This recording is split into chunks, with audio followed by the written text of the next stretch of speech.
sure if that gives us double mics or not, but I've been giving out scores and everything, and it looks like probably you haven't been able to hear me. We have two cameras running today. You're on, just to repeat it, this is the Friday session of the championship week for the Irish Lawn Bowls, the ILB. Been giving out scores and everything, and it looks like probably you haven't been able to hear me. So we're in the finals. This is the Friday session, 2:30. I'll just turn off the desktop. I think that's the Friday session of the championship week for the Irish Lawn Bowls, the ILB. Been giving out scores and everything, and it looks like probably you haven't been able to hear me. So you probably can hear double talk here. Friday session 2:30. Just turn off the desktop. This is the Friday session of the championship. You don't really want that, do you? So I'll try and... Giving out scores and everything, and it looks like probably you haven't been able to hear me. So you probably can hear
Follow that now.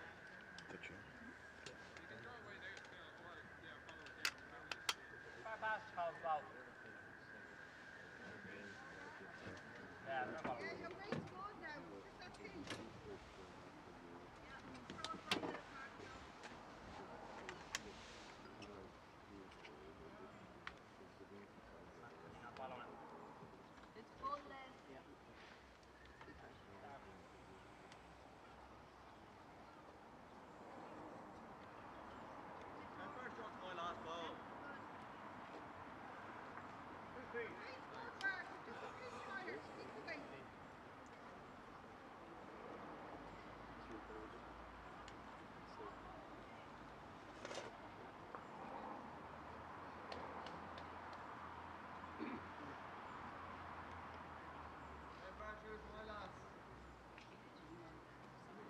Just over a yard.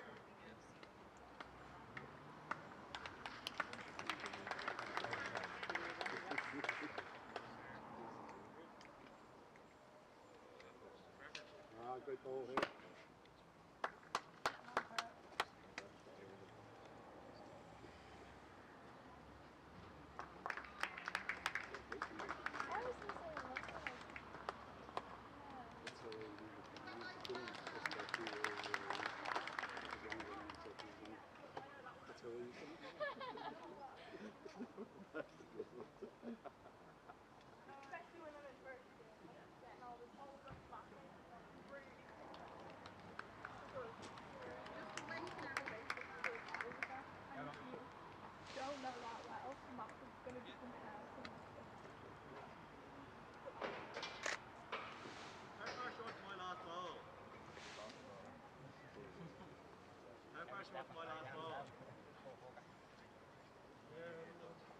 Yeah, get over now. Yeah. 4 feet. Big one.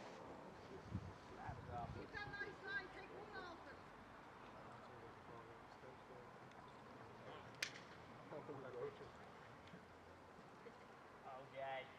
Hey. Match your receiver now.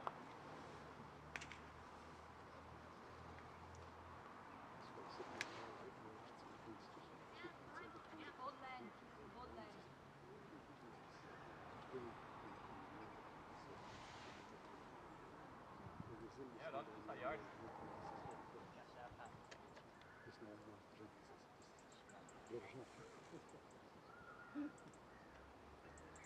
Yes, yeah.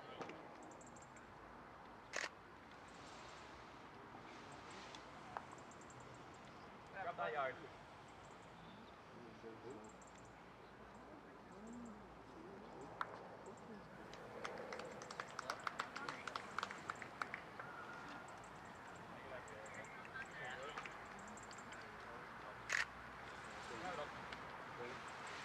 Flat, yards over. Grab that yard.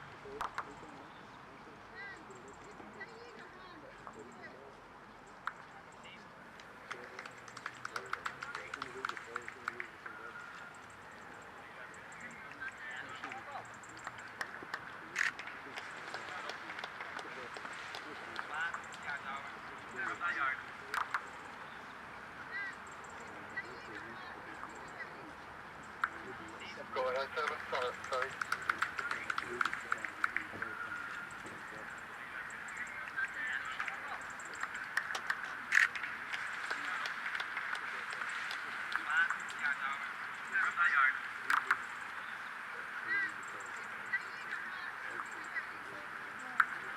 Go ahead, 7, sorry.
Maybe let's try see if I can get that up. Seems to be the maximum I can get it to.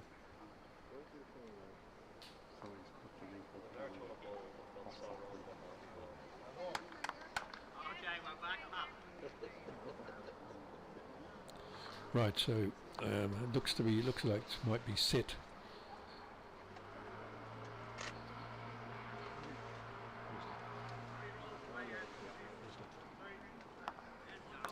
Now what's happening on the YouTube there? I can't get the YouTube view anymore. I hope it's still streaming.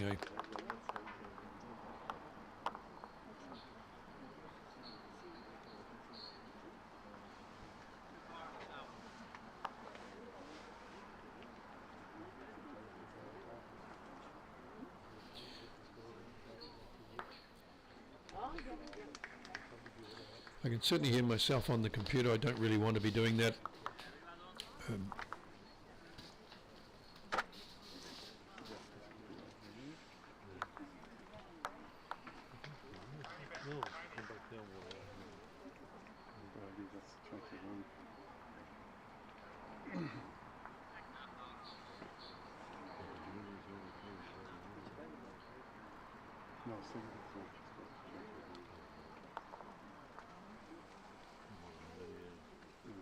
So, looking at the head now with CYM, if the CYM skip is bowled, I just can see it coming into the head now.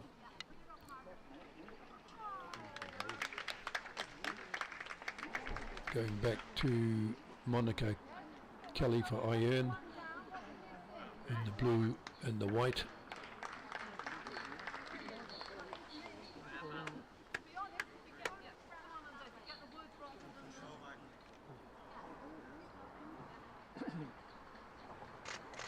Monica's ball on its way.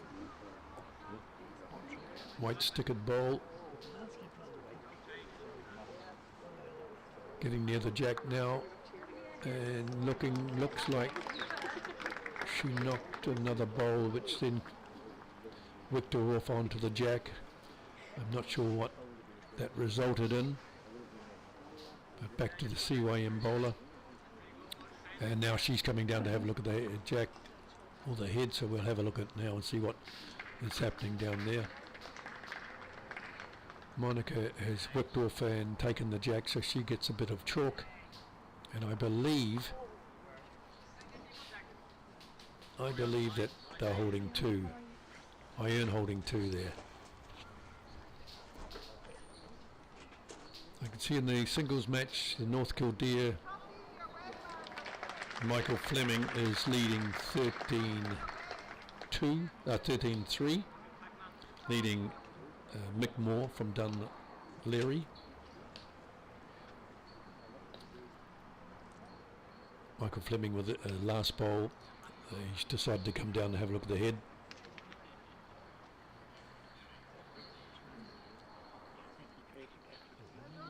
In the match between Crumlin and Dunleary, I can tell you that Crumlin are leading 13-2 after 7.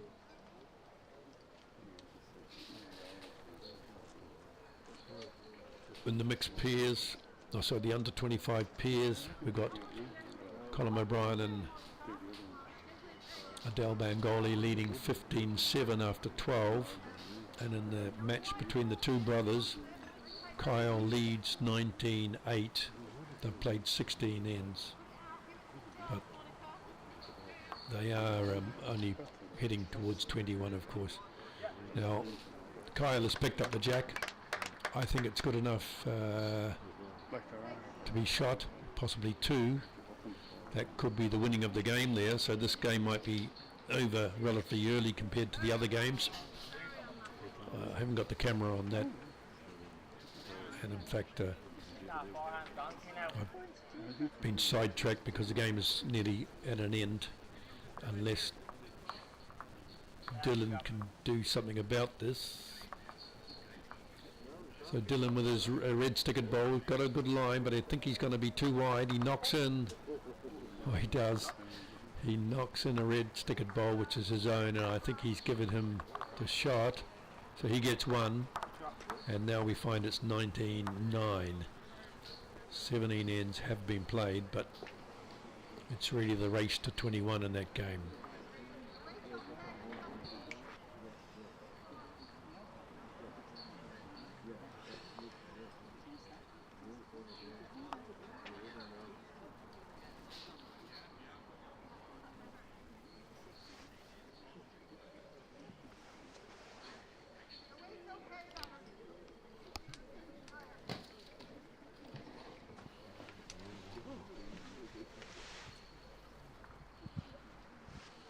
I'm just scratching around for another mic. We did have a mic that was attached to somewhere. There's another mic that attaches to your collar or your lapel. Here, I can't find it at this stage. If I can, then I'll attempt to put that on. I can't just see it at the moment.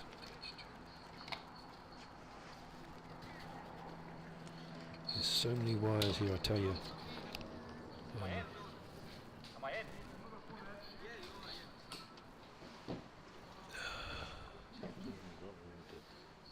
No, look, I can't see it. So I'm stuck really with what we're doing here. I'm sorry, we're stuck with the sound levels that we've got, unfortunately.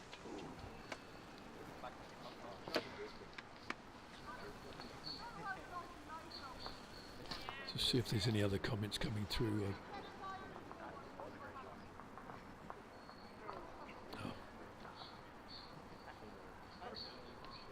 Oops. Do I still hold? No, so I see there are 18 of you now watching, and hopefully you're having an enjoyable afternoon watching the bowling. It's the finals day, or the first of the finals day. Previous days have been semi-finals. This is play for the final.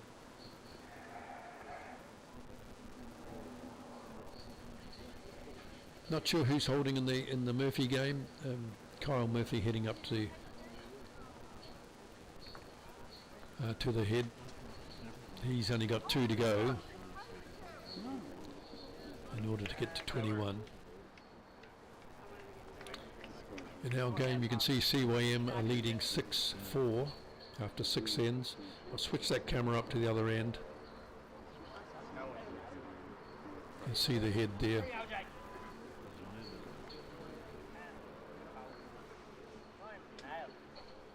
I'll try and keep you posted on what's happening in the Murphy game. But Kyle is bowling now. The ball's gone wide. It is turning. He's turned his back on it. I don't know why, but it's coming in nicely now. Gone a little long. That's probably the problem. Dylan coming down to have his ball.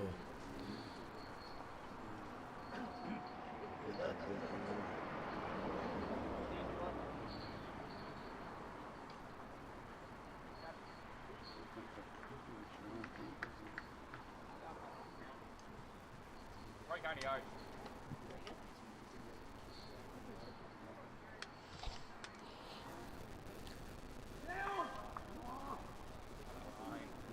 Come on.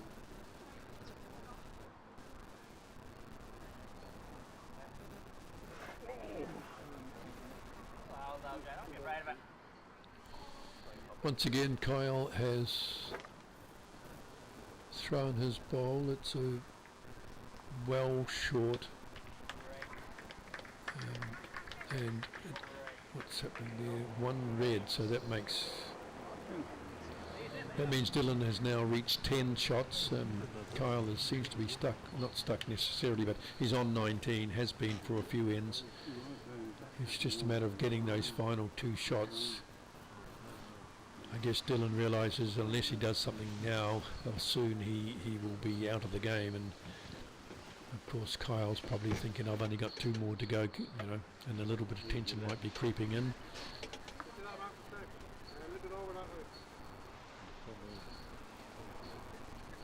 I can tell you now that in the under 25s, Colin O'Brien and Adele Bengoli are 19, and their opposition are on 7.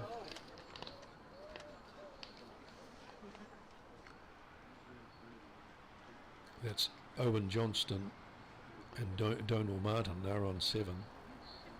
Donal is on the mat. He's let his red stickered bowl go, and it's on its way.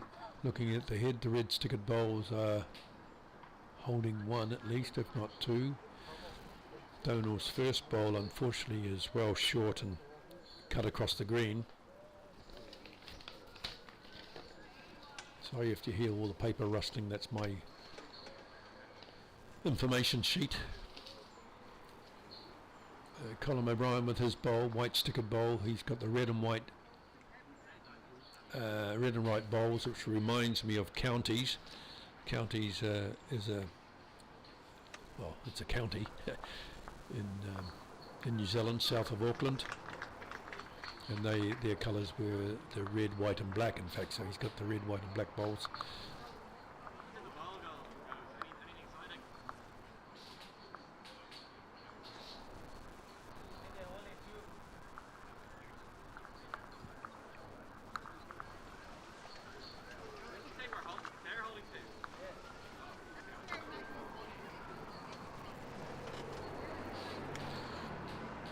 I have to stand up now to have a look, see what's happening in that Murphy game.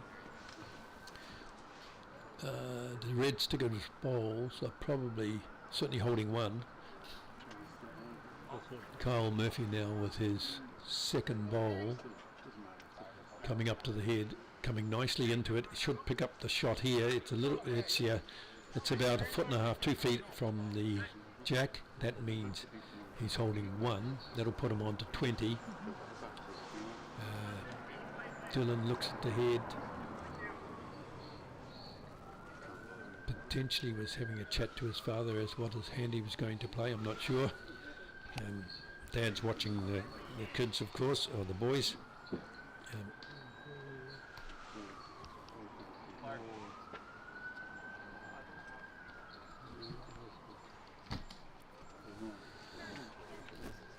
So Dylan's bowled his bowl. Red stickered bowl coming in nicely to the head. This should be the shot. Still rolling, and it is. So that gives, yes, he's moved the jack as well. So that's a very good bowl. It's probably given him 2. So Dylan has 2. That'll put him on 12. But see what's Kyle's got to do with it. He's releasing his bowl now. Gone with the backhand.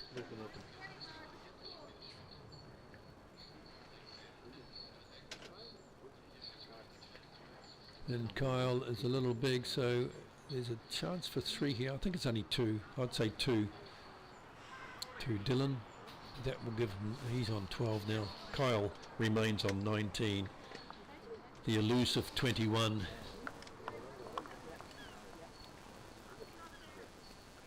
Is certainly not appearing yet. Back in the other, well, not the other, but the singles game, North Kildare is leading 15-4 after 13 ends. They're heading to 21 as well. Seems one-sided at this stage. There might have only been one. Oh no, they're going to measure it. That's right. So the umpire's measuring whether it's a second shot or not to Dylan.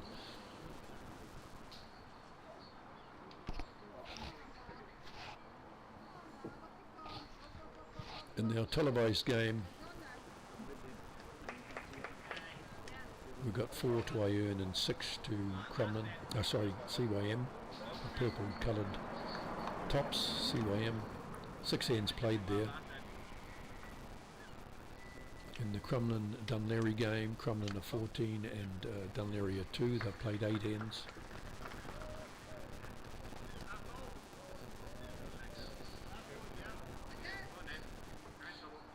I haven't seen what happened here, but I'll see it up on the board with the Murphy game. I think it's 2 to Dylan, but we're about to find out. Richard Kelly puts up 2 red stickers, so that's 2 to Dylan. He could be making a comeback. There's 7 shots in it now, though. They have played 19 ends, so counting the ends, I don't need to, but gives a good indication maybe how many shots have been on average scored per end. It gives you an indication how tough a contest. I mean, I've played a singles game when I first began bowling, and I think we had to play 33 ends before the result was given.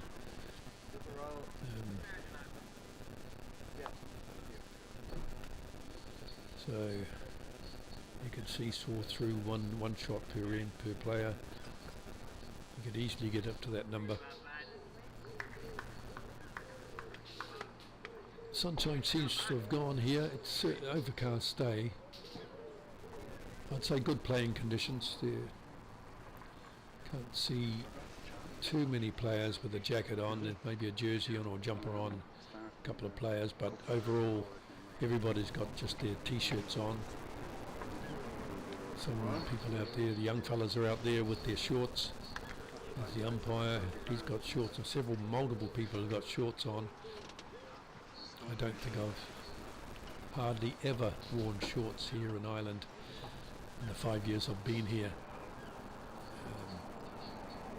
The sun would have to be shining for a start, and and that'd probably be my walking shorts. It wouldn't be dress shorts or anything like that. Maybe I'd be out there. I don't think I've worn shorts too many times unless I've gone out for a walk on the beach or something like that.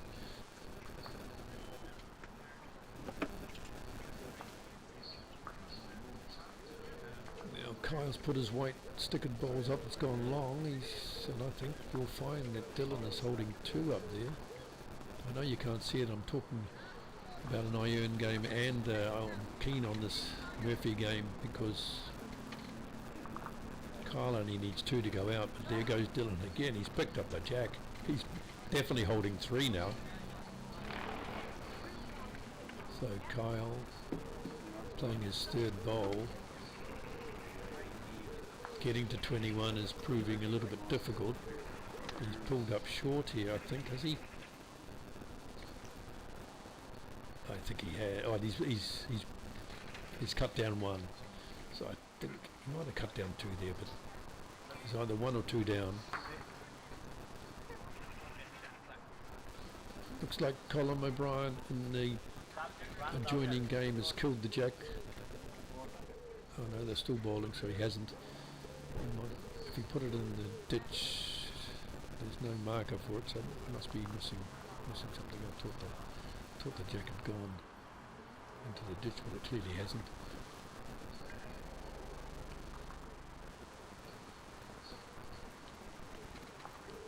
So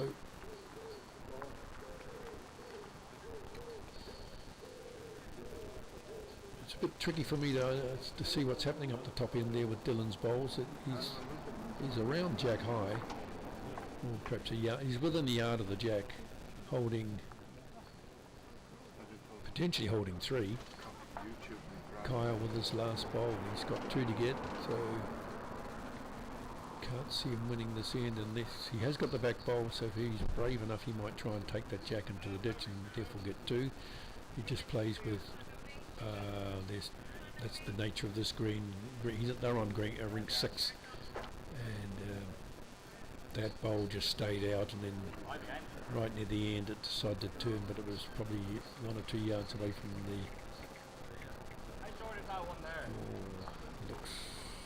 Looks like Dylan is claiming 3. Yeah, that makes the score 15-19, I think. Let's have a look. One more yes. Wait.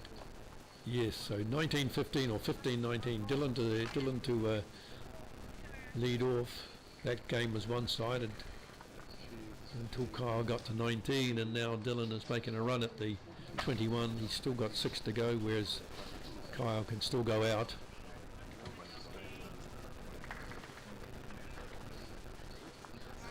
They'll be playing for bragging rights, I'm sure.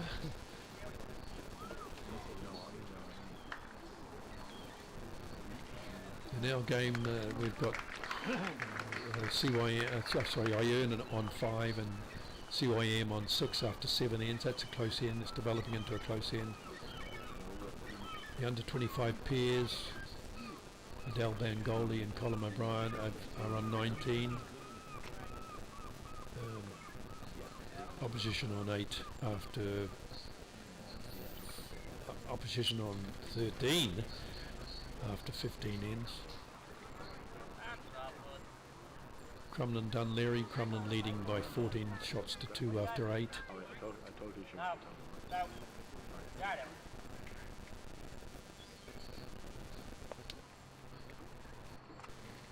So let's go, we see on the mat there, I'm just going back to the iron game now. I'll switch camera and see if you can see what's happening down the other end. It's the the third jack over. You can see the ball coming in now and just reaching the jack now. That's a white coloured ball, white stickered ball, so they look as though they're holding 3 there.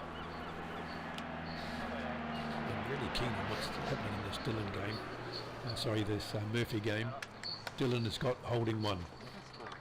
Dillon playing his second ball, playing on the forehand, and looks well weighted. I think this will be 2 shots.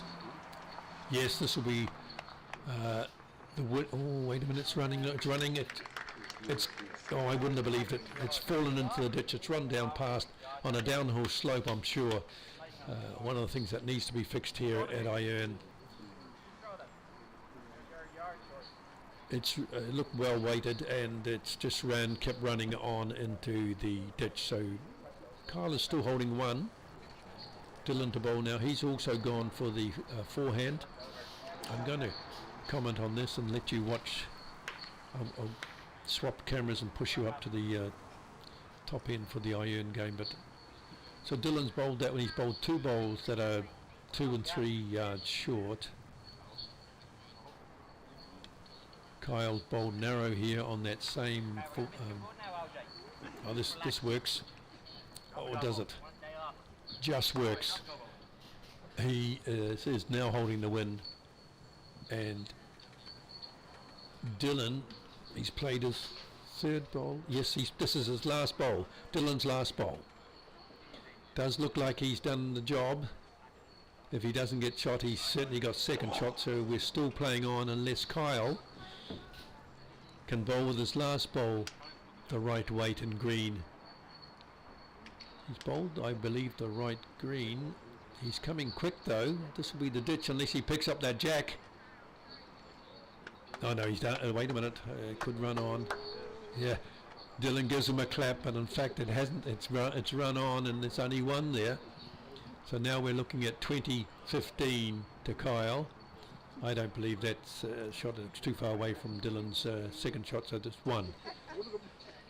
Kyle looks a little bit frustrated. Yes, it's only 1 to Kyle, so the score now 20-15. It really looked as though that ball was going to stop on the jack, but it met the downhill slope and then pushed away. Even Dillon was clapping it and pretty much going to be saying, well done Kyle, you've won, and then the ball just kept rolling.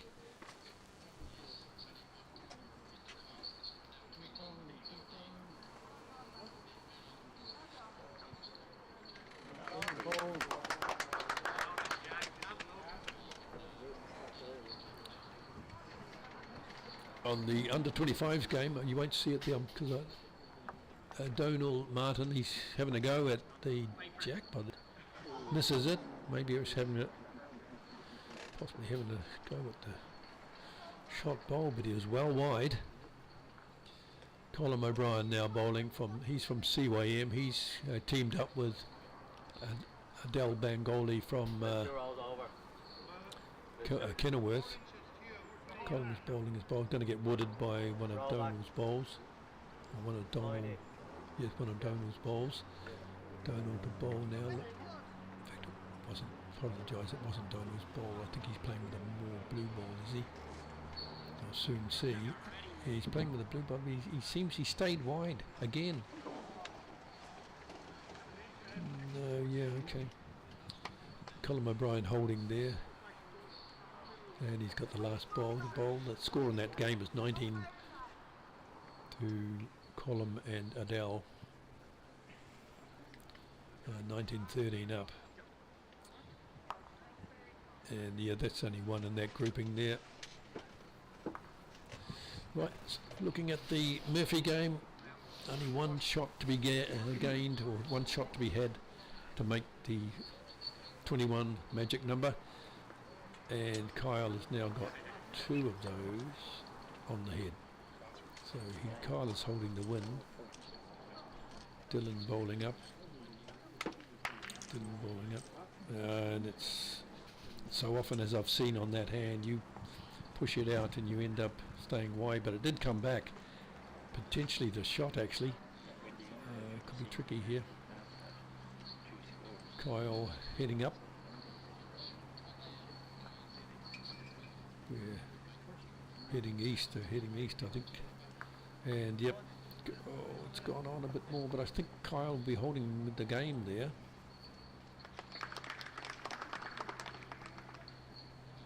Dylan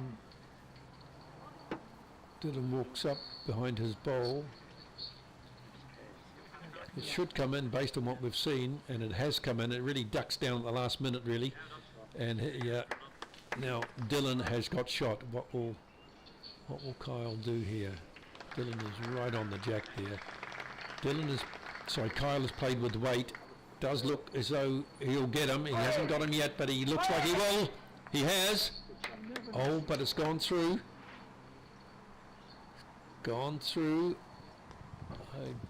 There's a red stickered bowl there, and there's potentially a white stickered bowl. Dylan is having a look at it, and he's coming down to have his bowl. So it looks like the white stickered bowl is actually holding. I think it's a white stickered bowl holding. So Dylan's shot, this could be tricky because it's a tricky rink. Dylan's got a big smile on his face. Has a big smile to his brother. His brother smiles back. And here we go. I'll give you a run on this. Right, Dylan to bowl. Looks like he's winding up here. But you know, off it goes. It's a big push, and he's missed it all. So big clap to Dylan. I'm sorry, Kyle. Kyle's done it. Clap all around. What a fantastic game that turned out to be. Just a little unlucky. Dylan chose to have pretty much a big running shot or firing at the head, and the ball stayed out. He wasn't far offline actually, but it did stay out. Missed the head entirely. It's a tricky rink, I can tell you. Number 6. What settings are we on today? We're on the red settings, so I can assure you that it's a brave man who thinks he can judge the lines on rink 6. But well done to Kyle, the Murphy brothers. Bragging rights to Kyle this time around. 6 shots in it in the end, 21-15. They played 22 ends, which gives you an idea just how close the scoring must have been. Let's go back to the under 25s. The score now is 20 to Colin O'Brien and Adele Bangoli, now leading the combination team from Scaries.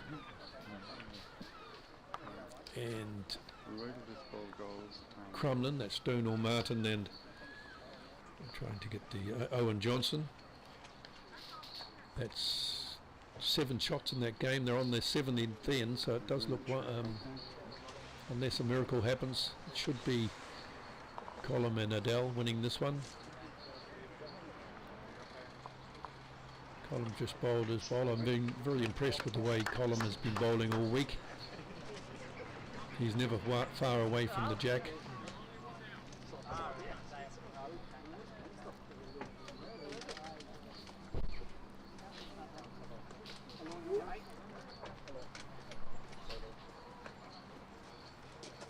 There's been some comment, sorry I'm talking out loud, but some comment about the sound.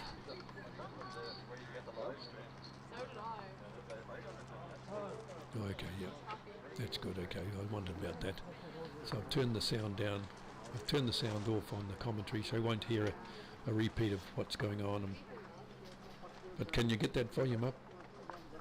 Is there any chance of getting that volume up? It said that the volume was a bit low.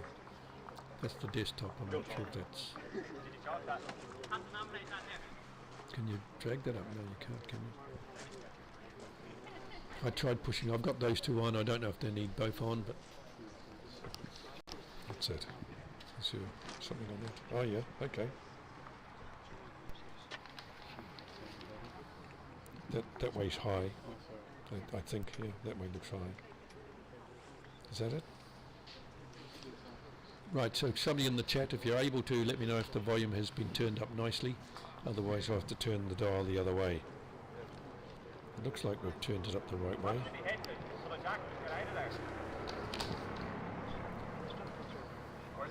So 20 points to 13 with 2 ends to play. They're on the 17th end.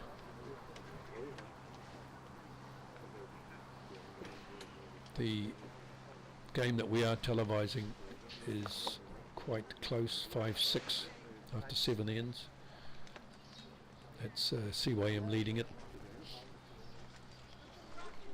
Colum now putting in another close bowl. He's doing very well. I mean, Adele bowls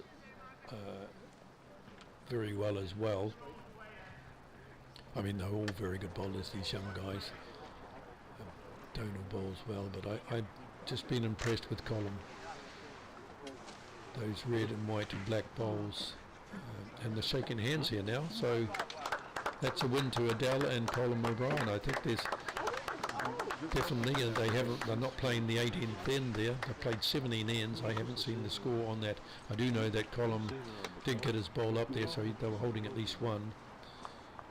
Score on the 16th end, after the 16th end, was 20 points to 13, and now they've shaken hands. So well done, Colum O'Brien from CYM and Adele Bangoli from Kenilworth. 4 great young bowlers on that rink. I think if they continue their bowling careers, you'd see that bowling is in good hands here in Dublin, Ireland. They've got a good future in bowling if they continue on with it. They're in the under 25, so who knows? Things, as you know, often get in the way. The family comes and the marriage and all those sorts of things, and then perhaps bowling takes a rare seat, or takes second place or third place in their lives, and then they come back again in their 50s or 60s or win after they've retired and take it back up again. So let's hope they continue to play on. They'll be an asset to the ranks of bowling here in Ireland.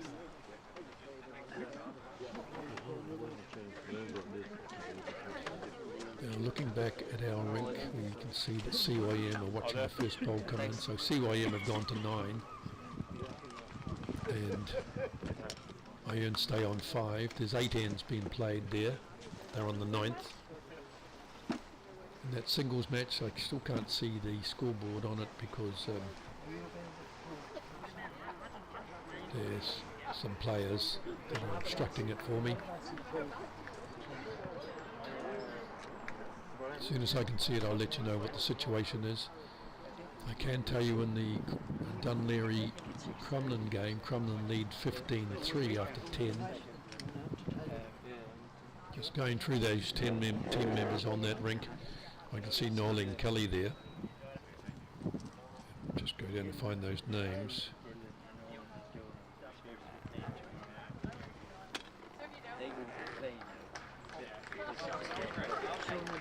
Looking at the game, Nolan Kelly, I see she's got her name down for several finals. I'll just try and find that name again within the ranking here. At this stage I can't. Oh, there it is there. Yeah, so Nolan's in several finals today, I see. But they're playing Margaret Woods, Rita Saunders, Vivian Beattie and Gay Green of Dunleary. And I'm only sorry to apologise, I've only got initials in the card here. M. Byrne, V. Larrigan, J. Heed, I know that's Jennifer, and N. Kelly, I know that's Nolene. So let's see if I can find those M. Byrne anywhere else. Might be I should know, shouldn't I? I've been here long enough, but it's just a matter. There's you see them all the time, and you know, you don't always go by first names. Often it's just hello to each other and how you're going. But, I know some of them. The time now 4:15. The night session will be starting at 6:30. Some marvellous games on at 6:30 tonight. And then the finals will continue again tomorrow. On Saturday, I'm playing at 2:30 with Helen Cummins in the Milan. We're playing Adam Kells from Blackrock and his playing partner. I think is it Paula Matthews? Should just go back there. It's not on the list. Yeah, I think I'm pretty sure it's Paula Matthews, isn't it? I'll just have a go back on that. Find out they were playing. Were they playing on Tuesday? Let's have a look.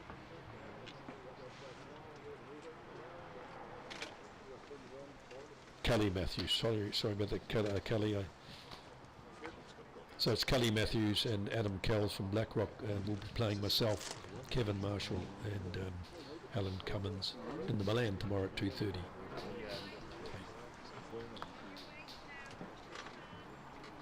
Lots of games tonight. We'll be focusing on. We haven't decided what we're focusing on, but I have to tell you that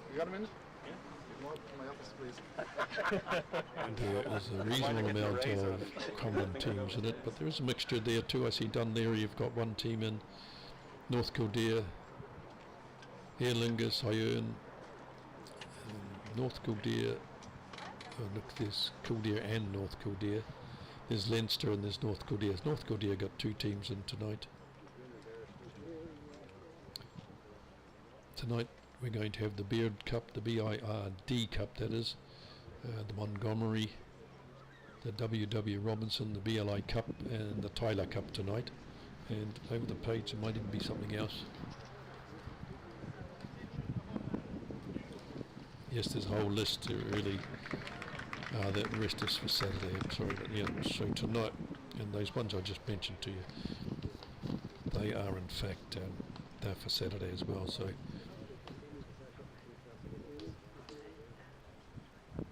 Friday night at 6:30, we're going to have the McCready Cup for Junior 4s, the Boyd Cup for Senior Pairs, the Robinson Cup for Senior 4s, and the MAPA. Now this is a good one. The MAPA is the singles. The senior singles. We've got Richard Leonard playing Daniel Loughran. Now they're both from Crumlin.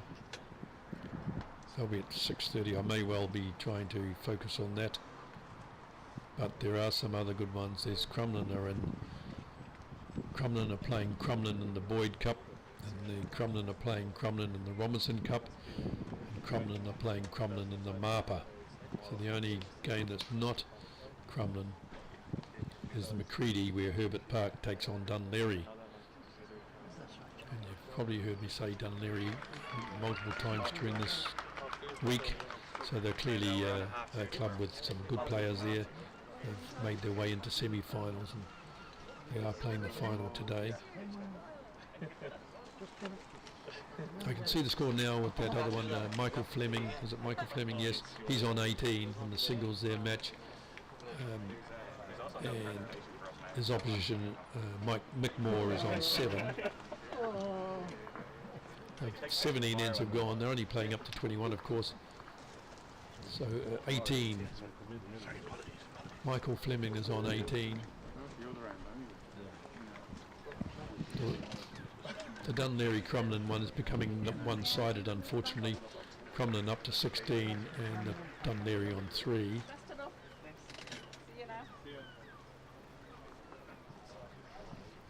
So the only real game that you could consider close is the Hyern versus CYM. Hyern on 5 and CYM on 9, and we should be able to get a better view of that now because the other games are further down the rink or down the green. So the closest game to our camera now is the Hyern CYM game. So let's see if I can switch cameras there.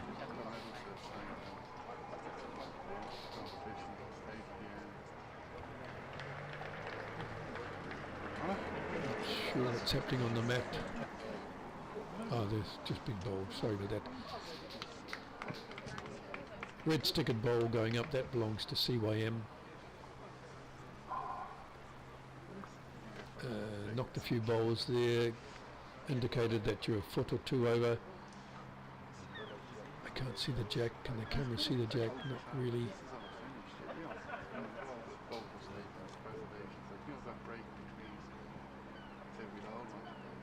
Here's, I recognise that bowl, the green bowl with the white sticker. That's Monica Kelly's. That's Iron skipping. She wicks in. Gets a clap. That would be a fortuitous wick there. Don't think it's changed the head materially. Monica gets called down by the Iron 3, I presume, and there's going to be discussions around the head. I think CYM are holding one, I think. I can't tell from this distance away, and you probably can't from the camera, I wouldn't think, but Monica's gone up to have a look. CYM skipper's chatting to her 3, I would say, in good discussion about how to play it.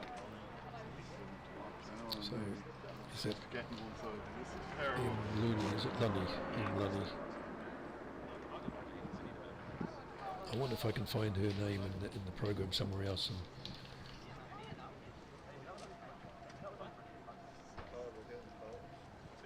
CYM. I'll just try and find if I can.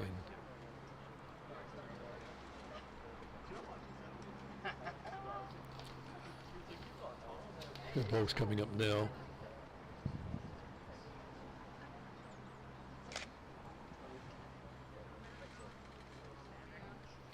It's Margaret Looney, or Mark. Sorry, I keep switching between Looney and Lunny.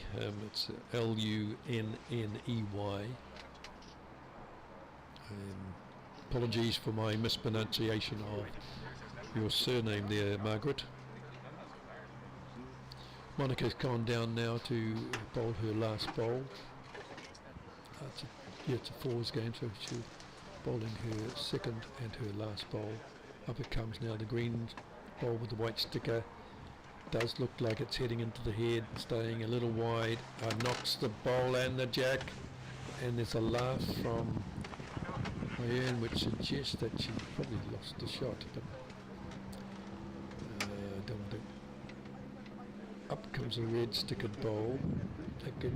Oh no, it's a white stickered bowl. White stickered bowl. That's been taken out. I don't know if that's been taken out because it doesn't count, or they're looking at a lot of other bowls now, so and the bowls are being, oh, I see the jack way up there. Okay, looks like one is going to Iron. Was it 2? Yeah, it's 2. No, it was 1, wasn't it? So 7 to Iron, 9 to CYM, 9 ends played. No change in the score. It's about to be changed now. And Michael, hello, did 2 go up there? If it was 2, then the game's over. But no, scoreboard's gone over by 1 in that singles match. Michael Fleming is on 20 and Mick Moore is on 7. So 1 shot required, and we're going to be bowling up to the far end, so that's where the camera is focused. You can just see Dunleary and Crumlin playing in the women's 4s there. I'll keep you posted on the Michael Fleming and Mick Moore game. There's only 1 shot required from Michael to make the 21. You can see quite clearly that the Iron Crumlin game, sorry, Iron CYM game, it's only halfway through, so that's where the camera will focus now, and you shouldn't get any obstructions at the far end anyway. I'm switching, we don't need to switch camera yet, but I'm going to switch it when the bowl is bowled. So coming out of view, coming into view hopefully, but just not going to be, see where it ends up and they'll give us an idea. It's gone to the ditch. I can see the jack now. You can see Donal Martin there. The jack would be around about his hand, but further on, of course. I think that's it. The jack further away from that is the Crumlin Dunleary game. Just haven't. If the spectators were able to move aside,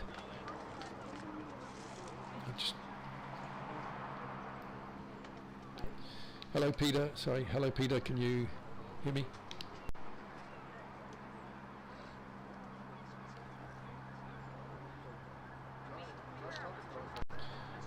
Can you hear me, Peter?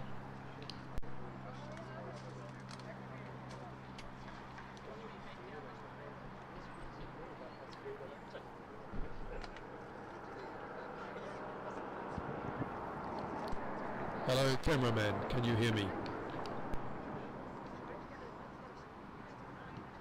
Sorry, but I can't reach my cameraman. I was hoping that they might ask those spectators to move back.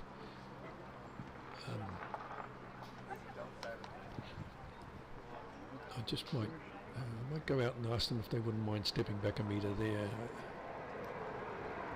You'd just see the head a bit better, wouldn't you? Going back to the mat.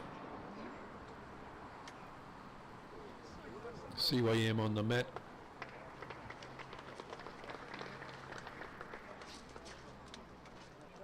Bowl coming into view now. It's the middle of those rinks and it's short.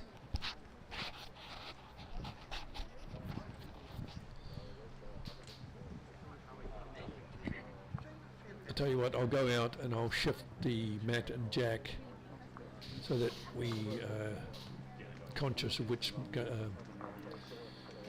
rink we're on, and the cameraman might be able to zoom in a little bit closer on that. I'll ask him if he can zoom in, show you a better view of the head.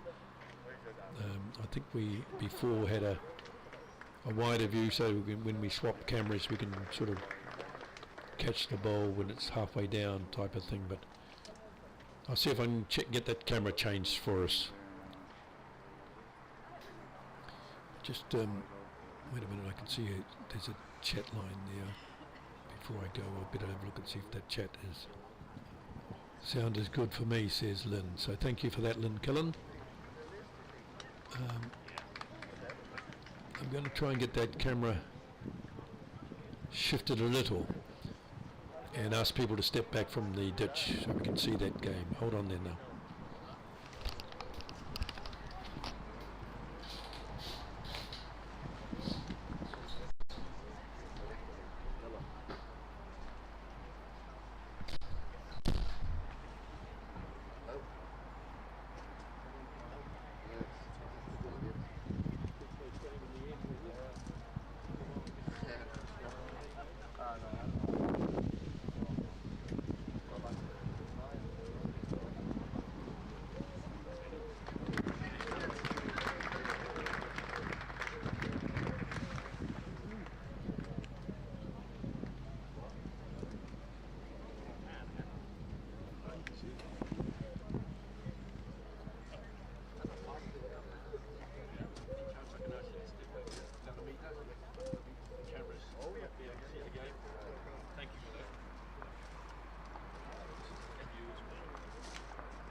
Sorry, Kevin.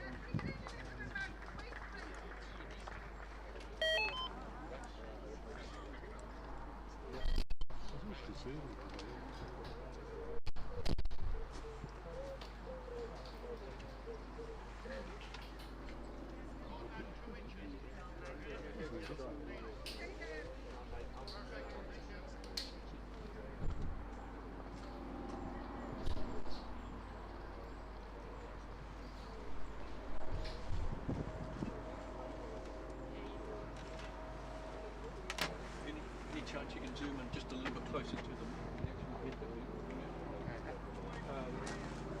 playing down the other end now, are they? No, they're playing off there. Just get a little bit closer.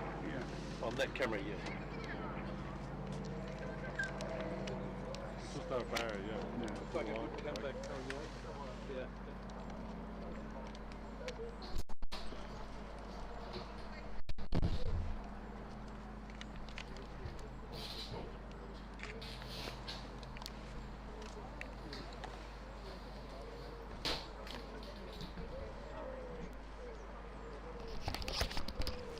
You're in the way, target.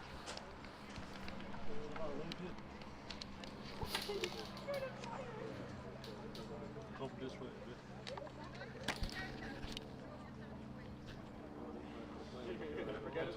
That's good.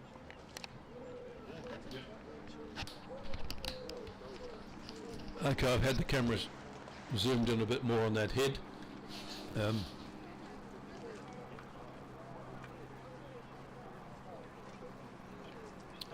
It's not up high enough to actually see the players, but that's our head. You can see the iron player now pointing to the jack and indicating where the bowl should finish.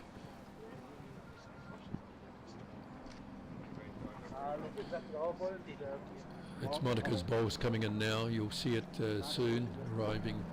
Here it comes. It knocks up a white stickered bowl, but not enough, I don't think. Looks like a red stickered bowl is holding. That would be the CYM bowl. That'll give them 10 shots if they hang on to that. I'll just quickly go to the camera. There's CYM bowling now. Margaret's bowl, as I understand it anyway. Unless they've changed the team around on me.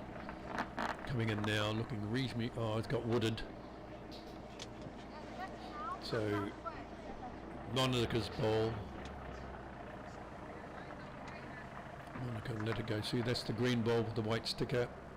Monica lets it go. It's on its way. Gets out of sight, and we bring it back on to the other camera. In due course, it will appear.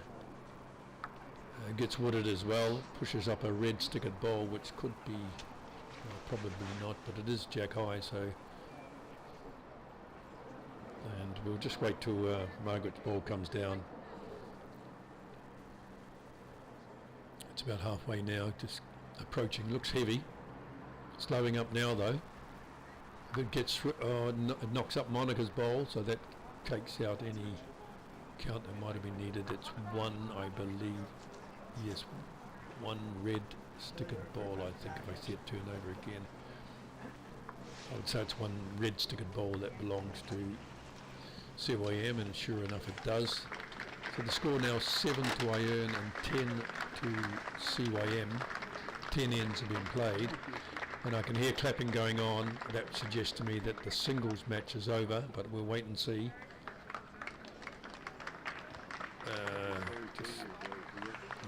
Probably got that wrong. Yes, so 21-11 is the final score there. After 20 ends, it took 20 ends for Michael Fleming to reach 21, and his opposition reached 11. That's Mick Moore from Dunleary. So Michael Fleming has won the Nassau Cup Junior Singles. He'll be delighted with that. North Kildare, they've got some good players out there. Nice club. Got a artificial carpet there, or an artificial playing surface of carpet. A little bit of wind out there. If you go out there, you probably get caught by the wind on a bad day anyway. Just a matter of time. It's a relatively new club, and in time the trees and the hedges will grow up, and it'll be reasonably good. I think anywhere out that way, I think if you go to Green Hills, for example, you get that wind. They've got good hedges there, but the wind seems to somehow find its way into the green. Even here at Iron, you can see some of the shots. You'll see the hedging is probably at least a metre or two, certainly a metre and a half above the players' heads, and yet the wind can still come down a little bit. It's reasonably sheltered. They've got good trees around it. Green's playing well, looking great. don't think there'll be any complaints today. And I'll change now to the head.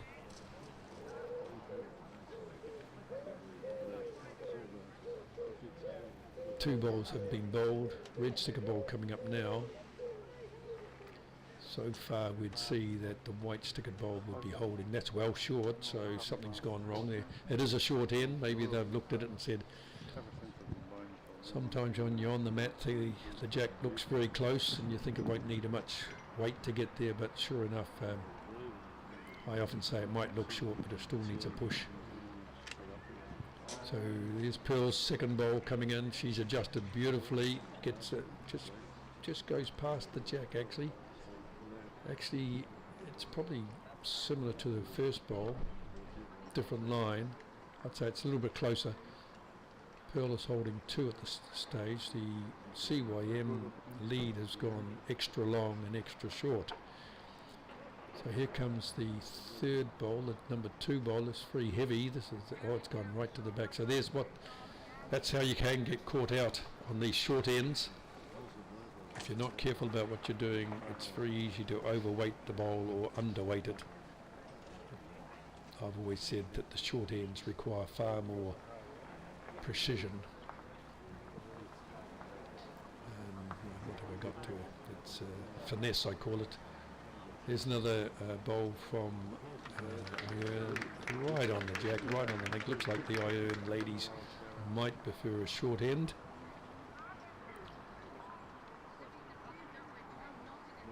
Certainly they've got three bowls counting. CYM going long again and extra long again, so there's an indication. Now that reminds me of me in one of the games I played this week. It must have, I think it was probably the over 55s, possibly even the Milan. There were a couple of times at least when I threw that ball just like that. I'm just inexplicable why you put it in so long. But here's a beautiful ball again from Iron. They're holding 4 now.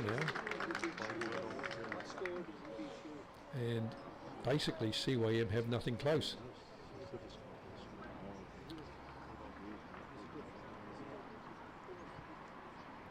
Nothing close. So this will be a test. This could be a turning point in the game if it stays anything like this. It shouldn't, of course, stay like this. The threes are going down to have their bowl, or their bowls, and then, of course, the skips will take over. So you'd expect some change on that head once the threes have bowled their bowls.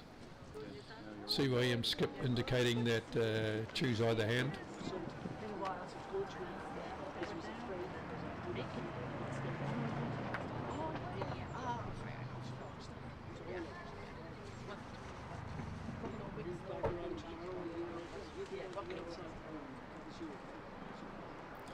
Right, CYM have bowled up their 5th bowl and it's long, so we're still holding 4 for Iron. Iron now putting up another bowl that to me it looks like it's going to run short. It's running a bit further than the others. It's trying to make its way up to the jack. It's probably 2 yards short, certainly 1.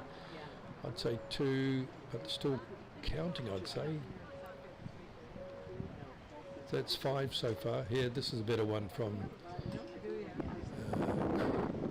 CYM, much better, but not turning and still going past the Iron bowls. CYM skip a little sorry, the CYM number 2 was a little concerned, skip, apologise.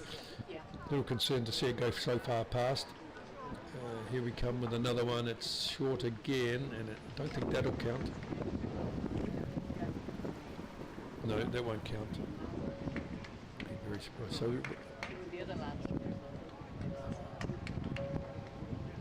I reckon there's potentially 6 shots to Iron there.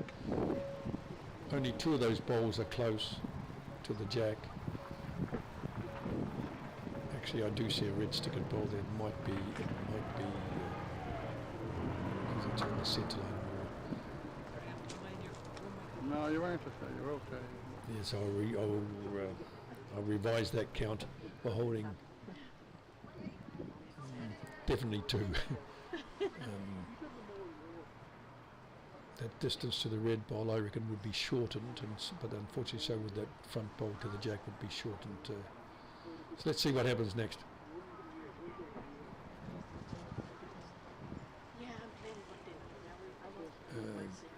CYM on the map. Oh, sorry, I just shouldn't have swapped there. Coming back, CYM ball will be coming into view soon. It's long.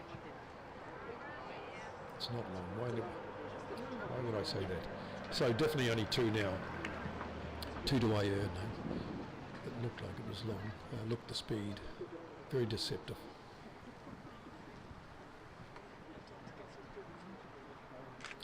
Right, if I go, so now Monica's ball, green with the white disc. If it gets past, it's gone too long actually. It hits one of her own team's bowls. No, it's definitely only 2 to Iron at the moment. CYM bowling up now, doing very well, but dropping under the Iron bowl. So Iron hold 2 in my view, and now Monica has been directed to use her backhand. She's gone narrow with it, so could be hitting something up here. No, she got wooded by one of her own bowls. Definitely a very narrow bowl she bowled there. Now there's debate, and out goes 2 bowls for Iron, and now we're looking to see, they do look like red dotted bowls. So 2 it is to Iron. That makes the score 9-10. 9 to Iron, 10 to CYM after 11 ends.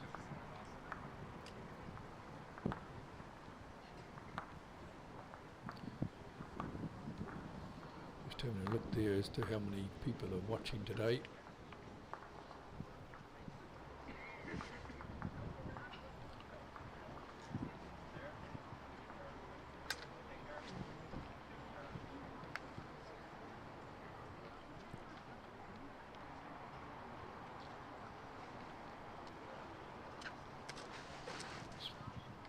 Best I can see, there's 29 people watching today. 28, somebody's just dropped off. As I say, yeah, as I say, there's some good games on tonight from 6:30 onwards. Once we have a look at the teams again and the positions on the rinks, we'll decide what game we'll cover, but they're all good games. I hope to keep you up to date on them. There's only 2 games left being played on the rinks in front of me. Yeah, I'm shorter, Jack. I moved it up a bit. I can see our cameraman looking to the camera. I'm not sure what he's doing. Yeah. Oh, yeah.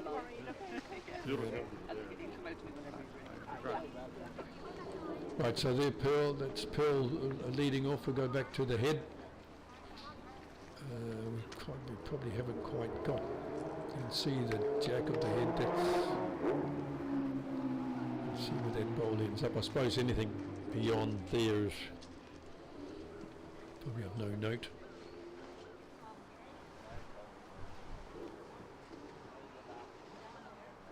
We're still watching the Crumlin Dunleary game is still continuing. It's 13 ends being played. Looks like the 14th end they're on. Not sure what that is. I know the score is 22 to Crumlin and only 3 to Dunleary, so Dunleary are having a hard time of it today.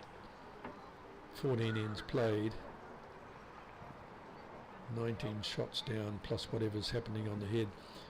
That's Pearl's second shot coming in now, and getting the jack, just missing the jack, going 2 yards over. Good measure there, I'd say, but I think the Iron might be holding 1, but it looks like a good measure. Crumlin with their bowl coming down now. Looks better weighted than the first two. And this will be the shot. Gets a good clap from the skip from CYM. Thumbs up, double thumbs up.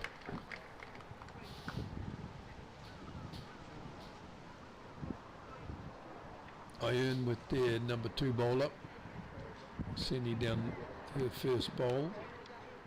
See, just switch over next time. Looks like the cameraman is adjusting the head for us. There's a few more bowls in that head. Oh look, that's the pickup. Gives herself a clap. Everybody else claps her as well. She's moved that jack to give Iron, I would say, 3 shots. So let's go back to the mat. COAM about to bowl. Off it comes, off it goes. And here it comes. Coming in nicely. Just might pull up though. Yes. Big yard. Big yard and a bit short. To me that's still 3. Go back to the mat and see now whether we can get another bowl close to the jack like we did last time.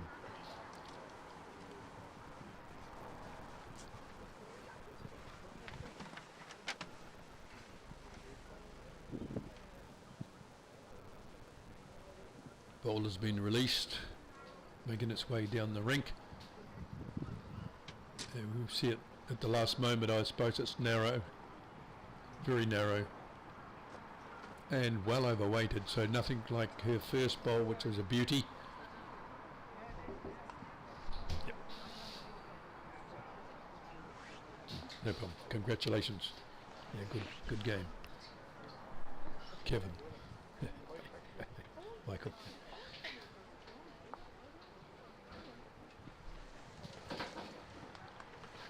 So now CYM have put a bowl in there that's close. I would say there's a 1 to Iron plus a measure.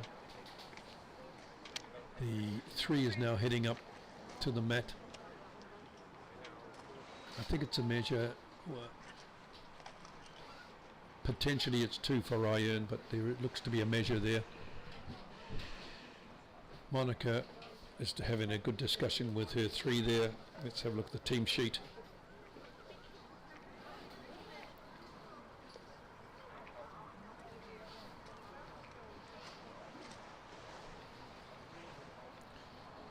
So I'd say that's Lucy Horan. If they're playing in the order, I should know my teammate's name.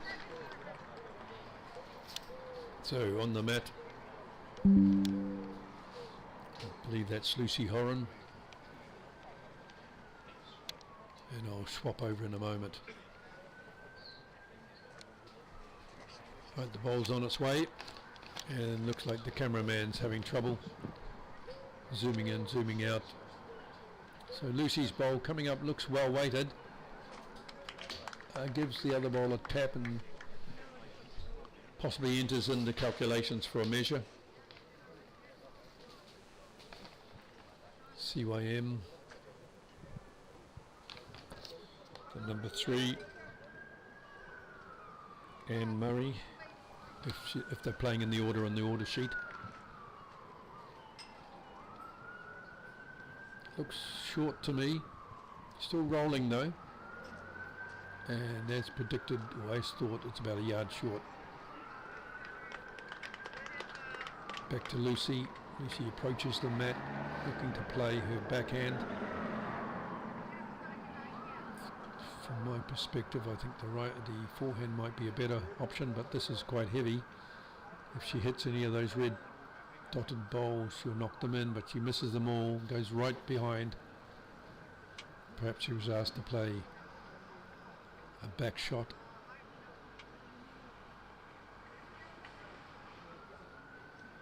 CYM puts down a fair bit of effort there, but it actually turns out light. I thought that was much more weight than was applied. So we still have a situation where Ioun are holding at least one, and there could be up for a measure for the other two. If somehow they could get rid of that red spotted bowl, then there would be a good count for Ioun. Looks like it might be hard to get at. There seems to be a wall of red spotted bowls protecting the jack and in that other red spotted bowl, so we wait and see what Monica or Margaret can do for their teams as they go up to the mat for the skipping.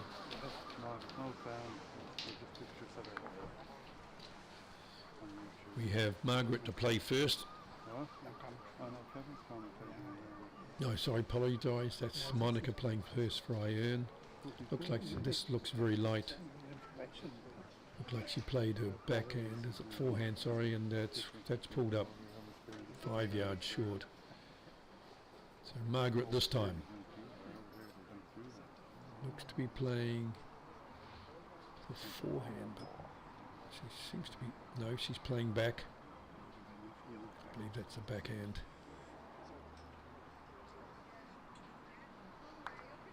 She's been wooded by Monica's first bowl, believe it or not. Sometimes see what hand they're using. That's a forehand there, I think, from Monica. It looks as it's short as well.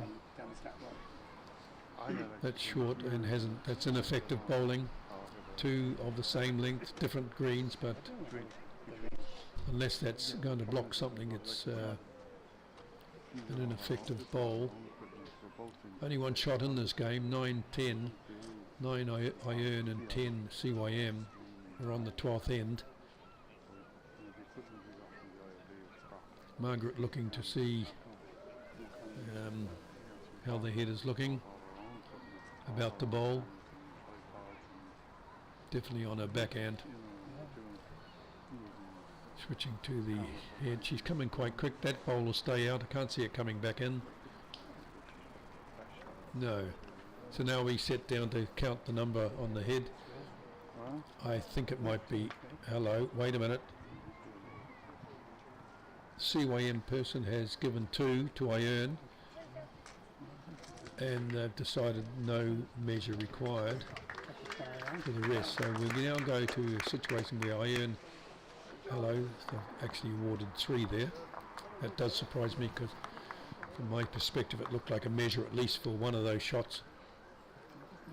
Ioun go to 12, the end goes to 12, and CYM stay on 10.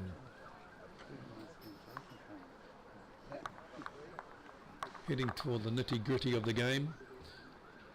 In that other match between Crumlin and Dunleary, Crumlin have a commanding lead, 22 shots to 6 after 14 ends. I would think that maybe, I know it's never give up type situation, but the scoreline 22-6. I think you'd be saying it's not our day, let's shake hands, but it is the final and the crowd want to see bowling, so why not continue on, I suppose, until it's mathematically impossible. Sorry, I'll switch camera. We're back up the top. That's Pearl's first bowl, raced past the jack and went into the ditch, said goodbye to the jack as it left or past it. So that was a bit of rush of blood, I would say. It is a long end, and but the green is running well, so it's not a mad throw at the bowl or the jack. It's. But here we go again. We've got the jack this time. That's CYM got the jack, and they almost made the ditch with the bowl. I would suggest that had they not hit the jack, they may well have gone into the ditch as well. See what Pearl can do to adjust her first bowl. This one looks horribly short. Still rolling, but I can't see it reaching anywhere near the jack. I'd call that 5 yards at least. So that's what can happen. First one into the ditch, you make the adjustment, you over adjust, and the ball ends up short, and people on the sidelines wondering what this game is all about. But CYM probably 1 or 2 yards short, gets a clap from the skip though, so it can't be, it might be closer than it actually looks to me. I would think that'd be 2 yards short. Maybe it's obviously a lot closer than I'm estimating from this far away. Iron with their second player, looks like they've gone on the forehand here. The ball is coming round, but it's going to the ditch. It's 2 in the ditch for Iron and 1 very short, so the quick ascendancy that they've applied to get to 12-10 might be evaporating on them. They'll have to get closer. The CYM bowl, it's still running, but I still think that's going to be short, and it is. So that joins one of Iron's bowls on the short line, 5 yards away from the jack. What do we look on the mat? Let's have a look at the mat. We can't see the mat, so you just see the hand of the bowler there. I won't get the, and you can see the Iron bowler go down on one knee and bowl her bowl up. Looks short, doesn't look like it's going to make it. It's, well, actually makes a bit further than I expected. I would still say that's at least 2 yards short, possibly 3. So Crumlin, sorry, CYM are holding 2 here, and they put their next bowl up. Coming into view soon. They're playing the forehand as well. Looks quite, oh, it's got a little nick there from one of its own bowls, but even that didn't stop it from going into the ditch, so that must have been a really heavy bowl. It nipped one of their own team's bowls on the way up. That was about 5 or 6 yards short, and still had enough pace to make it up to the ditch and fall in. So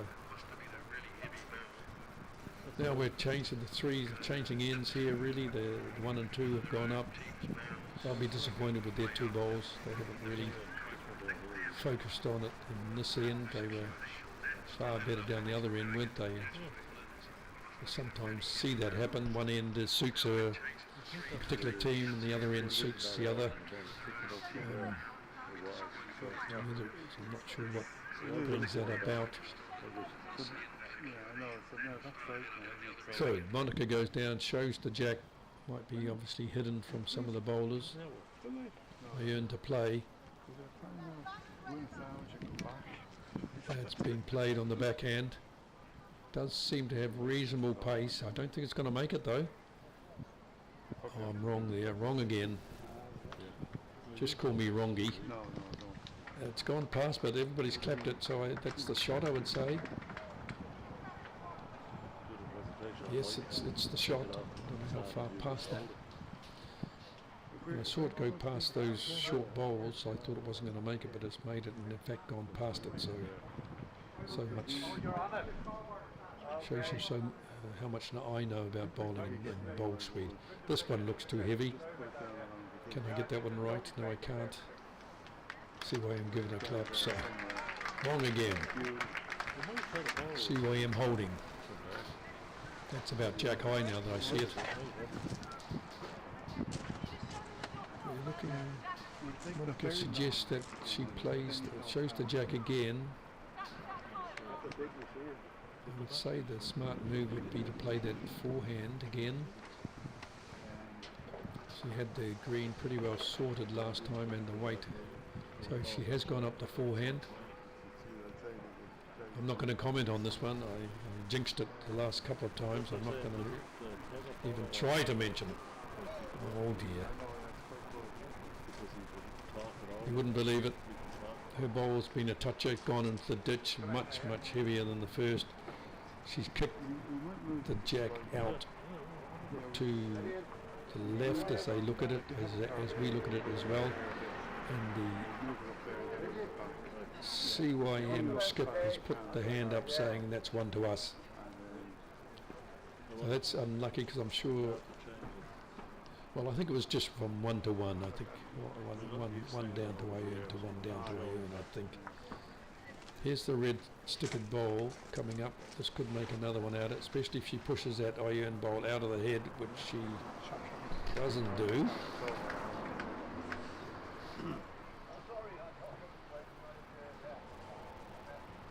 Oh, actually. Only 3 matches. So just getting a message here about tonight's games. We've had the Mapa Cup, which is singles, and the Boyd Cup, which is the pairs, I believe. They've been moved to tomorrow, not sure what time. And 3 matches tonight at 6:30. We've got the Senior Fours Sixsmith Cup, the Senior Fours Robinson Cup, that'll be for the ladies or the women, and then the Junior Fours McCready Cup. Yeah, so there were going to be a whole lot of bowls. I think we had full 6 rinks tonight, but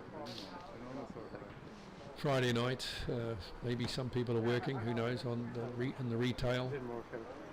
But there's been a change around. I haven't got times for those games. Maybe it's gone from 6:30 to 6:30, although I would expect a lot of the games. Like I'm playing at 2:30. Some of the games are on at 10:30, and I would have thought maybe a full day's game bowling tomorrow. There was to be a full night tonight, but that's been changed, that I've just read out.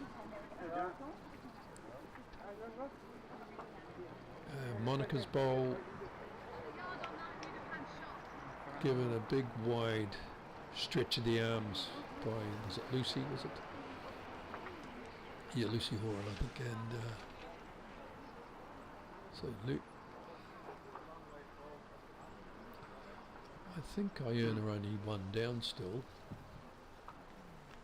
12-10 on the game. Ayern lead CYM 12-10 after 12 ends. Crumlin lead Dunleary 25-6 after 15 ends. They surely should be shaking hands and putting the bowls back in the bag. I would suggest there's no way that Dunleary are going to pick up 19 shots to force an extra end on that, so why not shake hands? That's what I'd be doing, and they have. They've realised no point in playing on. It looks like they played 16 ends. I don't know what the final score is, but after 15 ends it was 25-6, so all over Red Rover, with the white stickered bowls winning at 25-6. It's Crumlin, another championship to Crumlin. That I think I read that out before. We certainly had Noeline Kelly in that group.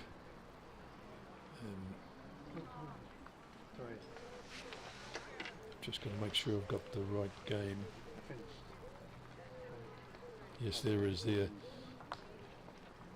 M. Byrne, V. Larrigan, J. Heed, Jennifer Heed, of course, and Noeline Kelly, of course. They were playing Margaret Woods, Rita Saunders, Vivian Beattie and Gay Green, and they've been triumphant winners in the over 55s in the women's contest, referred to as the Anne Brophy Cup, I presume. So well done to Crumlin, another trophy, another cup for your trophy cabinet. Very proud club, and rightfully so. They contest at the highest level, and you have to be up and turn up on the day if you're going to have any chance of beating a team from Crumlin. They're certainly not unbeatable, but as I say, you must turn up. You must be focused on your bowls if you're going to give yourself any chance. So congratulations to that team. Congratulations to Crumlin on the success you've had thus far in the championships. You've got more games to play, and who knows what will happen. So looking at the head there, I can see that one red spotted bowl's come out. Looks like a measure's required for the rest. Sunshine comes out. very bright on the green now. I think you possibly can see that through the camera. I think it's gone a little bit more yellow than green, which is a sure sign that the camera lens is getting a little sun influence.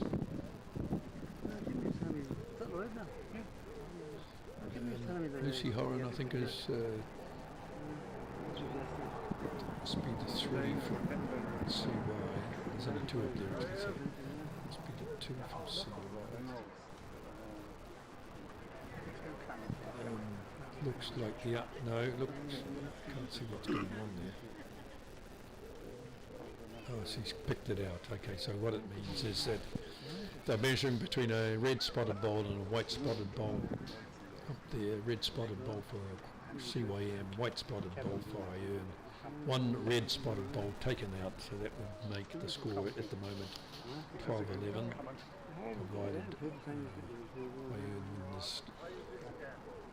win this measure. Umpire goes down on one knee. I can't see the jack, but he pushes out towards the red spotted bowl first, and then repositions himself to try and measure to the white spotted bowl. We'll soon know if he goes in. The way he's moved his hand there suggests it's another red spotted bowl. Just come back to it, check it again. Yes, so out goes the red spotted bowl. 2 to Crumlin, all locked up. 12 after 13 ends. 12 shots to 12. 13 ends played. This is turning into a nail biter. Some of the other games are a little bit one-sided, you'd have to say.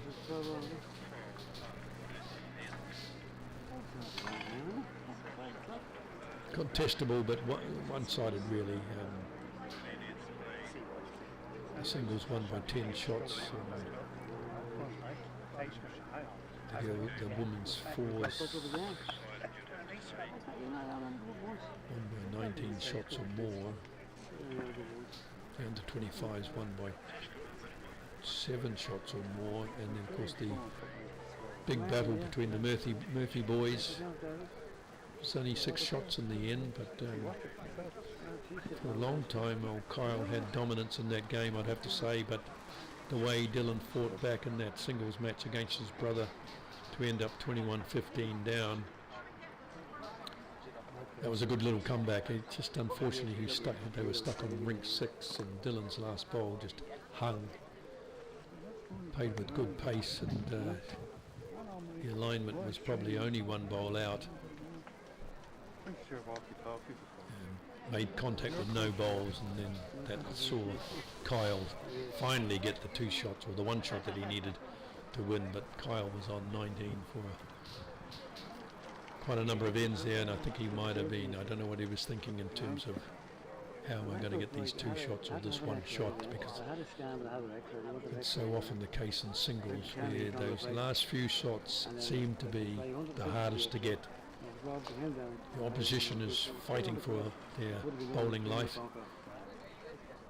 and you're trying to get over the line, and I think that brings in its own sense of tension. Whereas at the beginning of the game, it's 21 seems so far away, and you're nice and relaxed, potentially getting the feel for the green and the weight and the alignment of the green. And it's not until this magic number of 17 is reached when I think tensions start to rise, the nervousness sets in. Even for the experienced players, there's probably a little bit of heightened awareness that players could go out, and perhaps we start concentrating on how many bowls we've got left to get out, as opposed to this is my bowl in my hand and this is what I need to do with it. So Pearl Callagher bowling now. I'll switch over, see where it ends up. I have to talk to the cameraman, that's not good. I can tell you now that Pearl's played a beauty. Nicked a red spotted bowl on the way in, but was reasonably well weighted. She's holding shot. In fact, she's holding 2 shots. Excuse me while I talk to the cameraman. Hello Peter, camera. Could you raise the camera please? Go ahead, Kevin. Yeah, the camera down here on the jack needs to be raised and moved to the left a little. Okay. Okay.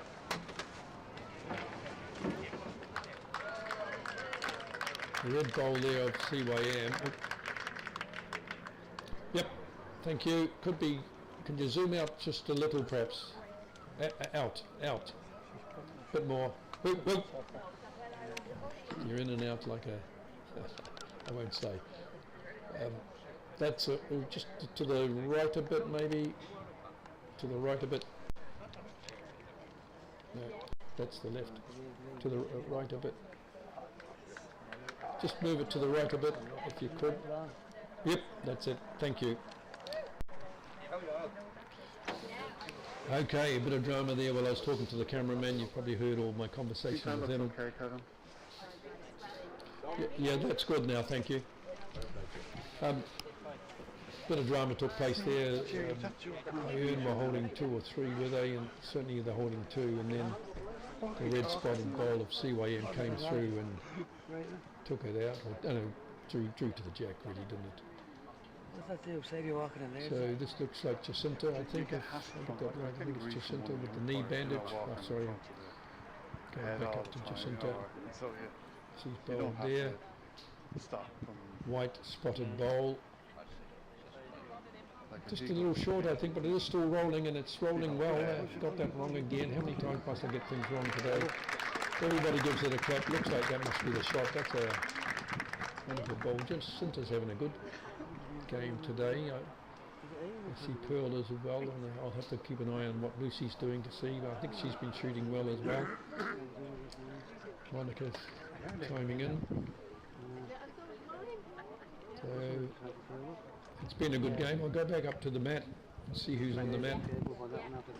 I'm going to take a drink of water. Hopefully you won't hear me slurping.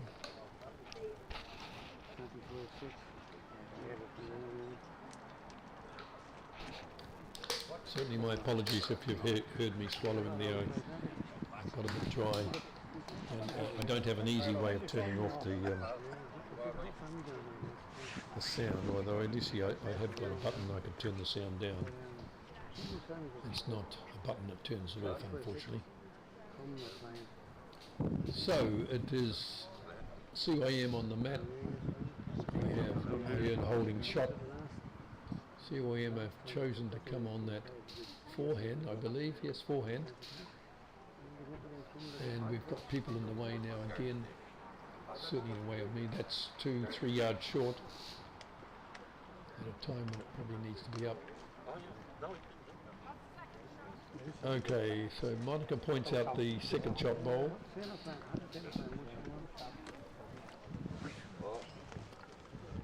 Okay. Lucy, The camera there for Kevin. yes, Lucy has bowled her bowl. I won't comment about the speed because I got that wrong last time, and I'm going to get it wrong this time. But all I can say is Lucy's bowled a beautiful one, landed close to the jack. They're holding 2 now.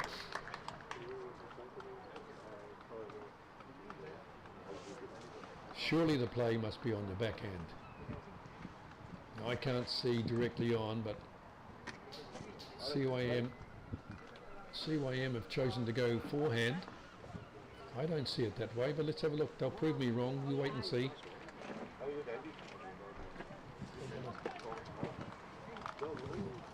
I wouldn't understand why you'd come that hand.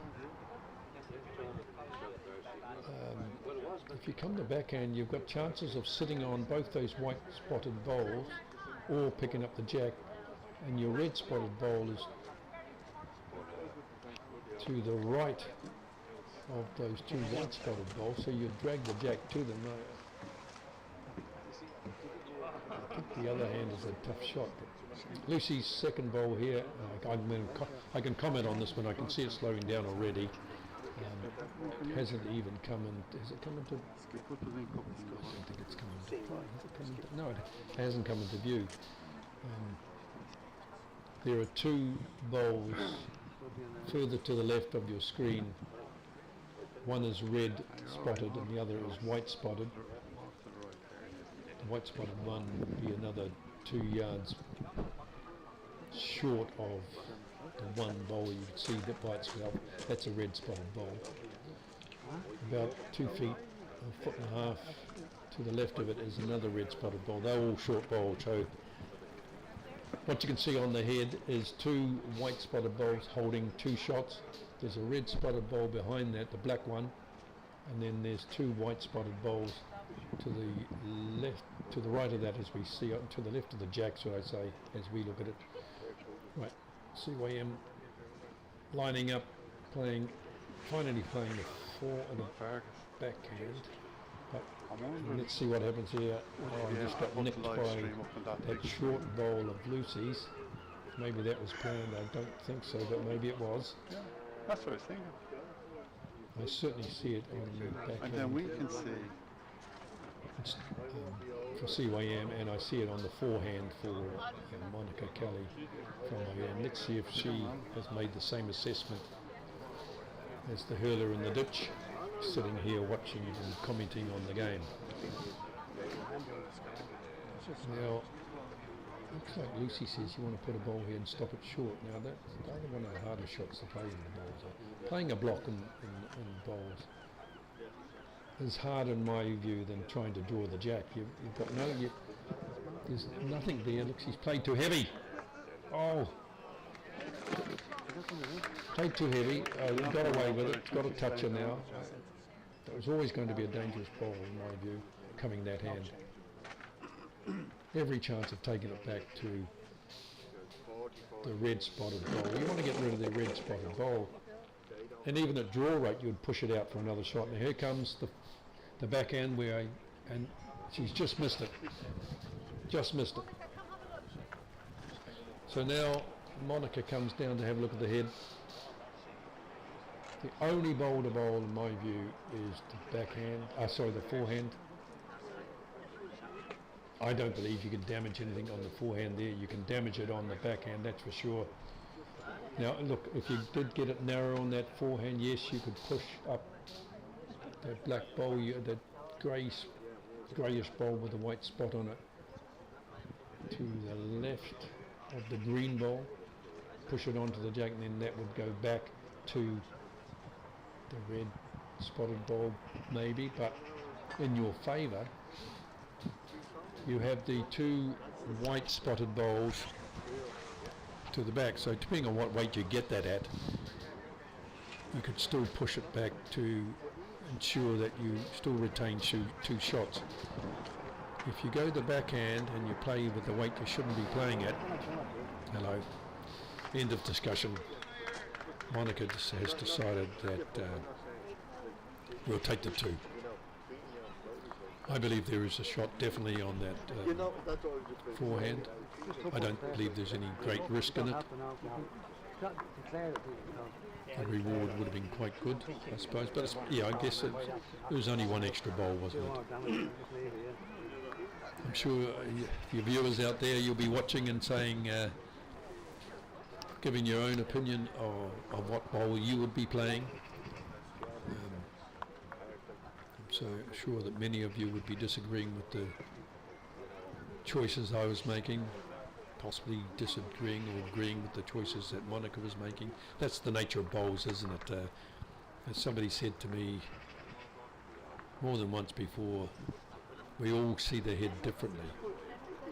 And it does come down to your style of play, the nature of your bowl, the bias of your bowl, the weight of your bowl, all things come into play. And your ability to play the shot, of course.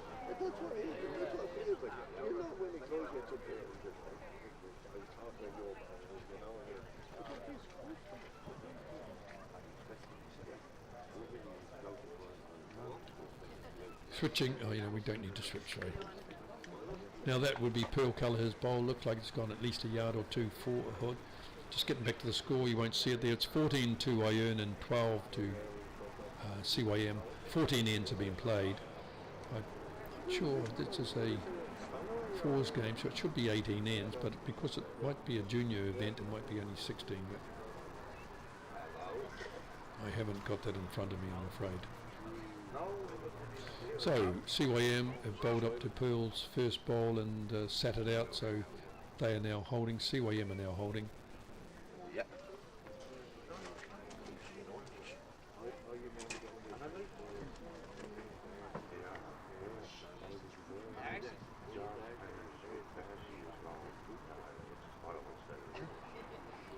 Now Des Kane, sorry, I'm now looking at WhatsApp.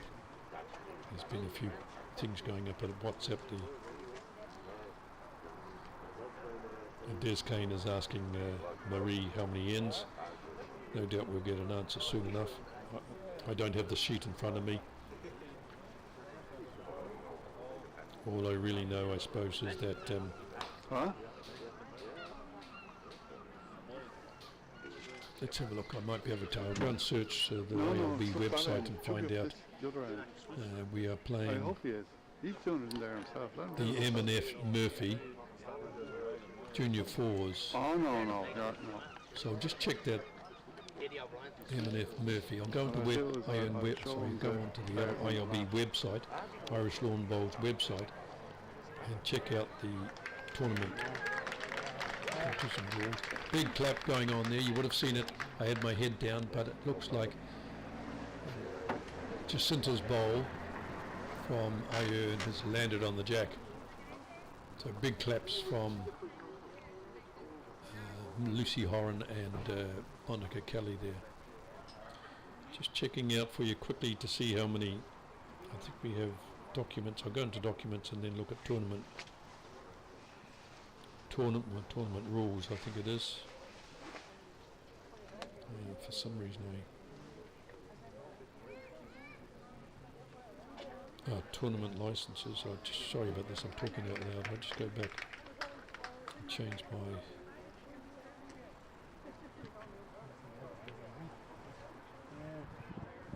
I saw it there the other day, but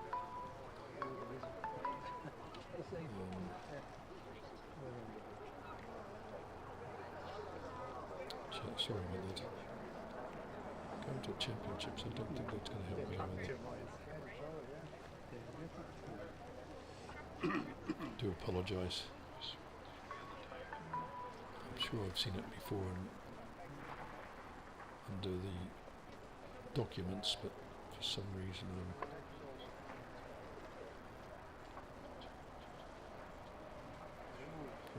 I don't see it there anymore.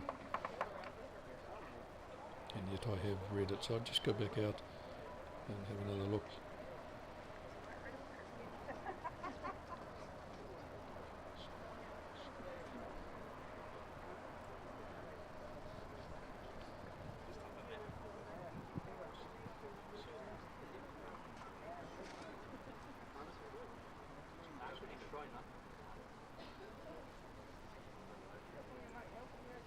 It does surprise me because I've seen that before on the. I've looked at this before and now I can't find it. Go back into documents and try again.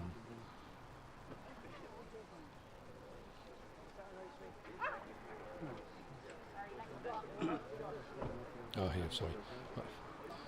It's the biggest thing on the page and I've missed it, so looking at them now. The M&F Murphy. There'll be a list, here we go here. And we're looking at the M&F Murphy. The ladies junior fours is a 2-bowl 18 end event. So we're looking at 18 ends. Oh, yes.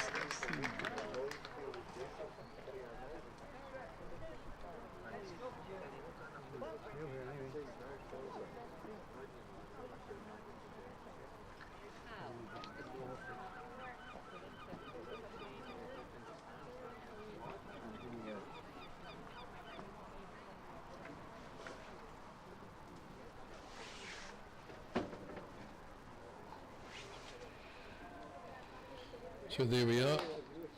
We're playing 18 ends. We're on the 15th end. Time for another drink of water.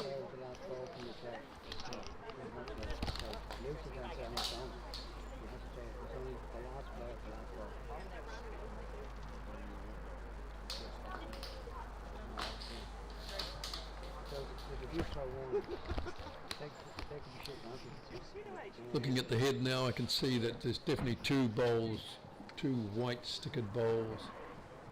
Lucy's bowls gets wooded. Lucy, is that? Yes, I believe that's Lucy, yes.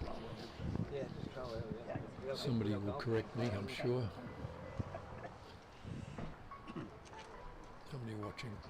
We've got 14 watching, so we did have 25, so I must have put a few people off. Either that or they've gone off to work or got other things to do. So we now have, making sure there's no more chat to be done. I don't think there's any more chats going on there. Can't see it anyway. Okay.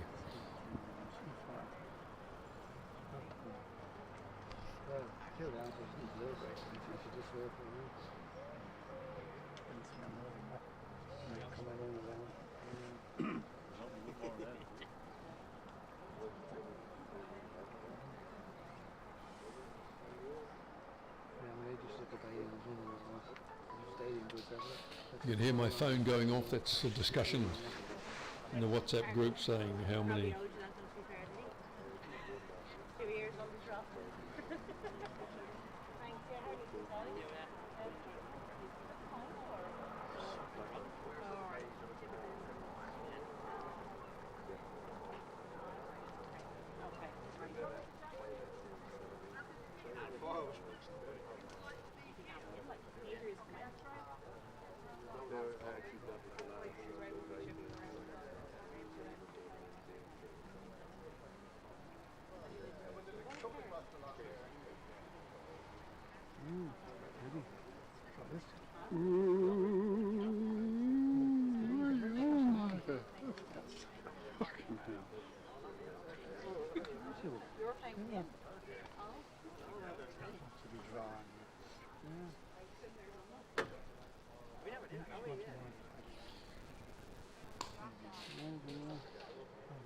Now it looks like CYM are about to bowl on the mat there.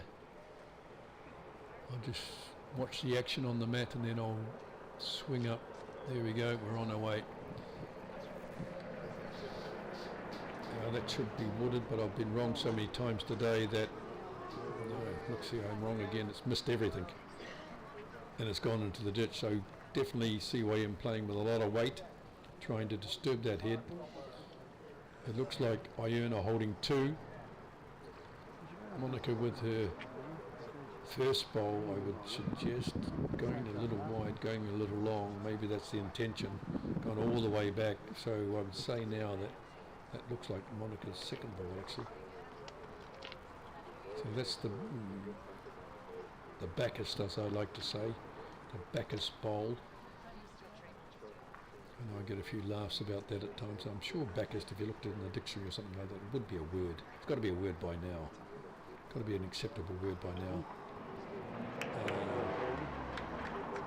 Again, CYM played with weight and they moved it, and there's two to Iron. Iron go to 14. CYM stay on 12. This is the last game, the only game that's being played at the moment here at 5:30 on a Friday night in Iron Bowling Club in Dublin, not far from the Tolka Park. I'm not sure if any games are on at Tolka tonight. I suspect not. It's probably be tomorrow night. Some football might be going on. That's the soccer, as the people in New Zealand would know it. Football, called football over here, or footy. Of course, if you come from New Zealand, then the footy generally used to be referred to the rugby. Certainly when I was growing up, if you talk about footy in New Zealand, you were talking about the rugger or the rugby. So you come to this side of the world, and of course footy and football are really talking the term that I think the Americans use a lot, isn't it, the soccer.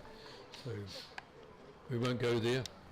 Pearl having a bowl first up, leading off. And the cameraman's struggling with that jack. I have to put him, he's following the ball down and gets to the jack, and Pearl's done a curler. If I shouldn't be clapping, I should be impartial, shouldn't I? Sorry about that, there's a lapse, a slight lapse there. Sometimes I forget where I am. So CYM, they put a jacket on, I noticed, so it might be getting a little bit chilly out there already. And the CYM have bowled a pearler as well, and that's the shot. So one pearl after another, and back to their first pearl.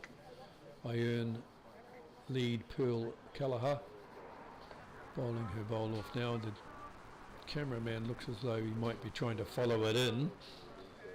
So okay, if he wants to do that, I can't control him in that regard. Pearl's just arrived short, one bowl short of the shot bowl. I could talk to the cameraman and say, oops, sorry about this, but I have no control on how I'm in a different room, the cameraman's outside, I'm in the cabin.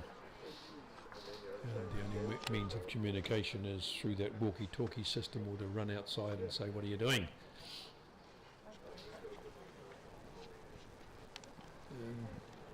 I just have to apologise. I'll just ask him, shall I?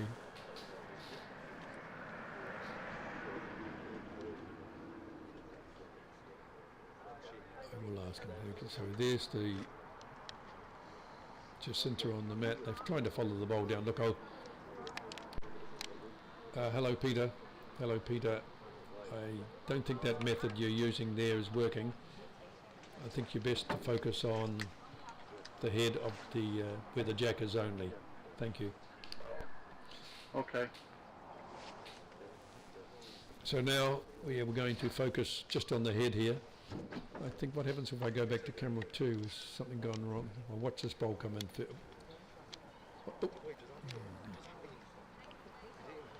Trials and tribulations I was of planning with that one. amateur I don't think that was commentator working. in slightly inferior equipment. Because So I here we go. realised when you tighten this nut, you're only It's better, tightening isn't it it? on We the go and see that ball vertical, take off, and then we can see. and it swivels So you quite can at least see comfortably, what and hand they're swiveling using, perfectly.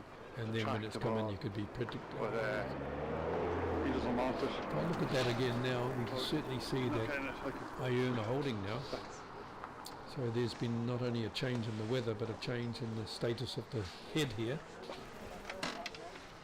if it ain't broke. If it ain't broke.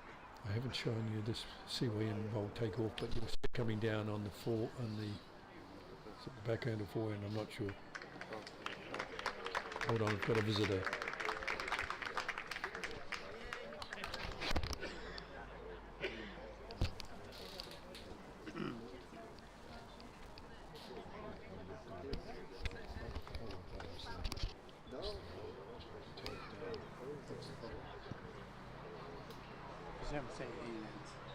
What?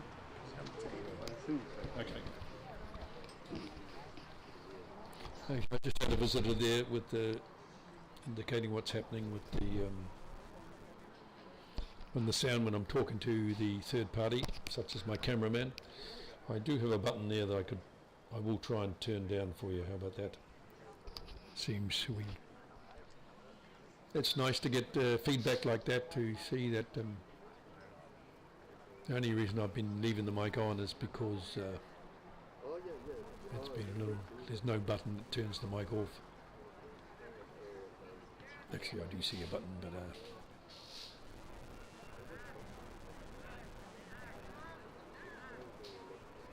I think I might try and turn those two buttons off if I have to talk. It seems that the conversations with the cameraman are off-putting in terms of the bowling, or in terms of your viewing pleasure. Looking at that, don't have a.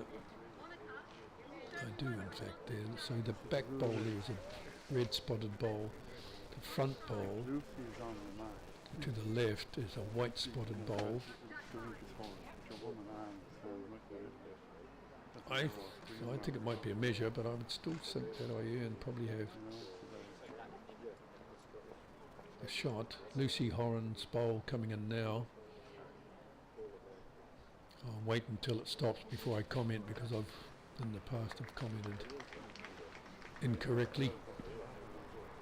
I can say that that looks further away than the current two other balls. You can see it there now. I'm sure that's further away than the two balls that are going to be measured for shot. CYM on the mat, bowling backhand. I'm going to comment on that one, that is well short. It could be blocking, but it's well short.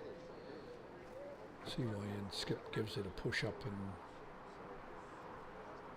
with her hands, and of course it's a good indication to know that it hasn't made it. Right, so we've got Lucy Horan on the mat, as I understand it, bowling with a reasonable pace, I thought, but let's see what she does here. It seems to be a different sort of bowl than the previous one. Did come in, wicked off a iron bowl and came into the group of red stickered bowls, so that wouldn't have been. I should have changed her over and I didn't, I'm sorry. So CYM bowling, swapping over now.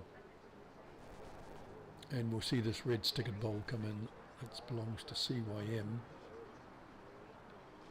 And that's pulled up short as well, so I would say we're going to measure here, but there's bowls to come actually, sorry. Now, what am I like sometimes now? 4 bowls to come. Of course, the skips to play. There's good discussion going on between Lucy Horan and Monica Kelly.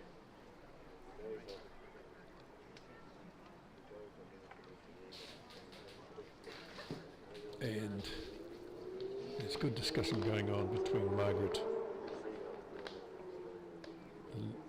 Lunny, or Looney, and Lunny, I presume, I think, and Murray. They're down to be the 3 in the skip in the CYN team. Monica's gone up. We'll have a look at what Monica's up to up the other end. She's gone up to play her first bowl. Green bowl, white sticker. Standing on the mat wondering. It looks like CYM have still, the skip from CYM was still down at the head. Does a skip and a heads up. Monica gives her a smile, and now Monica's ready to play. Monica playing the backhand. See it coming down now, switching cameras. Should come into view very soon. Here it comes. Misses everything. I'd say that's fortuitous.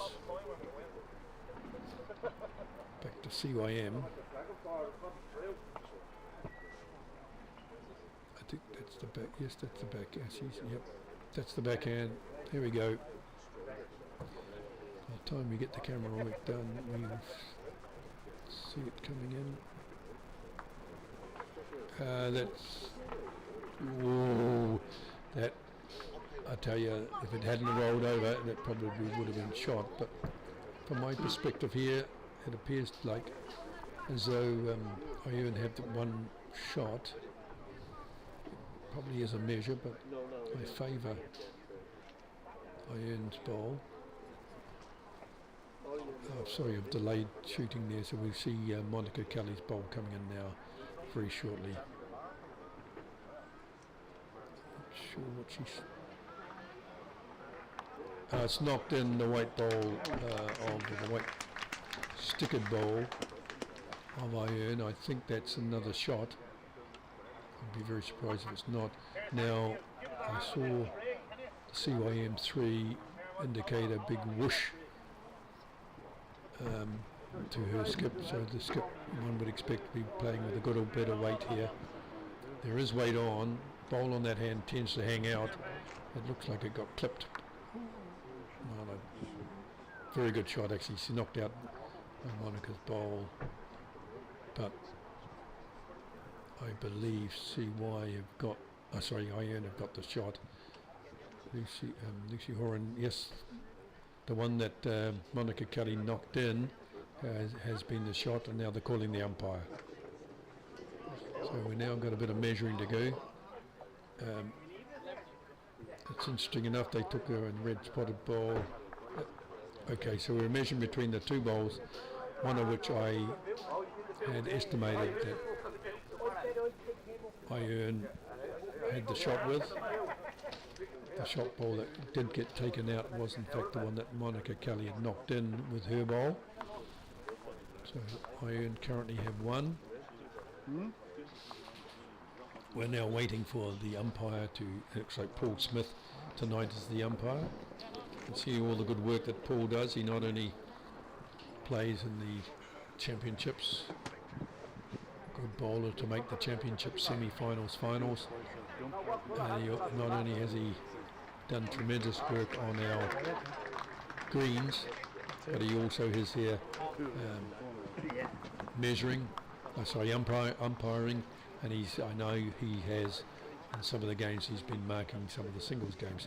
So I got that wrong, as you saw. He saw Paul push out the red spotted bowl or stickered bowl. I thought it was a white stickered bowl that would be shot, but no, Paul Sure he's happy with the camera has disagreed with me.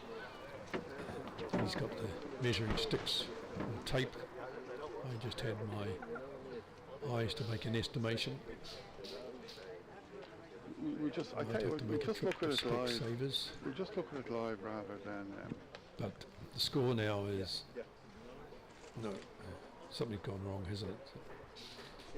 No, oh, sorry, hold on. Yeah, sorry.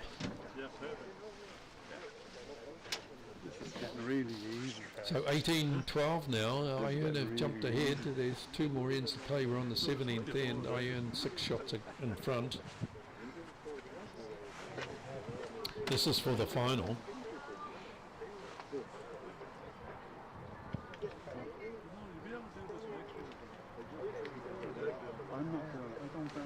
There's some talk that seems to be some talk that the live view, I don't know if it's this broadcast or not, some talk that the ends are only on the 12th end, but I think that might be talking about, yes, they're talking about the scoring, are they? It's showing 16-15 after, sorry, 16-12 after 15 in, so it's not too bad. Maybe he's talking about the broadcast here. I'm commenting now on the 17th end. You can see the ball up there. We've now got Pearl Callaghar's second ball, which is going to end up short and narrow.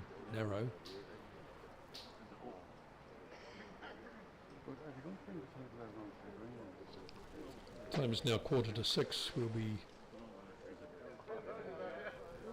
telecasting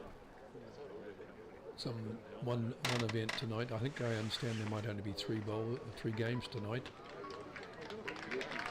So the red stickered bowl of a CYM bowler has just snared the jack. They'll be holding two by the looks of it. Game's not over yet.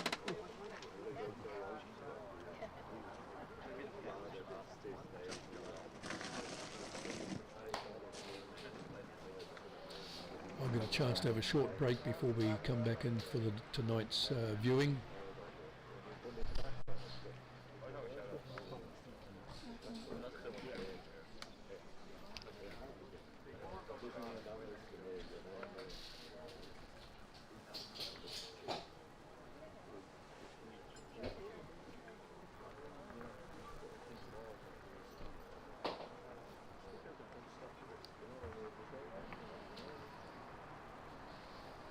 CYM bowl coming up, it's a little overweighted, knocks out the white spotted bowl from Iron, and they could well be holding three up there now.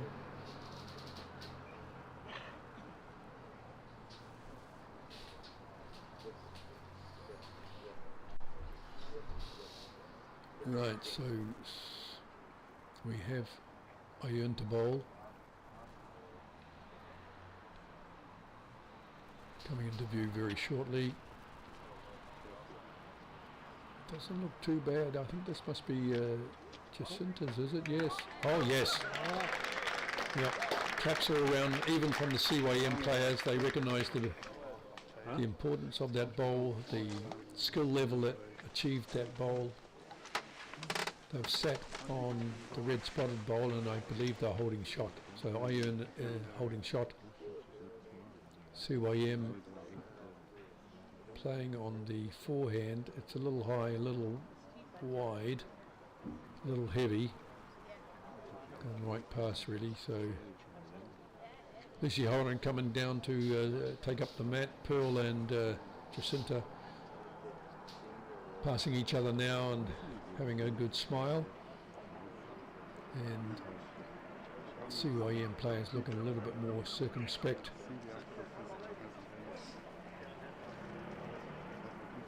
This really, I would suggest, is the crucial end. CYM would need to win this end, I believe, in order for them to take out the title. There are 6 shots in it.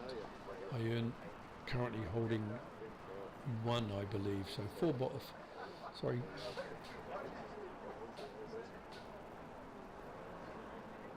There's eight bowls to come, of course. So there's plenty of time, plenty of bowls to come.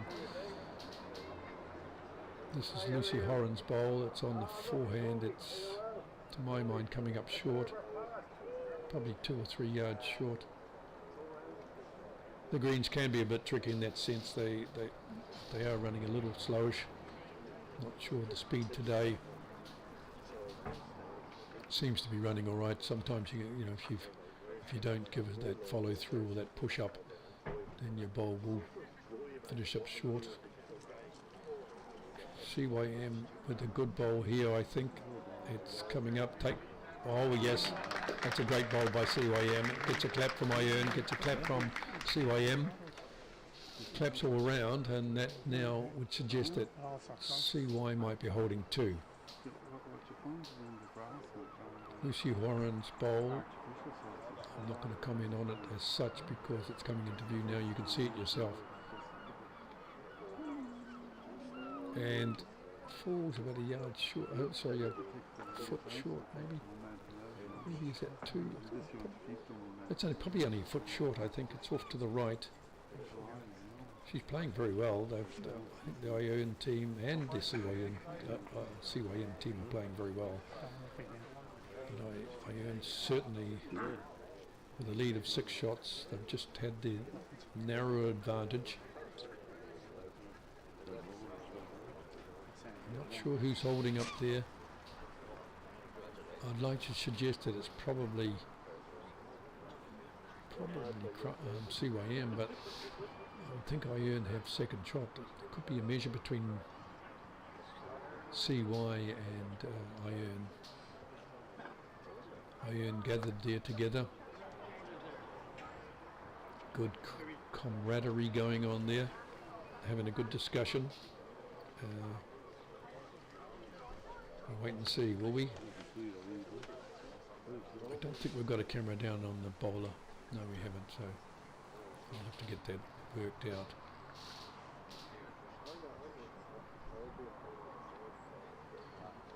Okay, CYM bowling now. They look wide, but I've been wrong before. They're not wide, they're coming in nicely, but they're a little short. Sometimes that hand will turn. They're on rink 4. Get the line right, that hand will turn nicely. If you get it wrong, you stay out or you cut across. I'd suggest it's probably a fine line.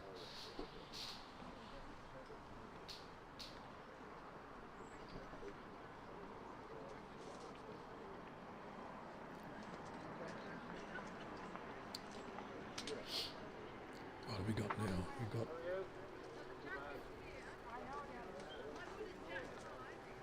Lucy's indicating to Monica what can be done.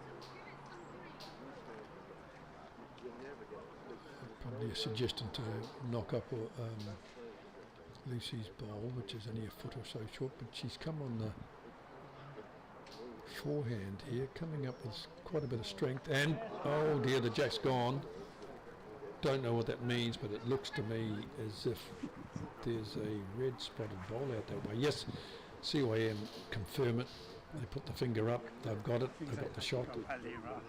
Not 100% sure who held before. I suspected it was Seaway anyway, but the reaction from Iron was a little bit disappointed, so maybe there's potential that they were holding at the time. Seaway coming up with their second shot. It's too big. It's gone way past and gone into the sat probably a foot or two short of the ditch.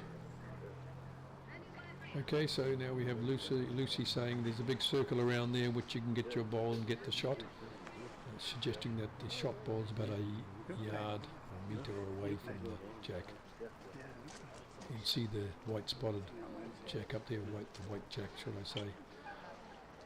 Now Monica, her ball is coming around, doesn't seem to have the pace to come in.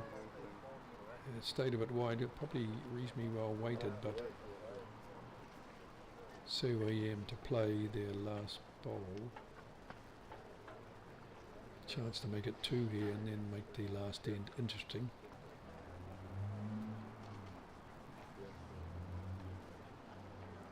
On its way. Seems to be a similar green. No, it's much better green. It's coming in nicely. That will count. I think. Am I right or am I wrong? We're about to find out. One shot to CY, and I think we're getting the tape out. So it must be short. The white spotted ball of Iron off to the left as we look at it is the one they'll measure. So there's probably one more jack high then. We'll soon find out. We can see looks like 2, is it? Didn't quite see the fingers of Lucy there. I think it's 2. We'll change the board in a minute. Changing the board, and I'll just have to talk to my cameraman to...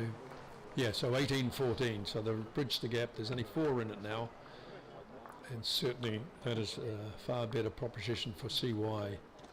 And had Iron picked up a shot there, or that would have made it 19-12. It's 18-14 now when we're on the last end. We're good. I'll just get the cameraman to try and get that jack. He's focusing on it now for you. This is the last end. The last match of the afternoon session. There's people walking around and asking the players, I think, to move a little bit backwards, so it'll be good. Just waiting now to see what my cameraman can do. He's got focused on the jack. I prefer a little bit zoomed out if he could. I'll just take you off speaker and see if I can talk to him.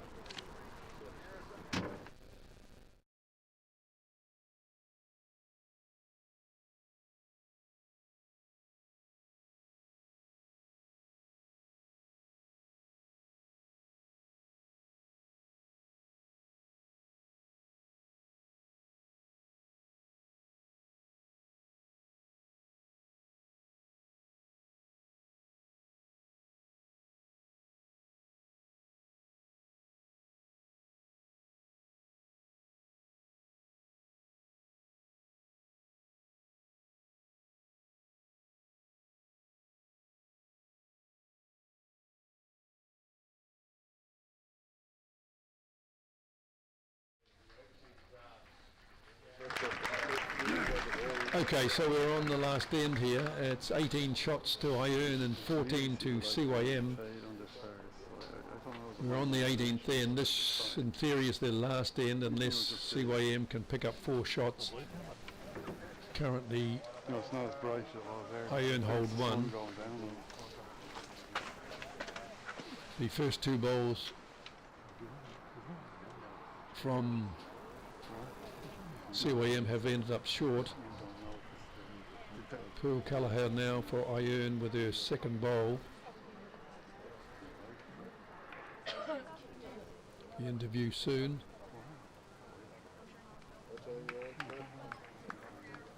Running short or way short. So go back to the mat and have a look at the CYM player on the mat now.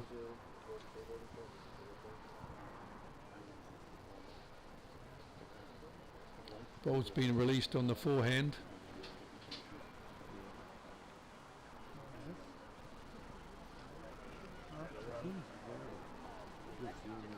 It's ended up short, so that's three, I'd call them disappointing bowls from CYM at a time when they need to be up. They ended up short of the jack.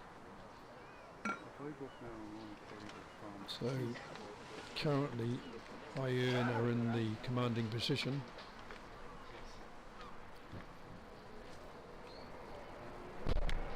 That's Jacinta with her bowls, got more weight than the, but if, she's going past the head, I would say here. That's way past, that's possibly a rush of blood, I don't know. I don't know that that would have been a deliberate attempt to go beyond the jack by that much. CYM bowling now, I haven't shown you the mat position, but they're coming in on the backhand. The lawn would You'll see it soon, the bowl is coming quite close to the jack, I would suggest, and goes past. That second shot just failed to catch the Iron bowl. Back to Jacinta on the mat, ready to release on the forehand.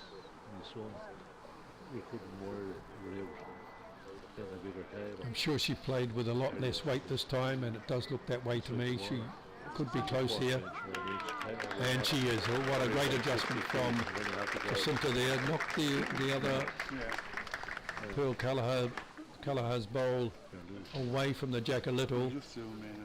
Probably still holding two. And now that we have the change of ends. I can feel the weather a little bit cooler. The cabin door's been opened and I can feel the air coming through. It's a little bit cooler than it has been in previous days. The sky's a little overcast still, but playing conditions look ideal.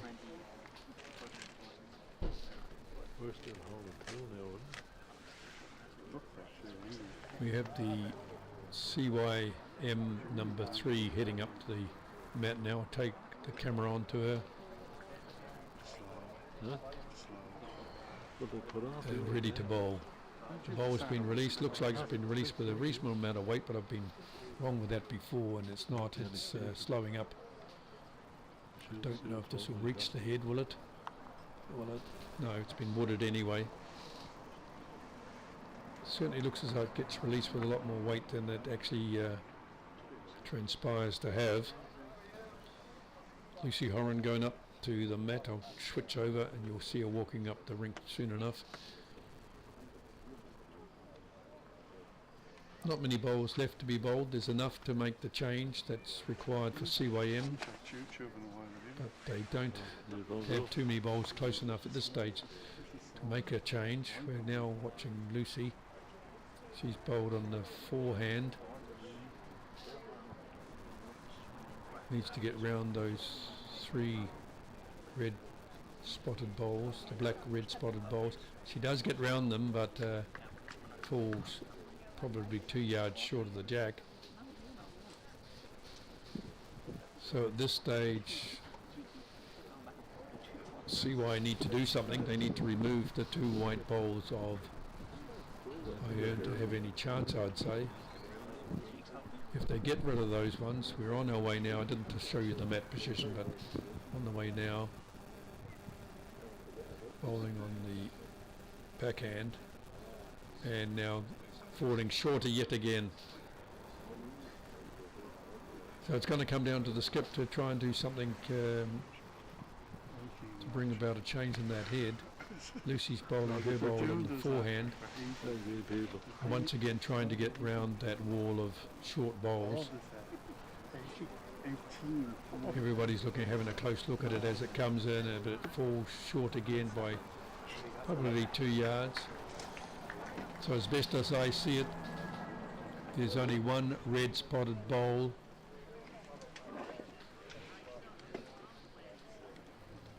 On the head.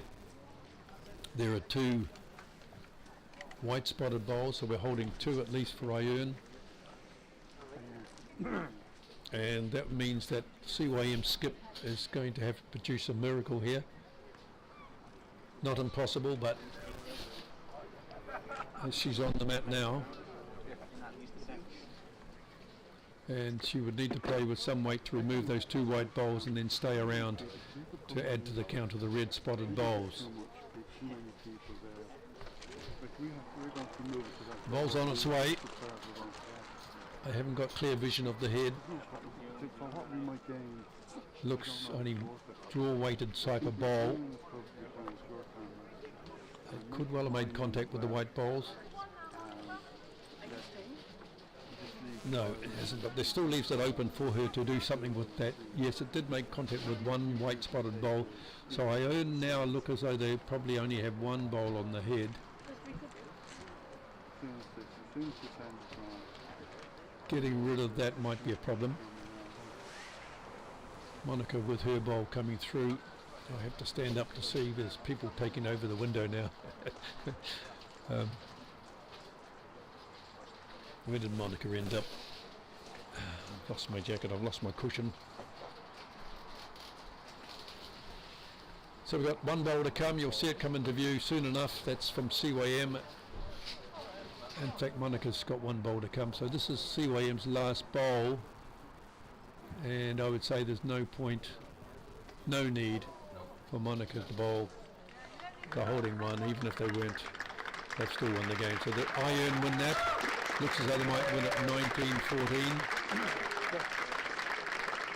So well done, Iron. That's the, I think that's the first championship final for this season or this year for Iron. I do know they have 3 other games yet to be played. So it's a good result to start the finals day off. They'll be very happy. There'll be celebrations, I'm sure. If not tonight, then certainly tomorrow night when it's all over. Well done, Iron. I'm signing off now. I'll be back at 6:30 to do some commentary on tonight's games.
Welcome back, viewers.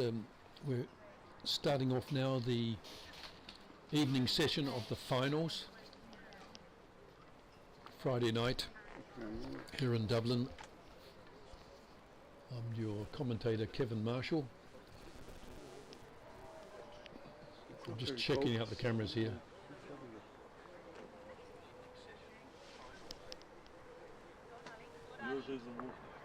What? I haven't Just, booked it in yet. actually, I'll just take you off the...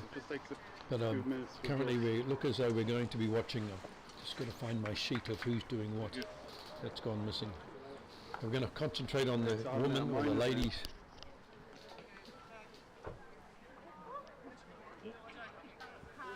I'll just take you off here and I'll talk to my cameraman, get things set up.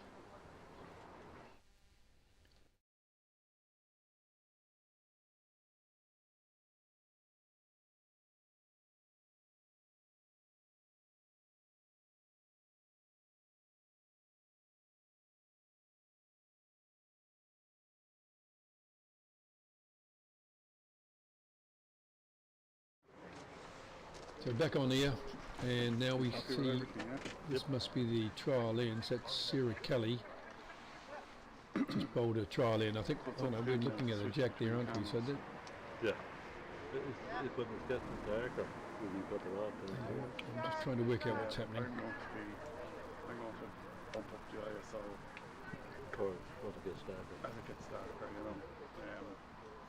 I think that was, as you saw what it was like this morning with the ISO. I've got the jack down Pure there. white But screen. I suspect this is a trial end. Yes, trial end.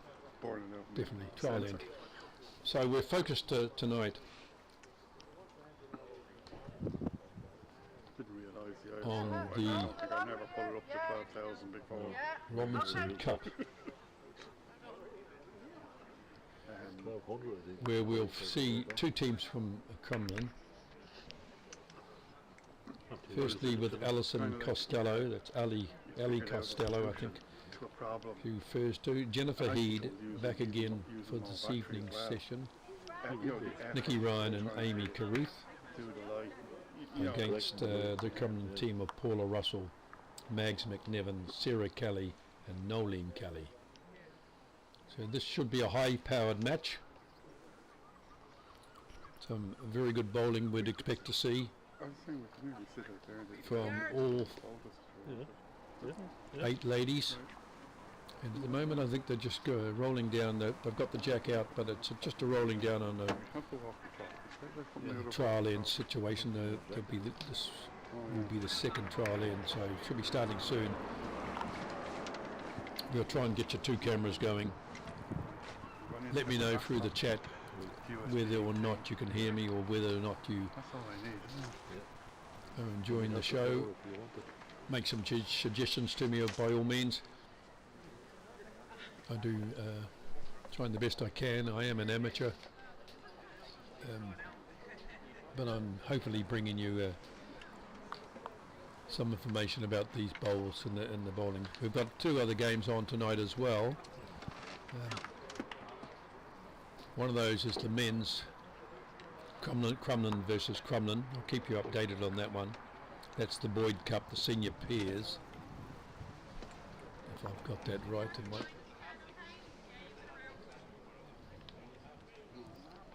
Just looking at, they do actually look like a fours team, so I've got that wrong. I'll just try and find them what the game. Things did get changed around today. Yes, I think I'm looking at that team I gave you. Yes, Friday 6:30. So I was correct in naming that team, but I'm trying to. There has been a switch around. The Marpa has been moved to tomorrow, on Saturday. I think we're watching the Robinson Cup here, and I'm now trying to find out the other games that are on tonight.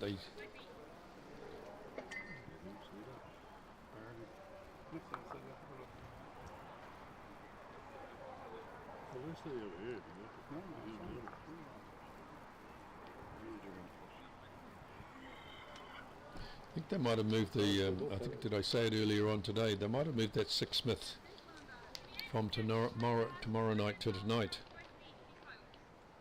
Because I can see the members from Crumlin of that Six Smith. They appear to be, I'll try and get confirmation of that, but they appear to be lined up in rink number 3 there. And I can also see team, I think they're from Bray,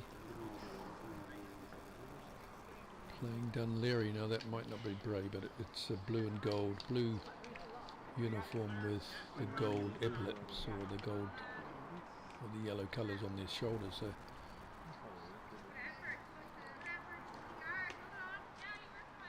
things have been changed around from the list I've been given here.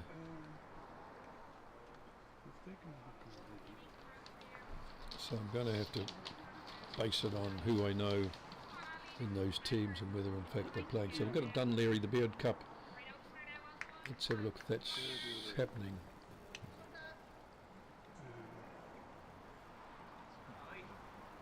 I'd say that's not happening. There's 4 players from each team there. I see Daniel Loughran going up there, Ian Darcy. So I think that's a Six Smith we're going to be watching. I'll try and report on that.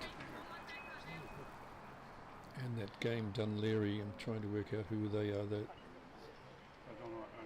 appears to be only one Dunleary team here. We've got 4 people on the head though. So it could be a trips game. I suspect not. So I'm a bit confused really as to that third game I'm going to be watching there, and as to who's in it.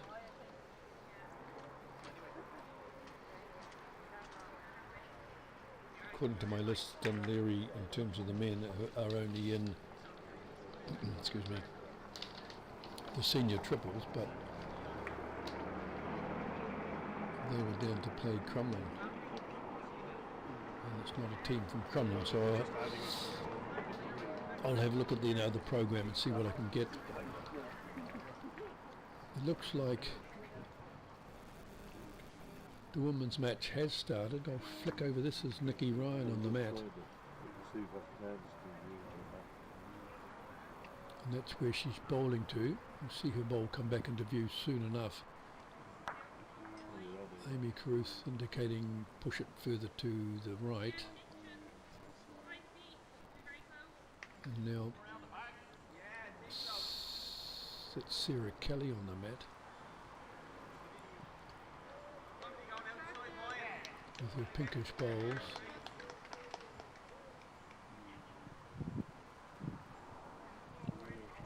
And being urged up to the jack through by her mother, Nolan Kelly. Nikki Ryan on the mat. Just trying to work out on the original program Friday night. The original program, not too much showing on the. At this stage, I'm at a bit of a loss as to that final game or third game. It could be Bray. Oh, it's Herbert Park, isn't it? That's right. I remember now. Herbert Park, and it looks like Dunleary or Dunleary Golf. I've got to work those two out. Yes, I would say yes. It is Friday 6:30. It's the junior fours, the McCready, between Herbert Park with W. Murta, B. Miller, G. Clancy and T. Marr, playing a Dunleary 4 of J. Green, N. Lyons, N. Maguire and P. O'Sullivan. I'll try and keep you up to date on that.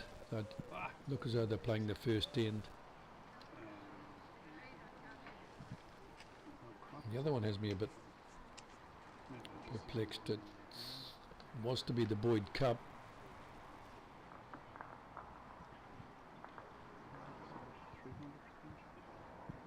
The Boyd Cup actually is senior peers, and they're definitely not a peers team. We're going to be looking at the Robinson Cup, I think, and then so it looks like maybe I think the MAP has been changed, and the Six Smith has been brought forward. That'd be my That's my interpretation. You're playing the Sixsmith, are you? Or we takes him out of the bottom. Yes, I've just heard confirmation there from Shane Leonard that tonight's game is the Sixsmith. That's the men's fours. And I'll just call out the names of the people playing there. They're both Crumlin teams, so Daniel Loughran, Robert Marr, Richard Leonard and Shane Leonard are taking on Connor Turner, Lorcan Byrne, It's not even in my I area. think Jim Byrne and Ian Darcy. Again, it's the So only 3 games tonight, but we're focusing tonight. Our focus on the camera is going to be on the ladies or the women playing that Robinson at fours. Nolene Kelly now on the mat. Nolene Kelly on the mat.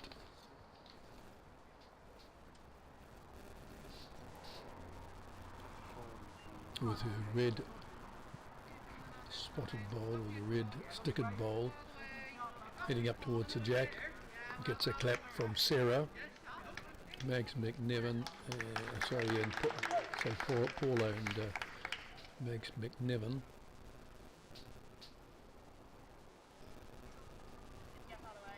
They're bowling against Amy Carruth, who's bowled her blue bowl short there. Looks about on track though, looks in terms of greening. Oh, sorry, go back to the... I look out the window and I forget to change my cameras, so sorry about that. That's Nolene's bowl, a little bit short, wax into a bowl. Looks like we're finished the first end, showing it up there now. That's where the mat will be. I'll get myself more comfortable. And after one end, I can tell you that the score is 1-0 to the team led by, or should I say, skipped by Nolene Kelly. No, I've got. Yeah, she played the last shot, didn't she? I'll have a look at that piece of paper again. That will tell me. We're looking at the Robinson. W.W. Robinson Junior Peer. That's not right, so I got that wrong again.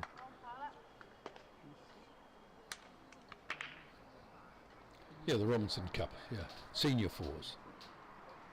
And according to the score sheet, Nolene Kelly is skipping. She's skipping against Amy Carruth. So red stickers to Nolene's team and white stickers for Amy Carruth's team. We'll get back into that. Hopefully I can follow it.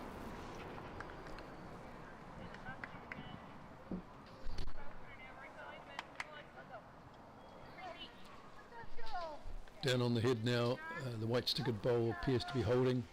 Could be a slight measure. So this is Paula bowling now. Somebody walking behind.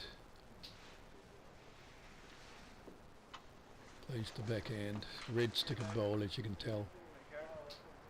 Early times in this game, so we're just getting a sense of the speed and the green of the rink. I'll just have a look, stand up and see what I can see in terms of the settings. Settings are still on red. They were on red earlier today. Doesn't look as though they've changed those settings unless I've misinterpreted the earlier settings. But they have moved over a rink. They're on rink 5. Rink 6 was a little bit of a challenge for the Murphy boys, I'm sure. I'm sure they've got some stories to tell about it. That was the game won by Kyle Murphy against his brother Dylan. Reasonably close game in the end. Final score 21-15 to Kyle. Back here tonight, looking at the head. This is. Let's have a look if I. That's Mags McNevin who just bowled that bowl. That's a burgundy pinkish wine. Let's call it wine coloured. bowl. It appears to have a red sticker. Here comes the white sticker bowling down of Ali. Just get that name right again. Alison Costello.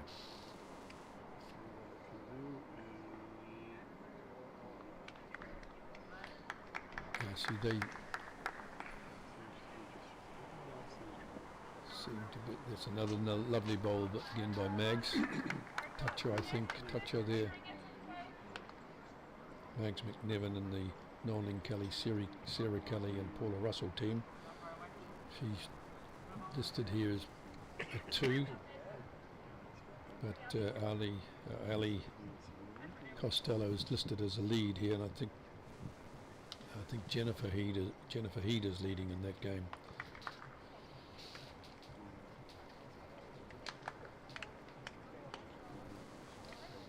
Right, so we're changing. I'll go back to the mat. You can see who's on the mat.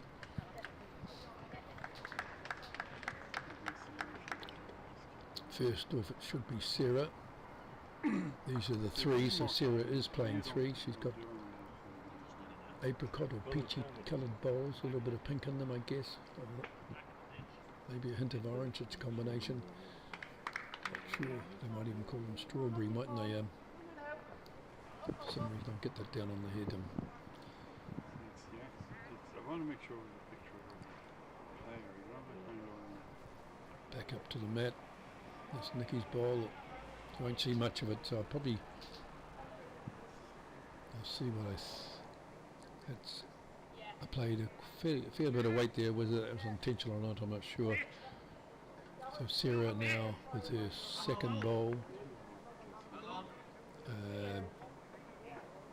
Nolan standing on the head for her.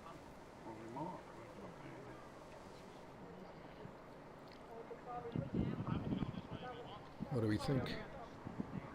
Coming with a little bit of weight, getting the jack, I think. That's a great bowl.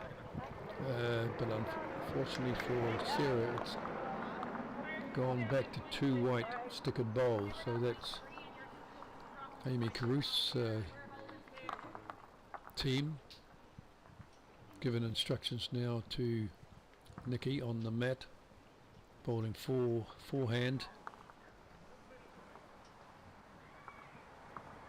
Her second bowl, coming down reasonably weighted, and knocks in or knocks out, if you like, Sarah's bowl. So now we can see that there are 2 bowls held by Amy Caruth's 4. Nikki and Amy and the team all exchange low 5s. They're playing, as you can see, all in the same mainly yellow top with the green at the top of it, and the chest level around the back as well. And the other team, which is Noeline on the mat now, you can see that she's bowling with the mainly green top with the yellow up near the chest and back. So that's how you'll be able to distinguish which team's which. She snuck through the 2 Mags McNevin bowls, looking and presumed to have pressed one of those up. Does look to me to be a forehand shot, but as I've said often before, one of the methods here seems to be to try and knock up your teammates' bowls rather than trying to dead draw or push through ahead. Now that's probably by choice, I guess.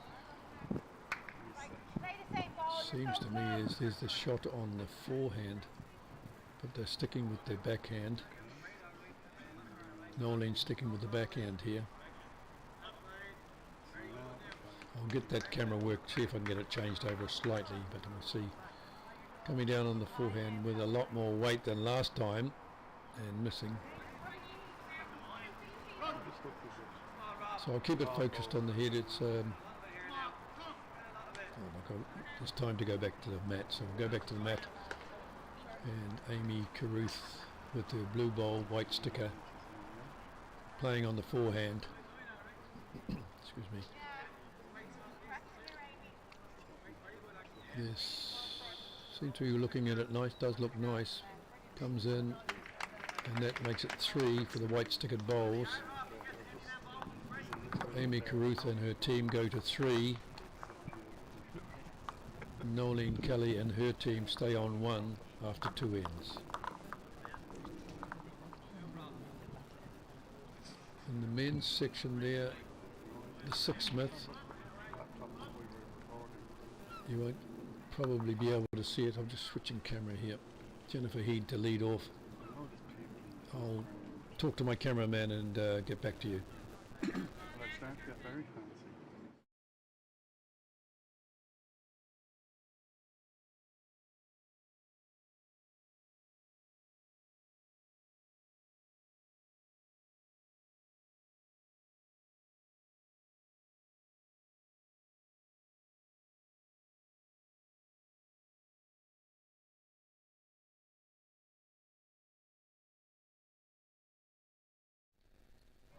I've just had that camera swung a bit more so we can see the head. You can see that Jennifer Heed has picked up the jack already. Thought I might just pick that up. Potentially could be swung a little bit to the left to give you a bit more vision of what's on the left hand side, but at this stage, so here we've got Paula.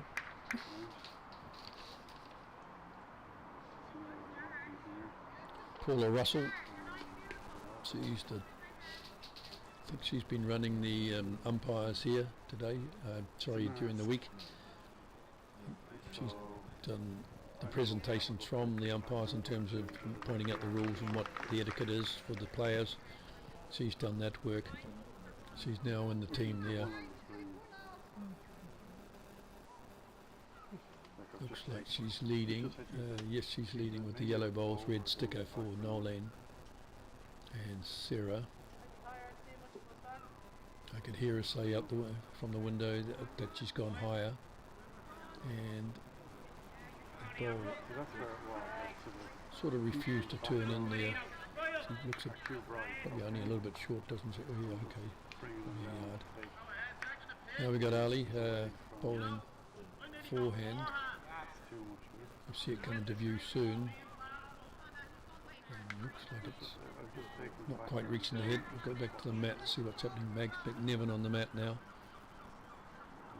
with her wine-coloured, red-stickered bowls. Balls go out a few pretty quickly. There's a gap in the middle section of the wrinkle, as you can see, that we don't get coverage of. Mags has put her ball a few yards over. Ali, back to Ali. Now, if you're working the chats, so I see a few more chats coming up there. If you are working the chats and you don't like the idea of changing from one kangaroo angle to the next, let me know. I've just got to get to my cameraman. The battery's running out, so I'll turn you off for a moment.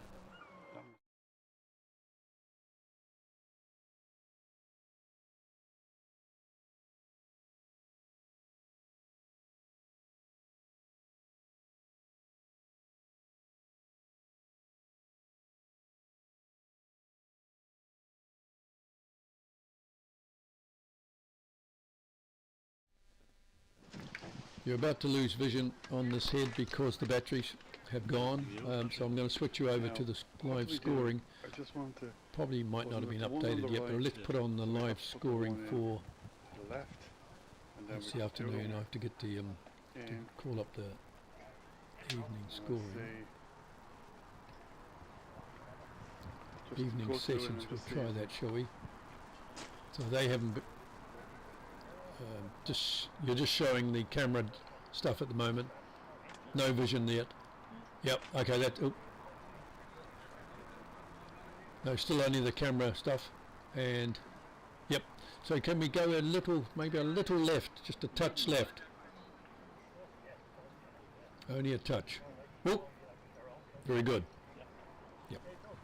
Oh, sorry, I thought that.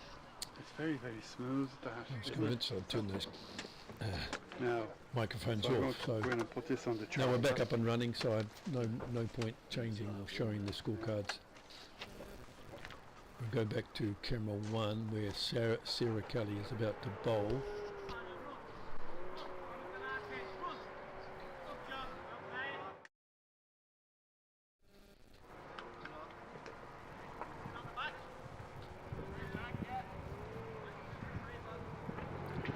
Sarah's bowl is cut across left as we see it, probably a little light as well.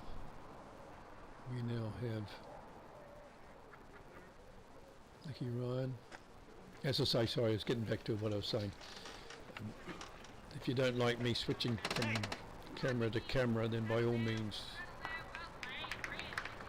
suggest that I stick on only on the head, for example.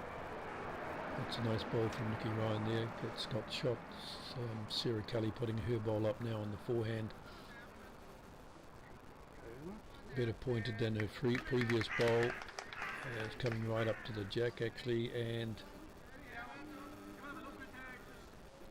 wouldn't like to say what's the story there. I didn't see any reaction from any of the players.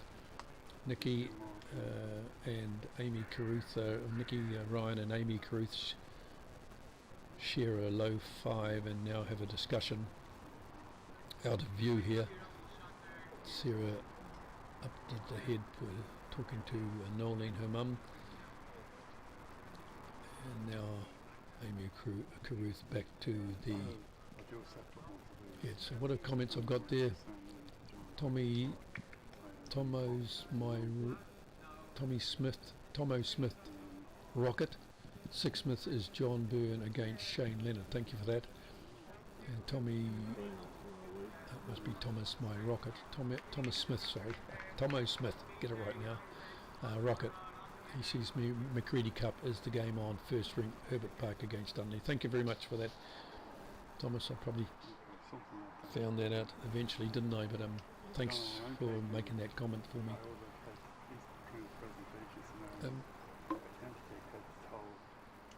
Nolene seems to be walking back with perhaps a little bit of a limp there. I hope she's alright. She's on the mat now. Just give you a swing to the mat.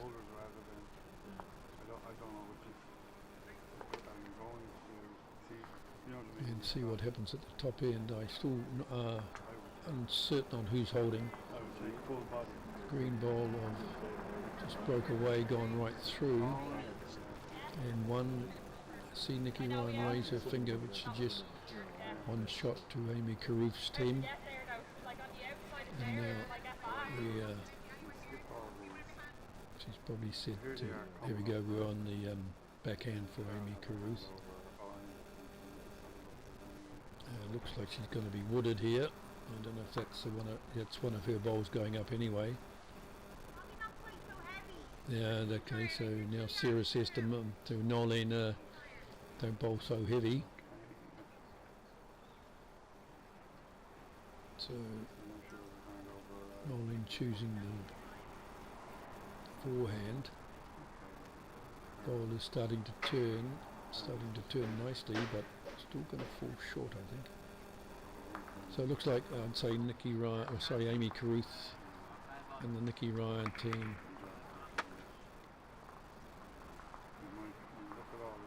Jennifer Heed there, and it's hard to remember all the teams without having the piece of paper in front of me.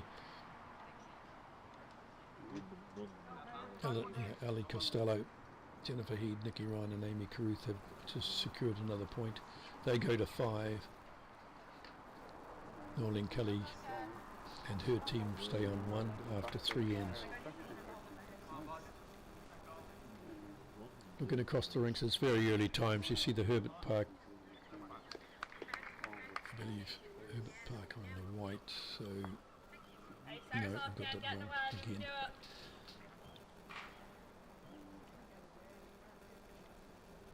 So I think Dunleary bowled that bowl. I should write it down. If I had a pen with me, I'd be able to write down who's got red and who's got black. But I mean, sorry, who's got white.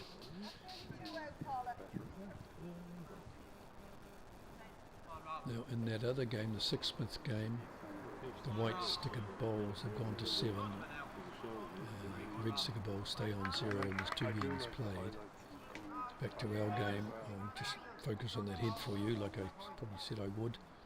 They're not going to win Dublin Camera Club. Let's see what the view is from the other end. Yeah, so Jennifer now with her bowl. And see which hand she's bowling on. I probably don't need me to tell you now if I show the view up that end. Another good bowl here from Jennifer. Slightly over, but just only a foot, well, probably a foot, was it? Slightly narrow. Back to the head, back to the mat. This is Paula.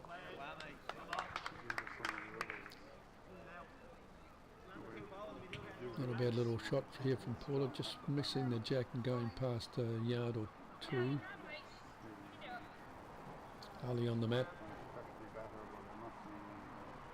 Backhand.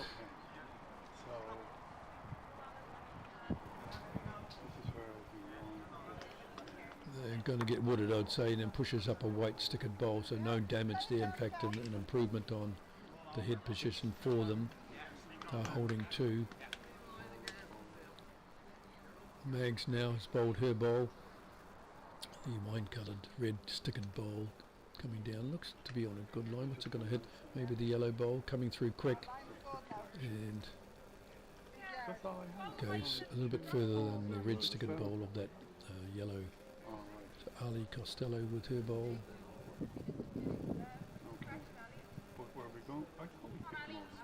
They're calling for it, but it's falling short, I think. Just, I would say, a couple of yards short there, certainly a yard and a half. Bit of activity going on in the other Crumlin game, men's game. There's a bit of shouting going on there.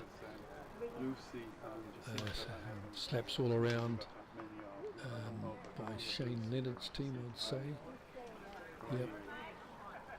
Shane Leonard, Richard Leonard.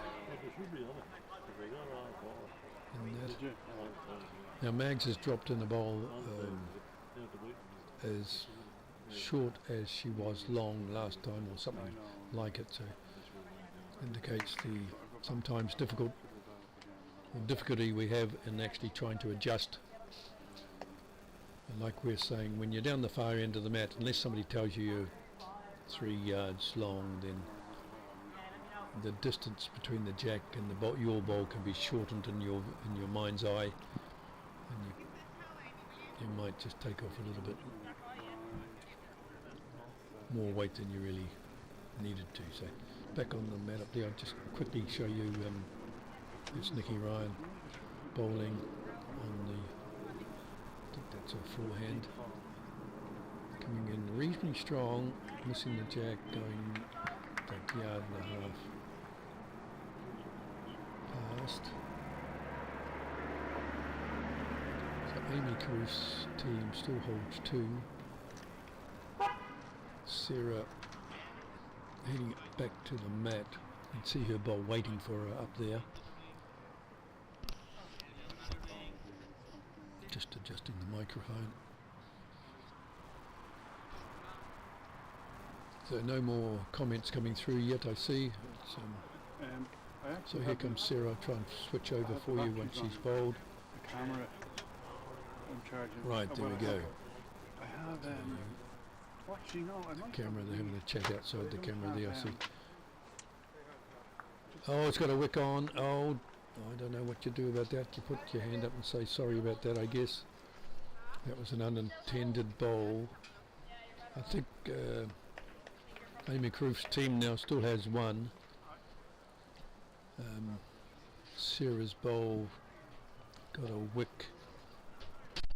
Probably would have missed the jack by a long way if hadn't have clicked that bowl. That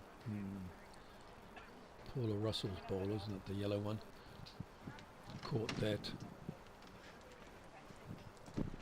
Now I might be wrong. I'm pretty certain from my window position I would pick the blue bowl with the white sticker to be holding. Yes, definitely. That's the bowl, or that's the means that Amy Caruth's team is holding shot, and Nikki Ryan. Let's go watch Nikki Ryan from the mat. Nikki Ryan from the mat now. coming on. Let's see what hand she bowls. It should be, I'd imagine that bowl would be the forehand. And it is.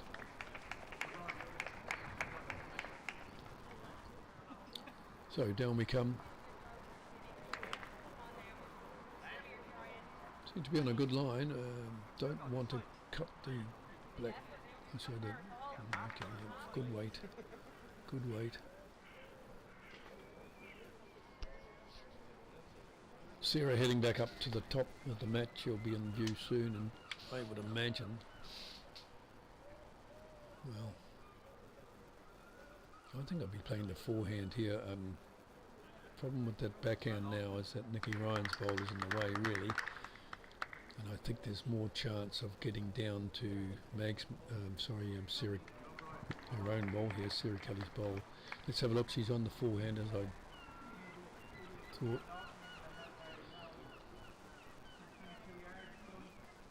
Weight doesn't seem too bad. The bowl seems to be hanging out a bit, does it? Yeah, hanging out a bit. Not too bad though. Probably used the right weight there. There's a few. There is that yellow bowl of Paula's. I guess that what we're trying to do there, I'm presuming what Sarah's trying to do is move that blue bowl with the weight sticker out of the head. Coming the other way, it should be risking pushing Nikki Ryan's bowling. Now Amy Carruth is on the match. She's delivered her bowl, blue bowl, white sticker, coming into view very soon. And that's well pointed, isn't it? And she's going to nick the jack. No change there. Let's have a look. I think Sarah's would be holding a second shot, but let's have a look. Could be a measure there. Certainly Amy Carruth's team hold the shot. Nolan going up to have her position on the mat there, and I would say forehand here. Can't see it being won on the backhand, so forehand for me and forehand for Nolan, I can see.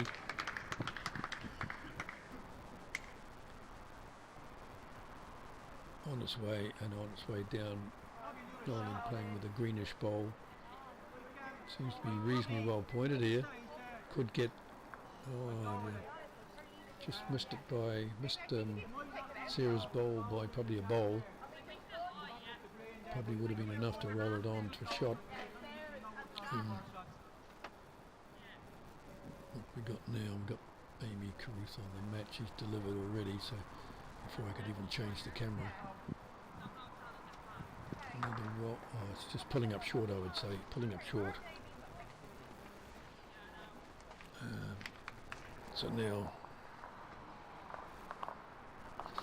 I haven't had any feedback yet about changing cameras all the time. I hope you're satisfied with that.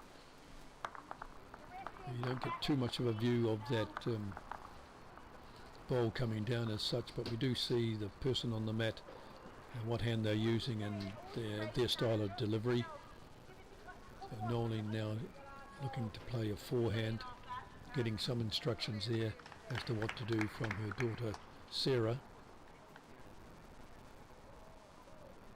Ball's on its way. Only just missed really last time. This looks wider. This looks like it'll hang unless it catches something. No, it's, yeah. It can be tricky out there. 1-2 Amy Carruth's team. They go to 6. 4 ends played. 1 shot for Nolan and Sarah Kelly and Max McNevin and Paula Russell's team. Yeah, yes, I got that right. I think. Now on that Six Smith team, it's one-sided at the moment. Only 3 ends played, and there's the white team. The white stickered bowl team are now 11-0 against the other Crumlin team. I probably need to just remind myself who's got what colour there. Jennifer, he just bowled up. I'm going to try and determine. There's a white stickered ball going up there now. Let me have a look at.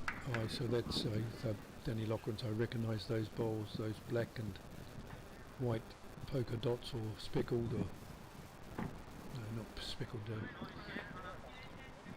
don't know about looking bowl actually when you see them in real life and live. So Daniel bowled those. So his team will be bowling again now.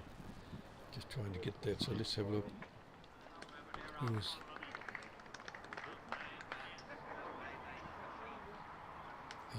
I just remember it. I have to look at tomorrow's team to find it. Yeah, Danny is playing with Richard and Shane Leonard, so that's a pretty high-powered team. Definitely. Danny's playing with Richard and Shane. I'll open that up, and Danny's playing with Richard and Shane. Just a bit of noise in the paper there as I try and unfold the pages I'm looking at.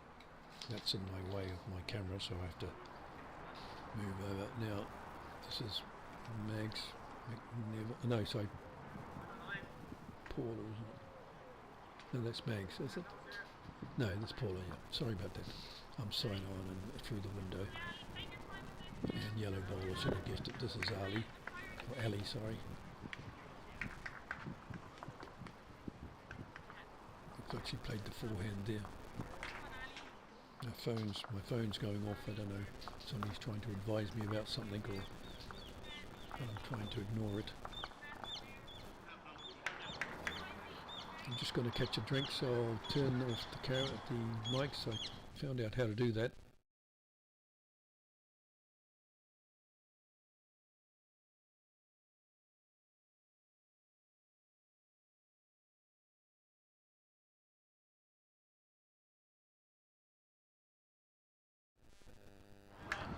Back on track. Mags McNevin just bowled that. Looks like she picked up the jack or did something with the jack, but then pushed it on to Paula's bowl. Ali playing now.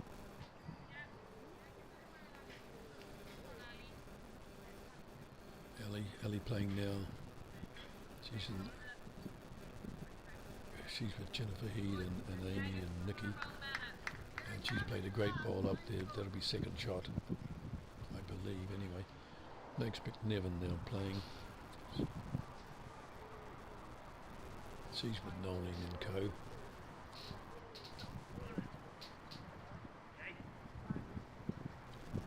So we're changing up. All four are heading up there at the moment, I see. Yeah, all four heading up the rink. Others coming down the rink.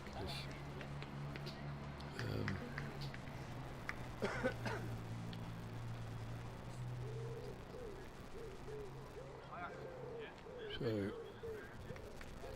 we've got to change over. Nikki Ryan's coming down to play her shot. Sarah Kelly's come down to play her shot. So they'll be the threes. Nikki Ryan to play first on the forehand.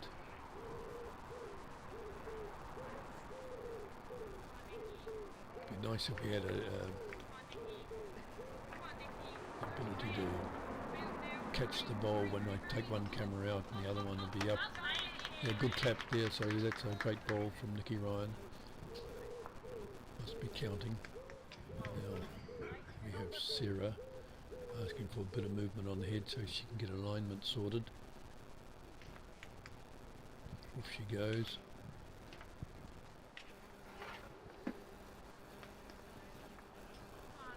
No reaction yet. They're starting to show some interest in it. Looks like it's hit Nikki Ryan's bowl. And let's push Nikki Ryan bowl further towards the jack.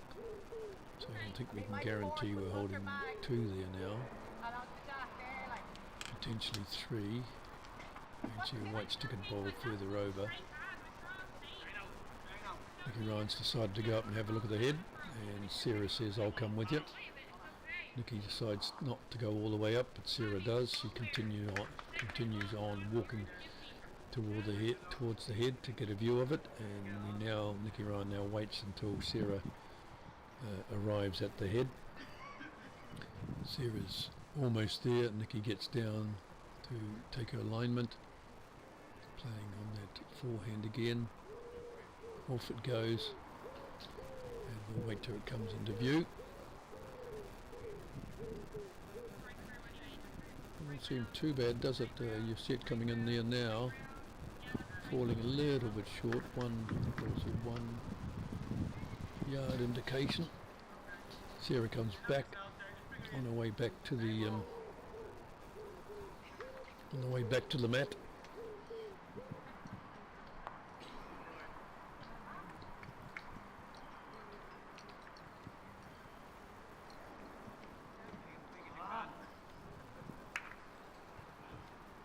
I just should Shane give a grunt of despair, so his ball's ended up short of the jack there, I see. Back to Sarah.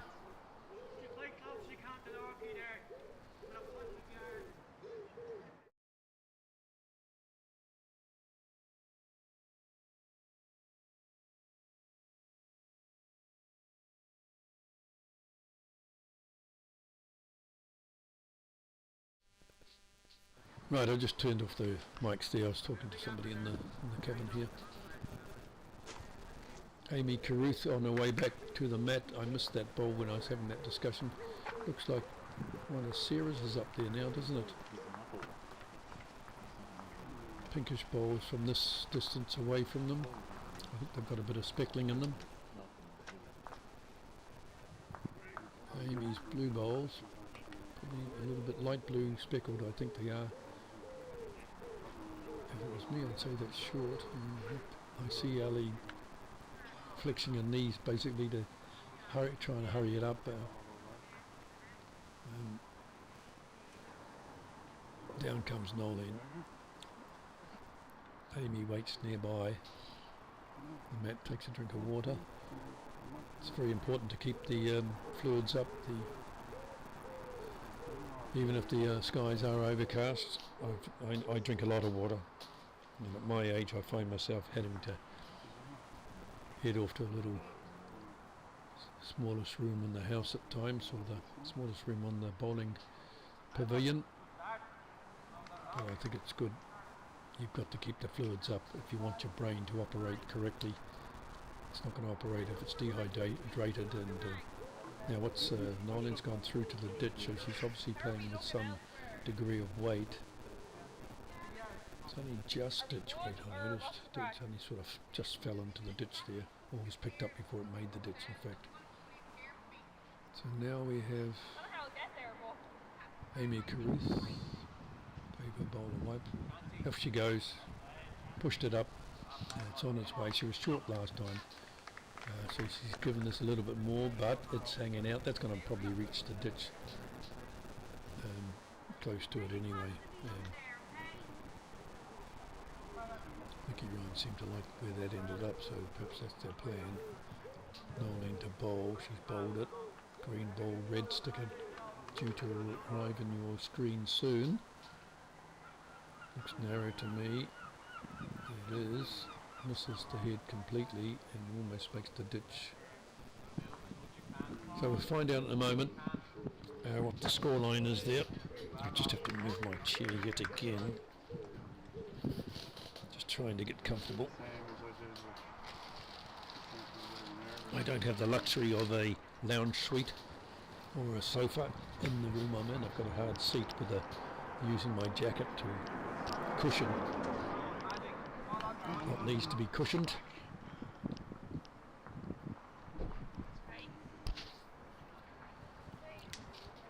And now you can see Jennifer Heed on the mat. They've changed the scoreboard to 7-1. That's Amy Carruth's team is ahead by 6 shots after 5 ends. Jennifer Heed with her blue bowls white sticker.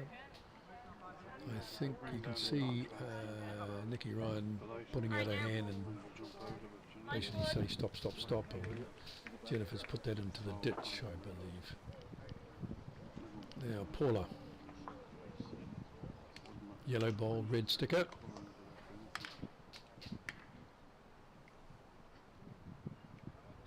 I can look out the window and see if it does look close to the jack. It's gone past it though, and given the downhill nature of this rink, well, it just stops short of the ditch. But as I say, the downhill not the downhill nature of the rink, it's the downhill nature of the last metre or so, which needs to be rectified, and over time hopefully Paul Smith can do something about that.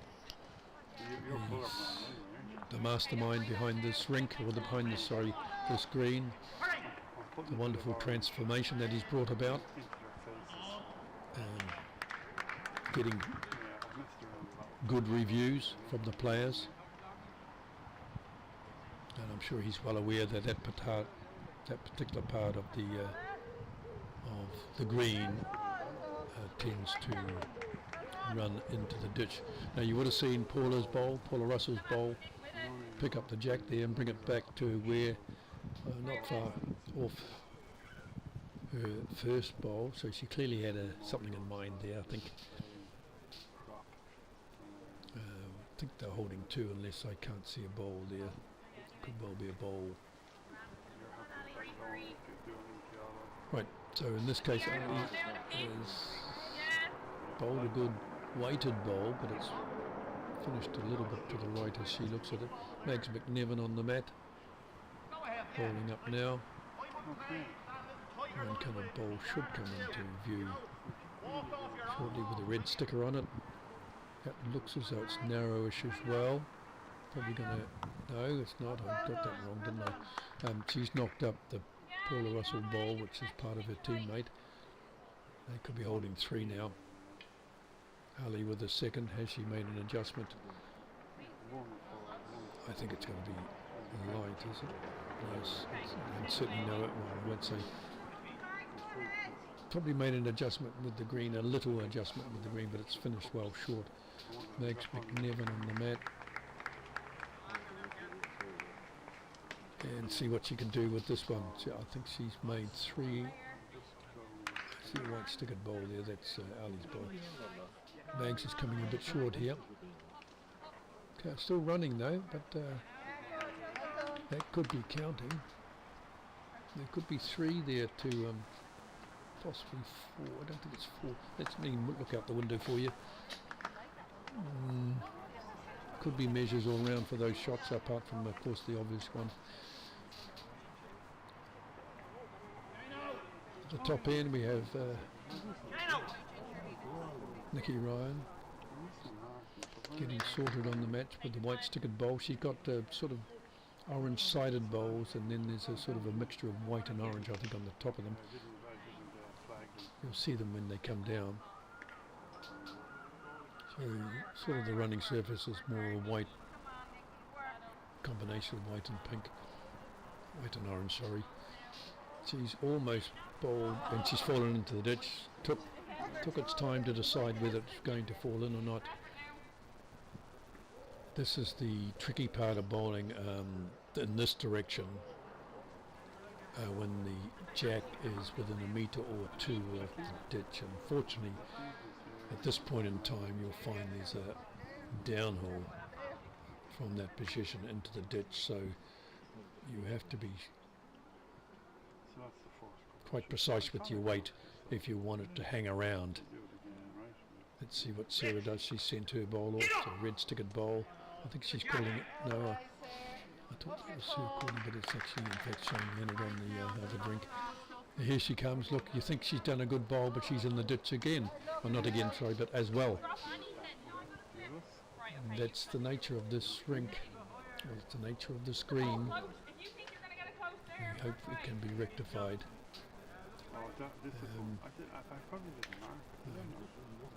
So Nikki Ryan coming down on the forehand.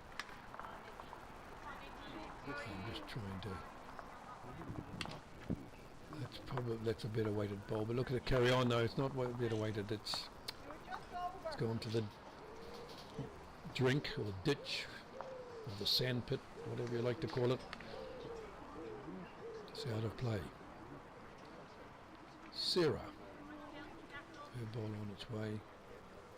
It's been rather difficult to her, but the yellow balls with the red stickers I'm sure are holding. And There you go. Sarah's managed to hit the red bowl. It stopped it from going into the ditch, I'm sure. And they must be holding 2 or 3 there. Potentially a few more than that. Nikki Ryan and Amy Carruth exchange opinions about the head, and then Amy heads up to the mat. They lead 7-1 at the moment after 5 ends.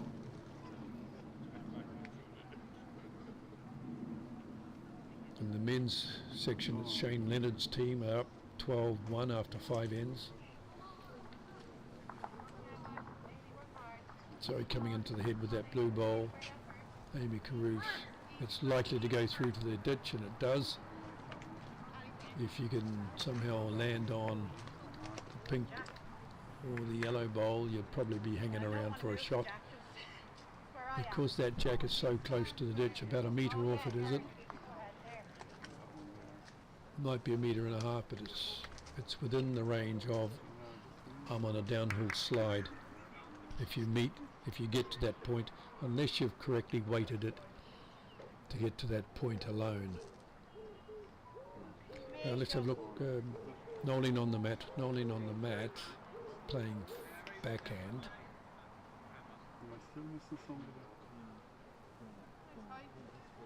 Let's see how well weighted this one is. There's talk about up you come and all that, but so that won't make it. Okay, I suppose that's the tentativeness. Well, it's the conundrum. Do I give it enough to get up to the jack and then let the downhill take over, or do I stop it short somehow? And right, so we've just got Amy rolling that one down. She's got the blue ball. Let's watch it as it comes in. I would like to say this is much better, but I'm worried that it might go the ditch as well. It doesn't quite make the ditch. Possibly cuts down a shot. There's at least 2 shots there for Nolan's team. Nolan team on the backhand again. I can hear the comments out the window. Here it comes, you can see it there, and then looks like Sarah's pulling it on, but it pulls up short.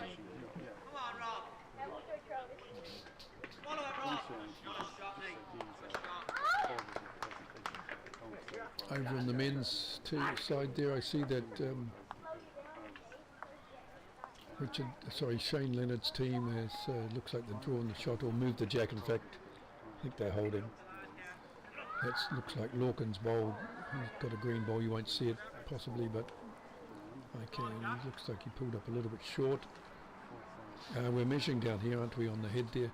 I think it's probably 2, but they're measuring for 3, aren't they? They must be.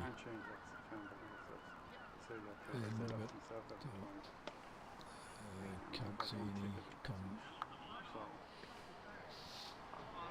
Paula Russell has grabbed. Yes, Paula Russell is leading. I must have got that wrong in the past. Yes, I have. Okay. Didn't I say? I made some comment earlier on that I thought Jennifer Heed was leading, but clearly I do need to go to Specsavers. And where are they on that list?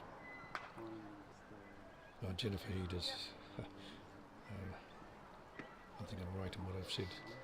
Jennifer Heed is leading, but so is Paula Russell. They're on opposite teams, opposite sides. So all is forgiven. Time for another drink. You'll go off audio for a moment.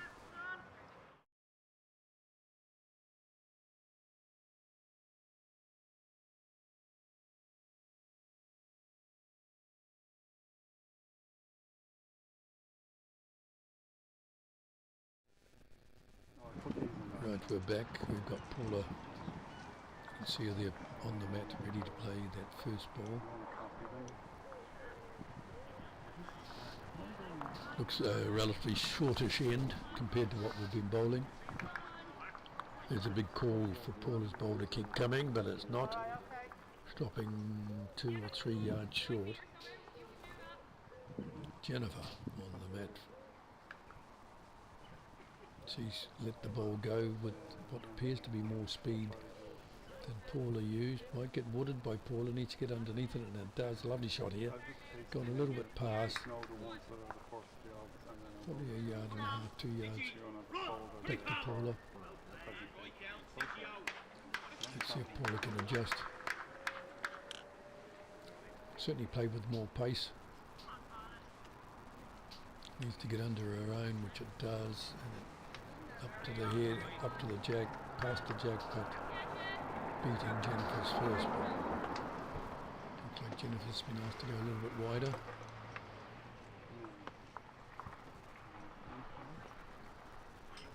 Excuse me. But doesn't. Goes in fact more, goes narrower.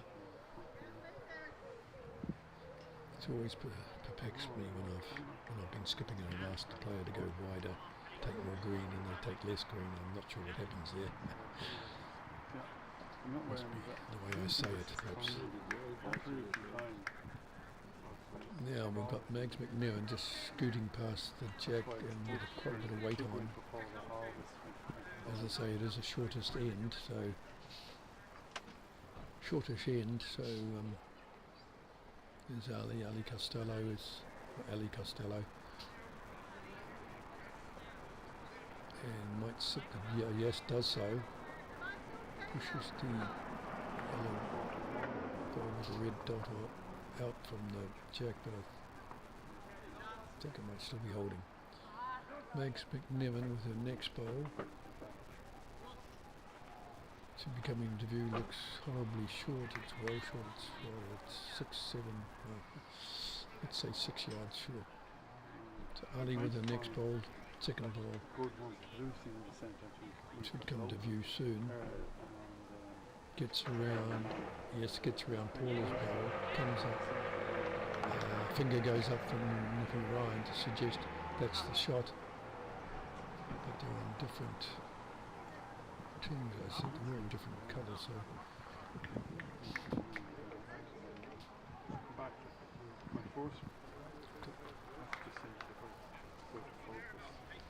Just turn that page back. Turning that page back. I keep having to look at the page. Yeah, so Paula Russell bowled that, but I saw Nicky Ryan put a finger up, and I thought that meant that Ali had got the shot loaded, and anyway, let's go on with the game. We've got Sarah bowling there. Sarah should make certain of this. Coming up, can she negotiate underneath Paula's? She can. Could go a little bit beyond, sits the white coloured stickered ball. Holding to Nicky Ryan bowls her white stickered ball. The orange and the white. Looks like it's a little bit quicker than I wanted, but knocks off Sarah's bowl, so it's tit for tat there, I suppose. And Sarah to reply.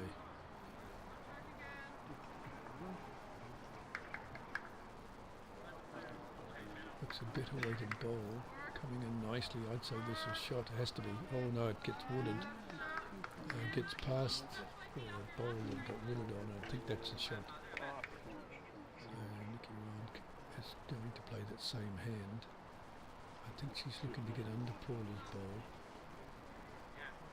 Does look a bit short this time. It is under Paula's bowl and getting up to the jack nicely. And that's it. Got to be the shot. Yeah, claps all around. Yeah, Jennifer Heed there, I see that's where part of my confusion might be coming from. I see Jennifer Heed in the yellow, mainly yellow top, and same with Nikki, and Amy is wearing a jacket, which is covering that, yeah, I presume the yellow top. She's wearing a jacket which is green, mainly green. which is the colours that the opposition are wearing, so it's probably a little bit chilly out there tonight. And I understand that the green, mainly green, is the Crumlin home strip, I think, and then it might be the away strip, I think. Anyway, it's one of their strips and the other one's the home. So one's home and one's away, as I understand it.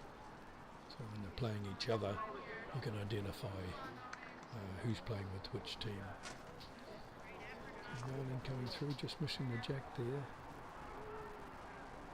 I'm uncertain. It certainly looks like Nicky Ryan. It's Nicky Ryan's bowler's holding. I can't determine who was second, or third or fourth there. Amy Creed coming down now. She'll be on the mat very shortly.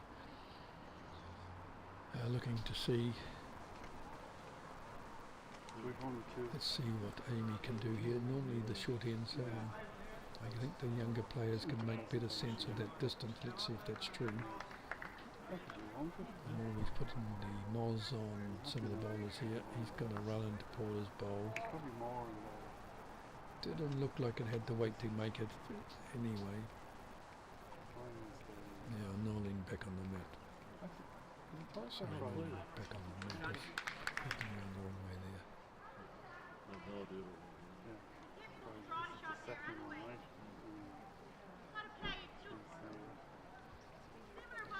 In the men's, Six Smith, Shane Leonard's team has gone to 14. And Darcy's team, or John Burns' team, is still on 1. So they're making it hard weather of it. Nolan's just bowled her bowl. Seems to be overly weighted, but no, it's not. I got that wrong again.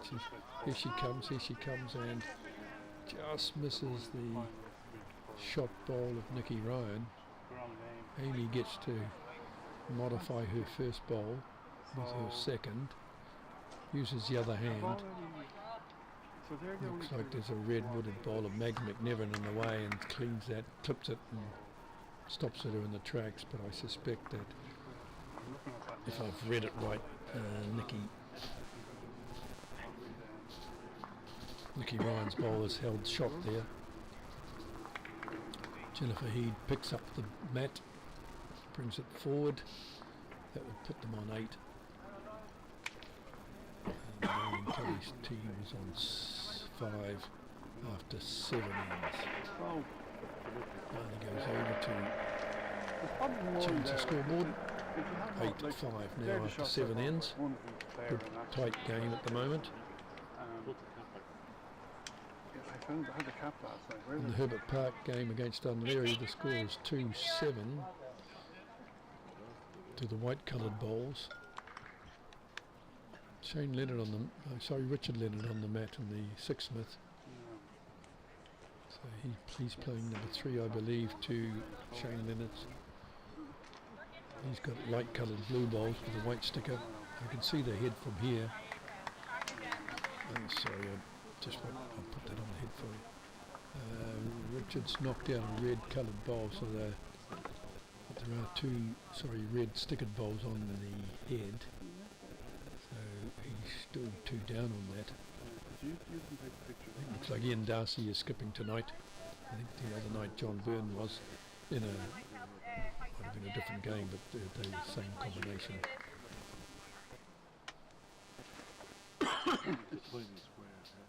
So Jennifer with her second bowl, she got the first bowl right on the jack. Second bowl coming down with a reasonable weight, but I suspect it'll pull up short by about a yard. And now we just switch to the mat. You can see Paula on the mat now.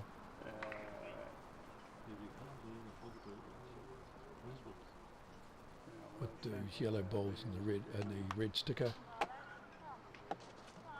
They're trying to whoosh it on, so it's a short bowl again. The first bowl was over by about 2 or 3 yards, and this time it's pulled up short by about 2. So Ali on the mat, delivered before I can change camera. And this looks light to me. Yep. So having the same problem, just trying to get the speed of the screen as the night gets cooler. Max McNevin on her delivery. Having a reasonably good game from what I've seen so far, but she runs into Paula's bowl and then ends up second shot.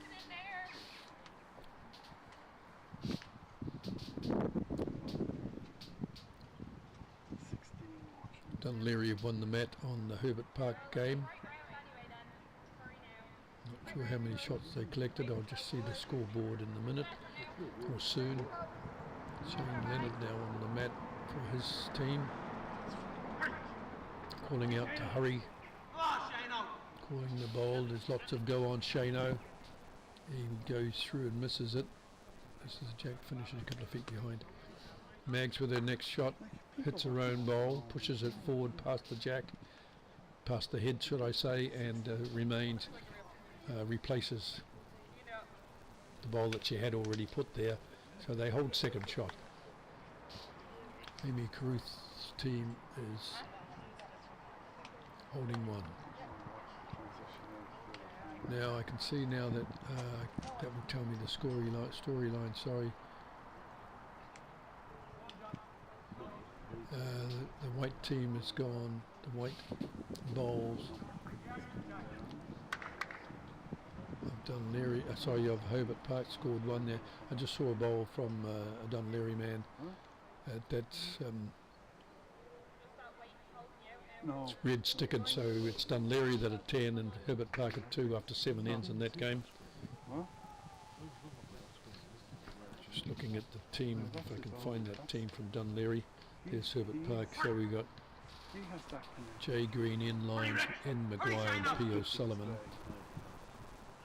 from Dunleary, and as I said before, W. Murta, B. Miller, G. Clancy and T. Marr for Herbert Park. And it looks like is it John Green, is it? I'm not sure. I'm not 100% sure of these names. Sarah's bowl, have I got that on the Jack? Yeah, on the, yes, Sarah's bowl's come down. Third shot, it's red stickered, but white stickered bowl, I believe, is still holding. Nicky Ryan bowling up on the same hand, the backhand. Just don't think that it must be a red stickered bowl, it is a red stickered bowl.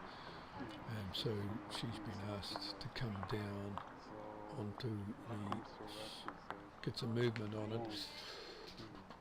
Yeah, oh. Well, that might have helped because she's come onto Sarah's bowl. Sarah's bowl moved to be behind the blue bowl, the blue with the white sticker, and it pushed the blue bowl with the white sticker slightly forward, only on a lean situation. So I suspect that's pushed it in for shot if it wasn't shot already. Sarah bowling to do the same sort of thing because she does have and she catches Nicky's bowl, pushes Nicky's bowl over to the right as they look at it. Amy Caruth stands on her tippy toes and has a look at what's happening on the head, and I would think because of what happened with the blue bowl, I think the blue bowl's holding, but now they're discussing. Nicky Ryan and Amy Caruth are being discussing. Amy was suggesting come on that backhand and push through the blue bowl or that side, and then it would bring the Jack out, but Nicky has convinced her to go the forehand. Come round, she said, on the forehand. I think that there's a lot of weight being used here, is there? Going to run into it. Yeah, it's got nicked by one of her own bowls, one of her own team's bowls. And now Sarah has the discussion with Nolene about using, I believe, the forehand. Maybe they were talking about pushing the.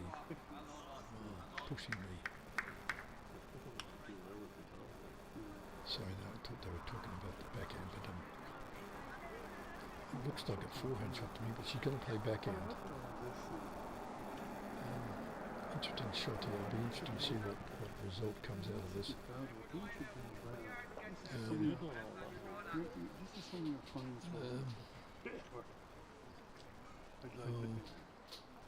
Must have been looking to pick up the jack through that gap, I think, but to me it looks like it's available on the forehand. That's a red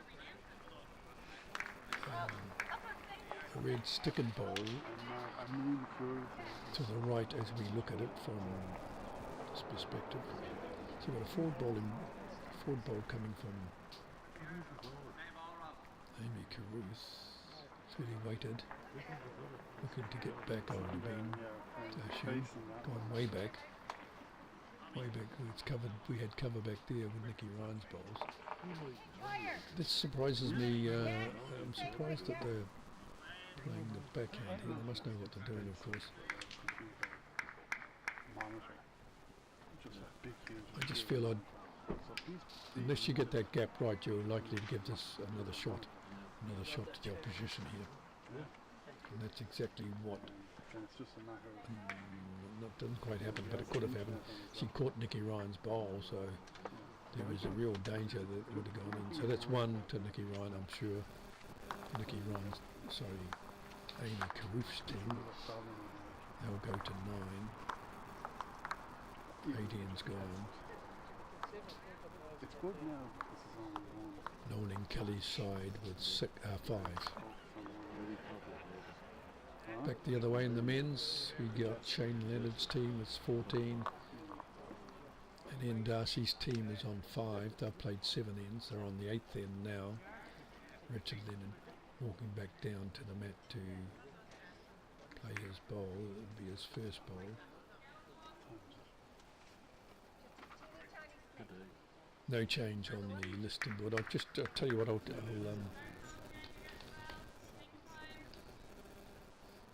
because we're just starting this extra end here, I'm going to transition you over to the scoreboard and let's see if they're up to date or not. The image is so small for me here that I can't really tell. It's too small for me. McCready on week 2. That's 10-2, that's correct. The next game, though, the Sixsmith, it's showing us, I can't read that, 14-5. That's correct. And the Robinson Cup, it's showing up as, can I read that properly, 8, is it 8, yeah, that's correct, 8-5, yes. So far that looks like the scoreboards are up to date, they are good. There's the view of them for you. I'll transition back now to the video. Jennifer Heed has put a lovely bowl in there. She's got 2 on the head. Paula's is probably 2-3 yards beyond. Paula on the forehand. There's calling come on from the team. They're wishing it up, they're encouraging it to come. Hasn't made it. Hands went up from the opposite, from Nolan.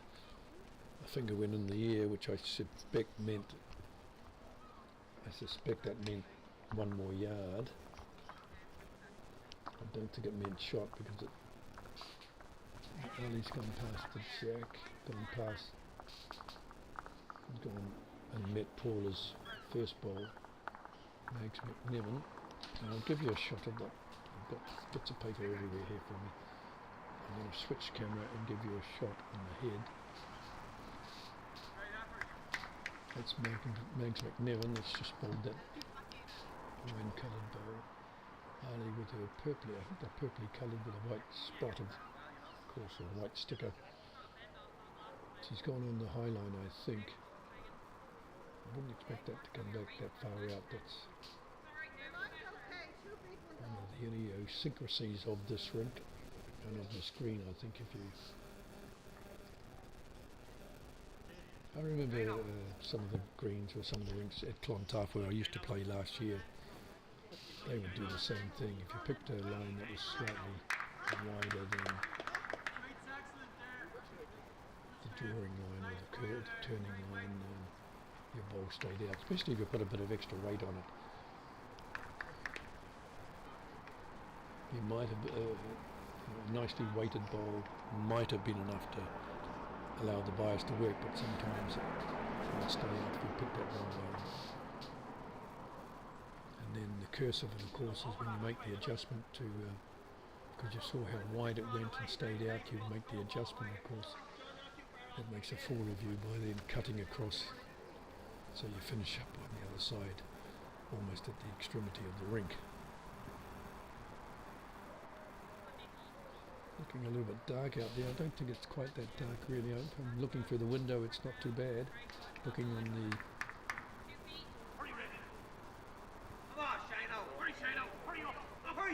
A lot of come on Shano over there, hands clapped all over, and that would suggest that Shano has delivered a great ball.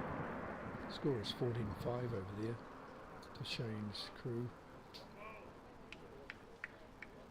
Dunleary continued to lead Herbert Park 11-2 after 8. We're on 9-5 after 8. That's to Amy Caruth's skipped team. Sarah Kelly now with her ball coming in. It's hung out a bit, as you can see. White coloured ball holding at the moment. I think you also, and then there's a blue one, two blue ones up there plus Nicky Ryan's. I suggest that's holding 3. Nicky Ryan trying to get round McNevon's ball, and does she or doesn't she? No, she does not. Just that probably a half a ball or a quarter ball too narrow, and she would have been on it, I think.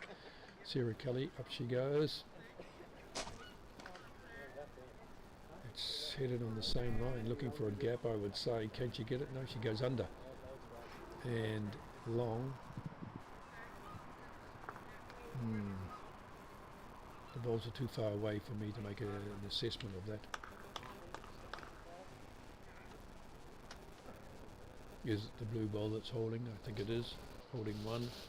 I'd say that Sarah's ball has probably taken out or cut out the other blue ball, and I think Nicky Ryan's ball on the right there is probably too far away.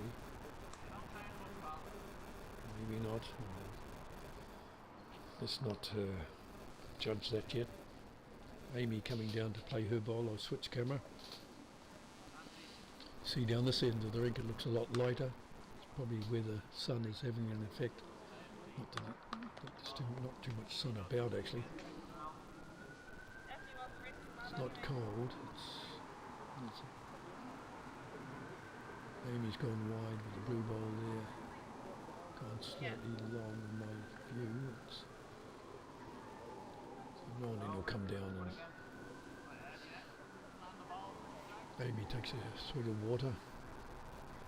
Well, takes a swig of fluid, so we say. Probably water, or maybe it's got electrolytes in it, I don't know. But as I said before, it's important to keep up your fluid count and enable your muscles and your mind and body, of course, to function properly, enable you to make good decisions, enable you to concentrate on your bowling rather than what's happening in your body.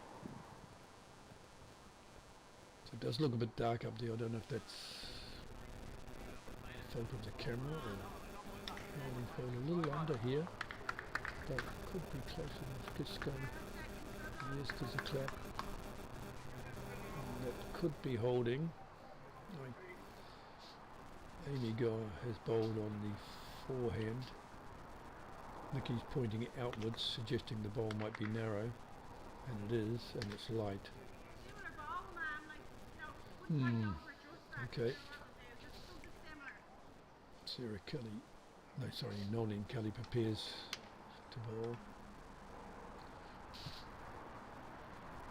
The ball will come into view soon. It's looking like it's breaking. It's probably under Paula's bowl. Has it got enough on it? No. Sierra pushes her head backwards to suggest that that was too short. Who's picked up the mat? Let's have a look. Coming forward. Jennifer Heed picks up that jack, suggesting that Amy Carouf's team had the shot probably with that blue bowl of Jennifer's. So they go to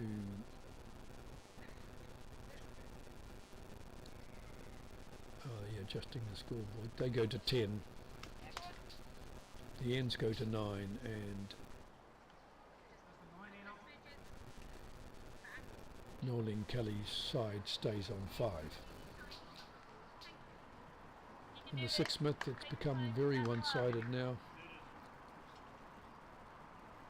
17 to Shane Leonard's quartet, and only 5 shots for Darcy's. That played 18. Dunleary lead 11-2 after 8. Sorry, I've got to talk to my cameraman. Just hold on now.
Makes Nick McNevin there, lovely bowl, pushed the jack away, but unfortunately I think it's still gone to the black bowl of Ali, is it?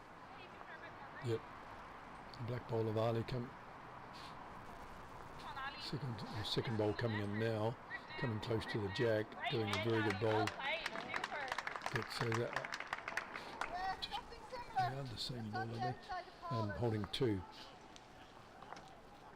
I have to go back to the cameraman, so I'm going to change the screen. I'll watch this bowl and then I'll go back to see if that is flashing still. Okay, changing cameras. Right, that camera is still flashing. My person out there hasn't listened to me, or hasn't heard me, so I'm having to leave the room. I'll put Bring up your F-stack.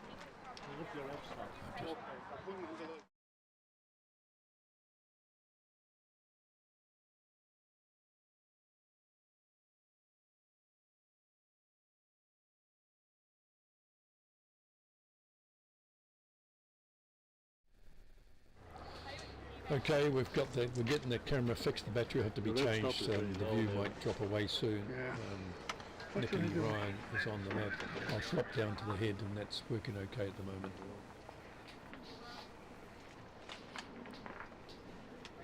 And Nicky Ryan's bowl coming through, coming down, heavy.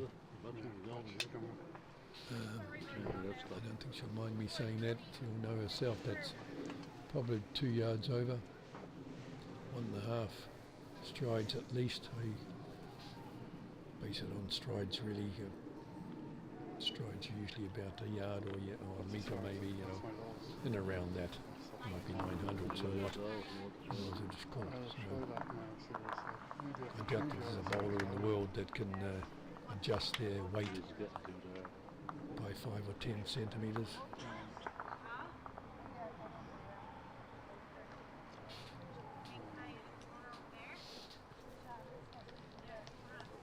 Just see if that's Consistently, certainly. okay. I know I can't.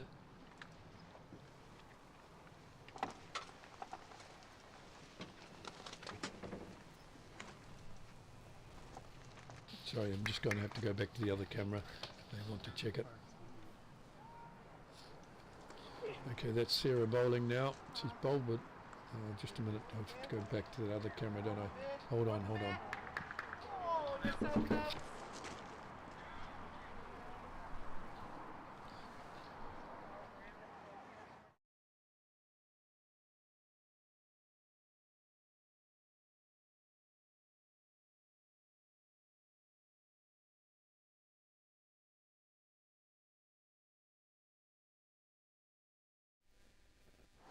We're still working with that flashing camera. As you can see, there's a flashing red light there. It's indicating battery is going.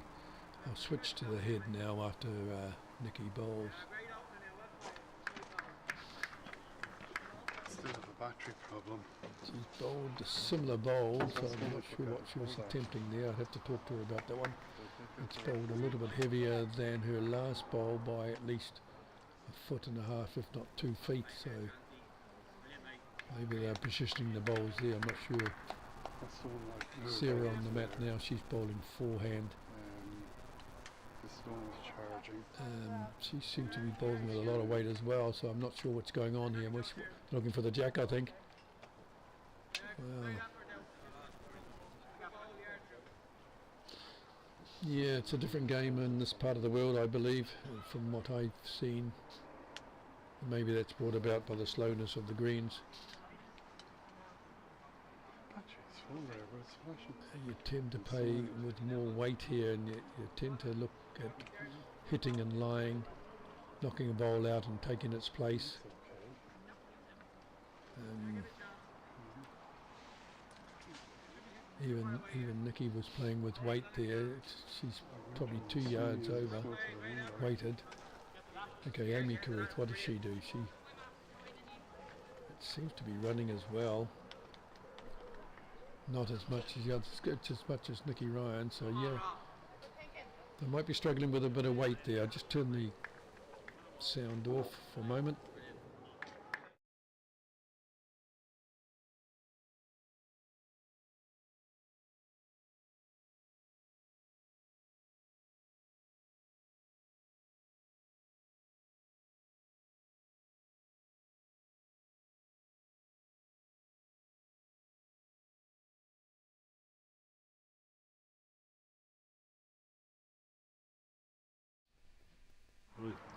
Okay, Nolene Kelly to bowl.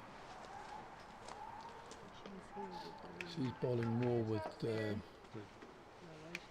was going to say more controlled weight, but in reality that's gone as far back as Nikki Ryan's and indeed Amy Carruth. So it looks like it's probably a perception of the weighted of the green as opposed to an attempt to do a weighted shot, if you get what I'm saying. Amy Carruth's come down with a much better weighted bowl, just not turning for her, and would have been probably a foot or two short maybe, but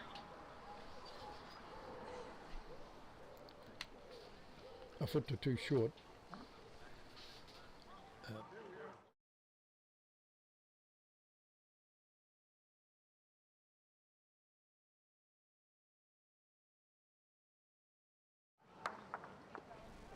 Okay, I don't know what, I was talking to somebody who came into the room there.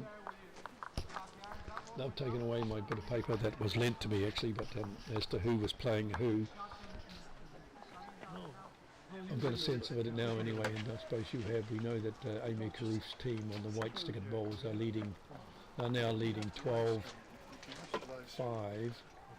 after 10 ends. So we're getting through the game now. We're past the halfway stage. In the Six Smiths it's very much a one-sided affair. 18-5 to Shane Leonard's team. When I took out Excuse me. They're at the halfway stage now. 18-5, so Ian Darcy's team is really going to have to turn that around if they're going to challenge for the Sixsmith this year. That's the men's senior rinks, and then when I say senior, it's a senior as opposed to a junior. And the senior and junior here, as far as I know, it works. They have leagues that run through the year. The Premier Leagues play out on a Saturday, and the junior leagues tend to play at different times. If they are playing on Saturday, it'll be in the Saturday morning, for example. Play Wednesdays, and it's got nothing to do with age. It's probably not got anything to do with handicap either. It's whether you play for a Premier team, whether you've been selected and play for a Premier team on the Saturday, or whether you play or get selected for a team that's, let's say a Division 4 or 5 team. So if you're playing in a Division 4 or 5, you'll be a junior. If you're playing in Premiers or Division 1, you're going to be a senior. Now over 55s in this country are referred to the vets. They play usually playing on Thursdays. Now I can switch back to the other camera now. That's Ali bowling up there. So there's what the rink can do to you. Way out, that looks like it's gone out of the rink. It could be on the line, but I suspect it's gone. I can't see. Let's have a look. I'm not sure. I think that's gone. Mags McNevin has just bowled her wine-coloured red stickered bowl, running into Paula's, running into her teammates' bowls, so bowling up the narrow. Ali's been asked to change, hand that is, and she's going to bowl on the forehand now. Her last bowl just drifted out of the rink. They seem to be having trouble judging the green here. She racing past that one, racing past the jack. Let's see what Max McNevin can do with this. She might, if she can miss her own bowl and that of Paula's. Doesn't look like she's going to. She's looking for a gap. She's found that gap, found the jack, gone past the jack. I would. Yeah, I'm just a bit unsighted there whether that's kept the shot because it's pretty much along the centre line, or whether the blue ball of Jennifer Heed is beating her to the punch there. Jennifer looks down at it. They have a discussion. Amy Carruth and Ali and Jennifer have a good discussion there. I see Ali's now got her jacket on. It must be getting a bit colder there. They're playing in the light, mainly yellow top. And Nikki Ryan bowling hers. She's gone for the backhand. That's the hand that caught Ali out last time. Left her bowl. And look at the swing there. If you're watching that swing, swung right across, and yet when you saw Ali's bowl go up, you probably didn't even see it go up because it was hanging off to the right hand, left hand side of the rink, going up the same way, and it just stayed right out, and in fact was outside the rink, and yet Nikki probably made an adjustment there, and it's just cut right across her, cut right across the green, so it's turning into not such an easy rink to read. Sarah's gone up the same hand. The bowl this time she's found the right line, just now waited whether it's on the same right weight.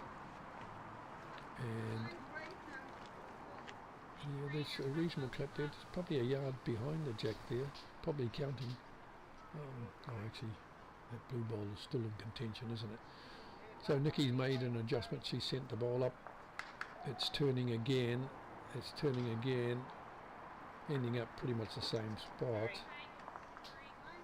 Nikki throws her hands around in frustration, I presume, and Sarah looks to bowl her bowl now. She made an adjustment. She's on a better line than what Nikki has been using.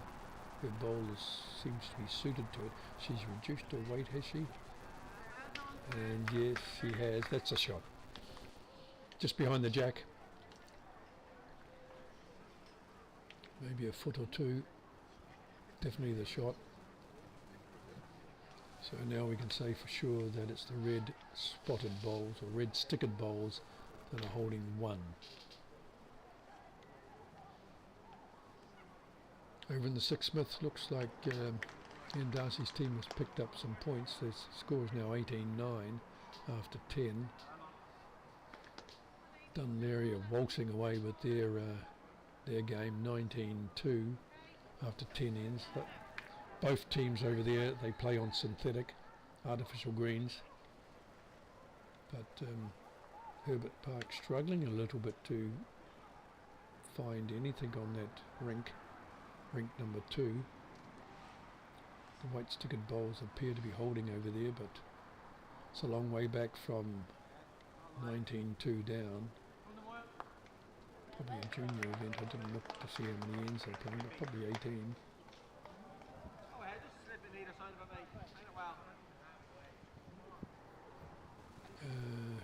Nolene Kelly bowling her red spotted or red stickered green bowl. That's come up short, running into Meg McNevins' bowl. Now Amy Carruth and several.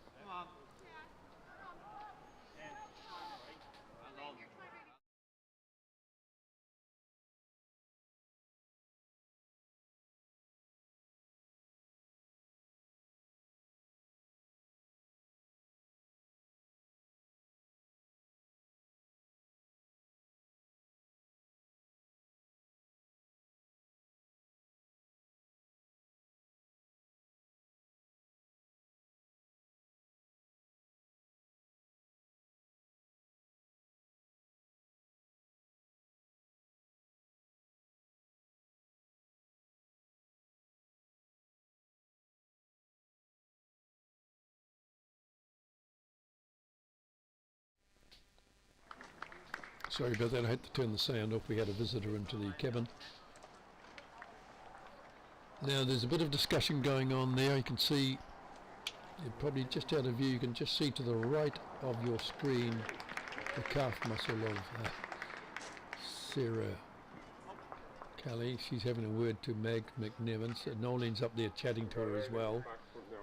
And Paula's there as well. So it looks like there's a conflab going on, probably suggesting what they have to do to turn this game around. And not a bad ploy. You have to do it at times to just let's get together. What are we doing right? What are we doing wrong? Let's try and do something about it.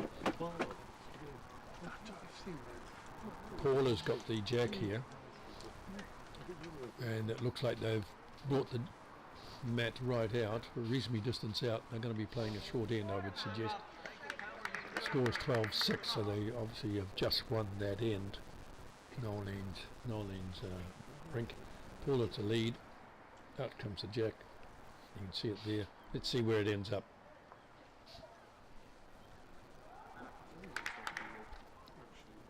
Sarah's standing where she needs it. She's happy with the length. There's no challenge to that length coming from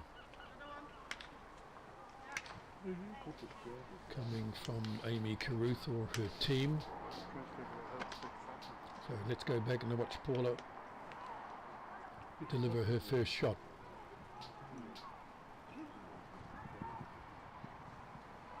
First bowl, should we say. Short end. Who can master the length? Paula doesn't look too bad here. Her bowl's running on and pushing it on and on and on, and it's still about a foot away, I think, out to the left as they look at it. Jennifer lines up, delivers her blue bowl, possibly a little bit quicker. Did I hear a no there? It's come right to, oh, it's going to hit Oh, it's hit Paula's bowl in and was going too fast for the job at hand. Paula looks to put her second one on the jack. That looks too heavy to me. He's going to join Jennifer's bowl, I would say, or go past it.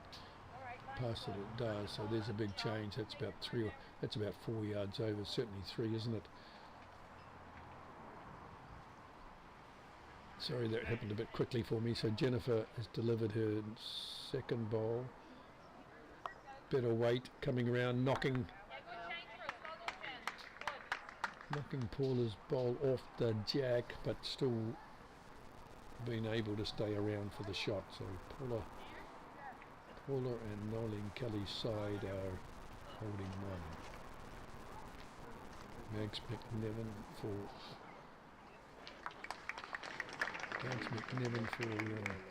Nolene's side.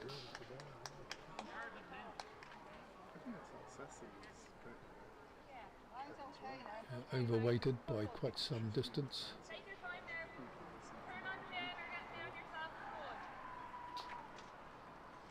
Ali to have a bowl to come into view soon. This is sort of, I think they're purpley speckled. They look black from a distance, but I think when you get up to them close, I think they're a dark purple. They might be black. It's a while since I've seen them. But Mags again. Here comes Mags. He's better weighted this time, but turning very quickly, so that suggests it's light. As soon as that bias comes into play, if it's not the green, then you can be sure that there's no weight being applied. Right, let's have a look, see what Ali can do. Changes hands. Coming down, if she gets the blue, what do they call the bowl? Sorry, it's gone through, but she got clipped the blue bowl of Jennifer. She's got second shot out of that, or yellow bowl with the red stickers holding. That belongs to Paula Russell, and she is playing in the same side as Nolene Kelly.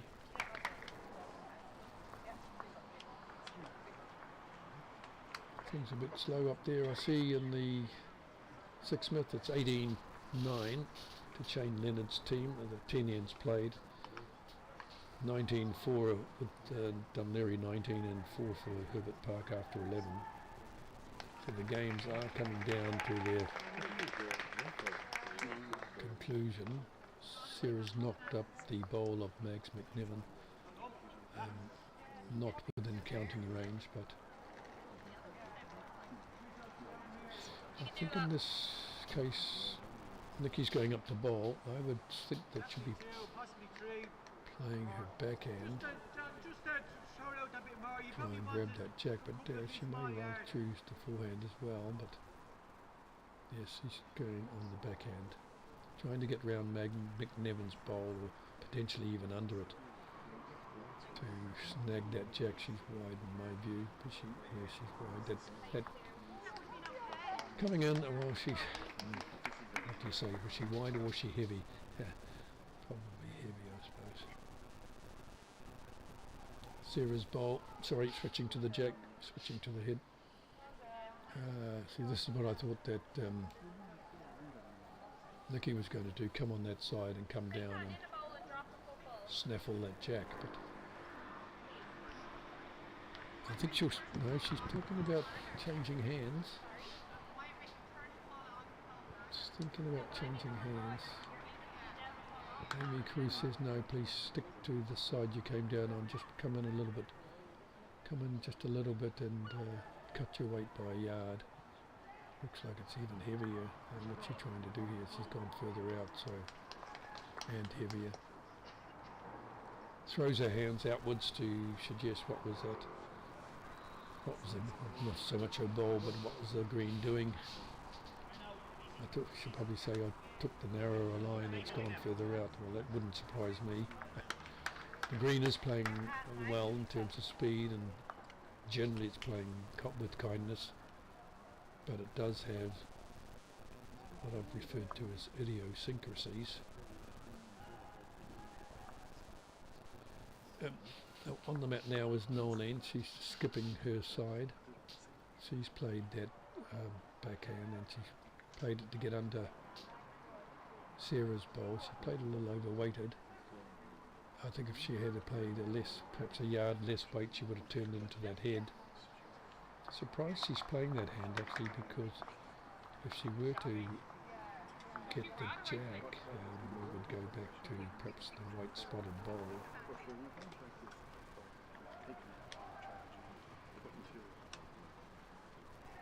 I would have thought that Noeline would have played the forehand, but now Amy is up there. Remember, she suggested she wanted Nikki to play the backhand, and that's what she's chosen for herself after a small amount of deliberation. Possibly a little bit overweighted here, but I can see what she's trying to do. If she gets down to that purple, if she gets down to the yellow bowl, she might be able to push it out of the head and stay there for two. Noeline stuck with the backhand. It looks a bit light. No, it could be alright. I was going to say it looks a bit light, and it is. Turning off the sound.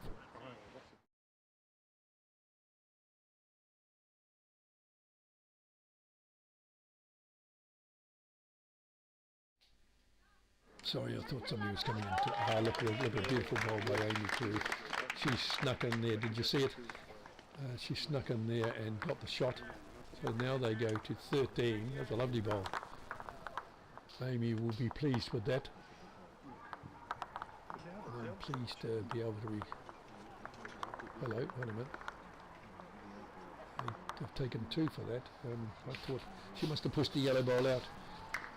And remember there was that purpley bowl with the white spot on it. That was also counting. So 14-6 now after 12 ends to Amy Carruth, Nikki Ryan, Jennifer Heed and Ali Costello. I believe that's the order.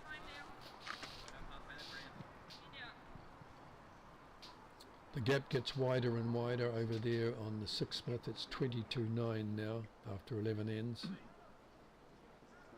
And it looks like Herbert Park have picked up. They're on 4, but they're 19 shots to 4 down after 11. So there's 15 shots for Herbert Park to find, and probably 7 ends. Not impossible, but the way they're going, that's an uphill task. It's just the same for Ian Darcy's team. I think it's Ian Darcy and John Byrne and Daniel Loughran and one other that is that Lorcan, was it? I think it might be Lorcan, is it?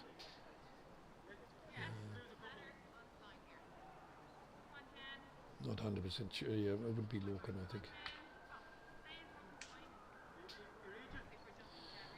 That's Lorcan's green ball, you won't see it, but I can see it going up there. I think it's Lorcan's ball. Lorcan, there's Connor and Daniel getting up, Daniel and Richard.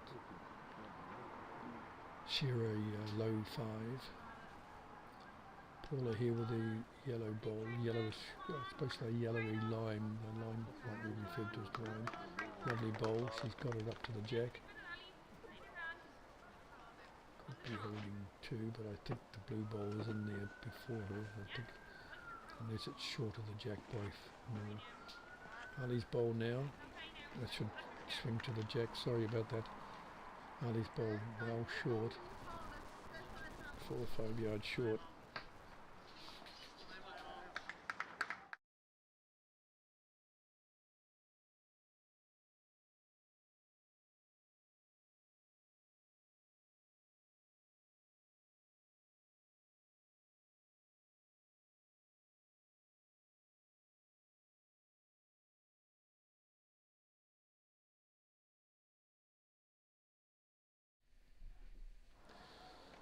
Sorry about lack of commentary there. I had somebody in the cabin again. That's Ali's bowl coming up, looking at the jack, missing, finding the gap between Paula's bowl and Ali's bowl. I have a delivery here, so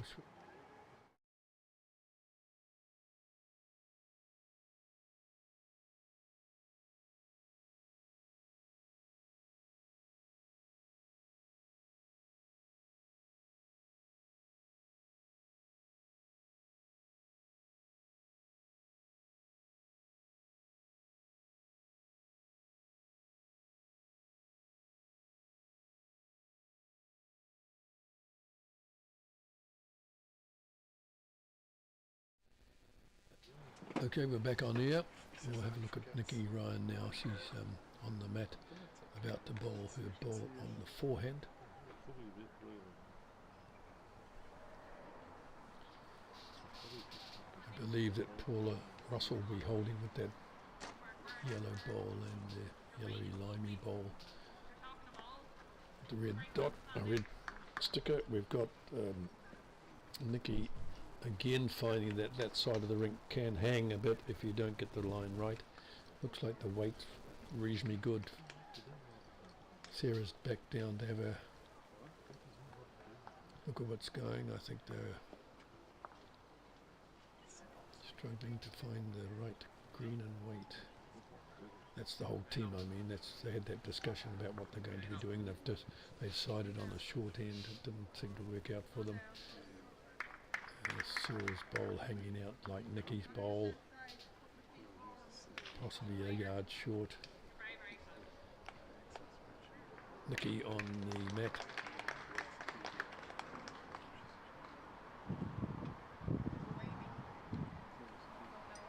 Now coming up. Taking a narrow line, might be bunted here, sorry, wooded should I say. Yeah, there was a narrow line. Sarah trying to adjust her first. Let's see what happens here. It's quite difficult on the side of the rink to be turning it. Is that bowl turning or not? It looks like it is. In this case, could be Jack here, gone underneath it and knocked out the blue ball of Jennifer Heed with the white dot on it. So that means now that Sarah Kelly's ball, Nolan Kelly's team is holding 2. That will push them up to 8. But not if, of course, Amy Carruth has anything to say about it. She's walking down, picking up her first bowl. Off she goes. Seems to be on a good line. Oh, it's a little wide, wax into Nikki Ryan's bowl, so a little bit wide, wasn't it? And then caught that, of course, probably in the way of a drive now or a fire. I mean, you could try and pick up the jack, couldn't you? If you had the back bowls, that is, but looks like Mags McNevins' bowl is the back bowl. No, I see Ali Costello's bowl. Costello.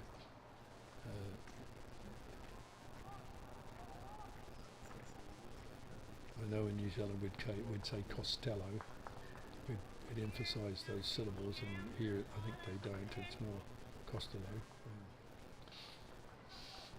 Probably didn't say it right there either anyway, but okay, so now we've got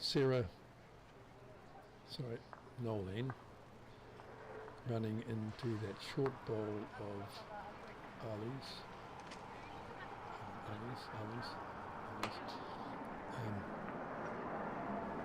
I'm just showing the head at the moment, but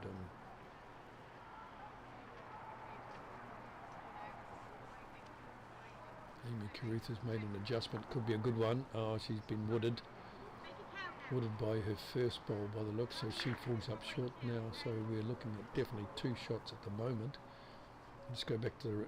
You'll see Nolan ready to bowl. On the forehand here, and it's turning nicely. I think there could be another shot. Oh, look out. That is... Fortunately, she didn't play with enough weight, because that was Amy Carruth's ball that she made contact with and pushed it forward. So 2 down to Amy Carruth's team, so that makes the score, if I've got it right, 14-8 after 13 ends. 14 to Amy Carruth's team and 8 shots to Nolan Kelly's. Right, they're going for a short end again. A short-ish end. Paula lined up on the mat. I'll take you to it. Oh, sorry, you were there already there. Sorry, apologise. And we'll see where it ends up, shall we? Looks like it's longer than it should be. I would say that could be ditch. I'd be very surprised if that doesn't find its way to the ditch. And what did I say? I could tell, see, it seemed to me to be a little overweighted. And as I say, once it meets that 2 metres, definitely 1 metre from the ditch you're heading into it. 2 metres you've got a chance to stay up, but depends on your weight. Now Jennifer's bowled a jack that's also long. Now that will stop, there's plenty of space between that and the ditch. So we're back to a long end. It seems to be a good,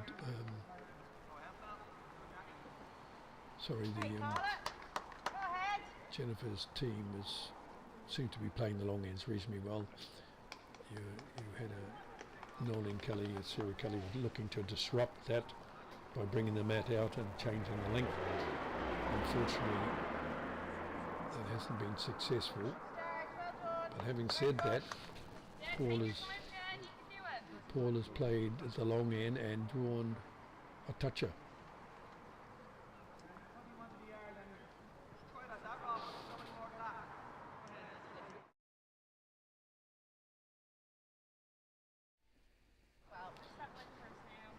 In response, Jennifer's put in a good bowl here, and that's got the shot.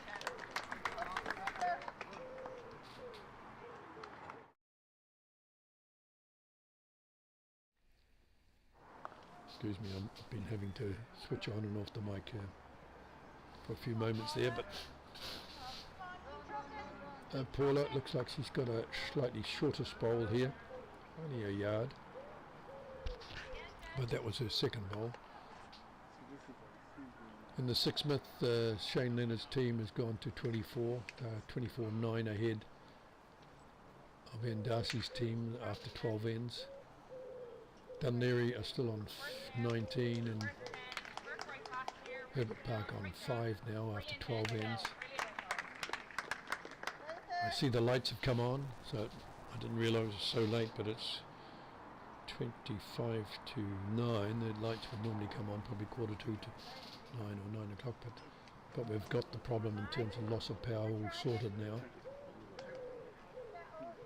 Now Mags McNevin has bowled a bowl that's just caught probably a bit of the down run. Let's go back to the top end there and watch Ali on the mat. Down she comes. Looks slightly overweighted, but not much. It could pick up the jack here. It has done so. Gone through with the jack.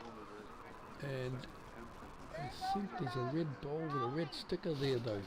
Yes, there is. Mags McNevin. She knew where to put her ball.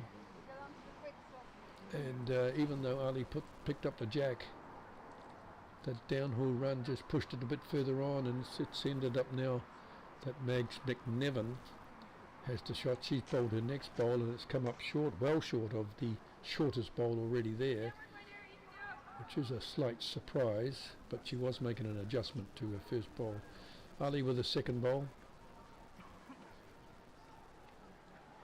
Excuse me if I say Ali and not Ali, I'm just trying to get those two. That's much too heavy. That'll go into the ditch. So we're back to that situation which we saw a few ends ago. We're trying to get the weight of your bowl up to the jack, but staying there instead of rolling on into the ditch.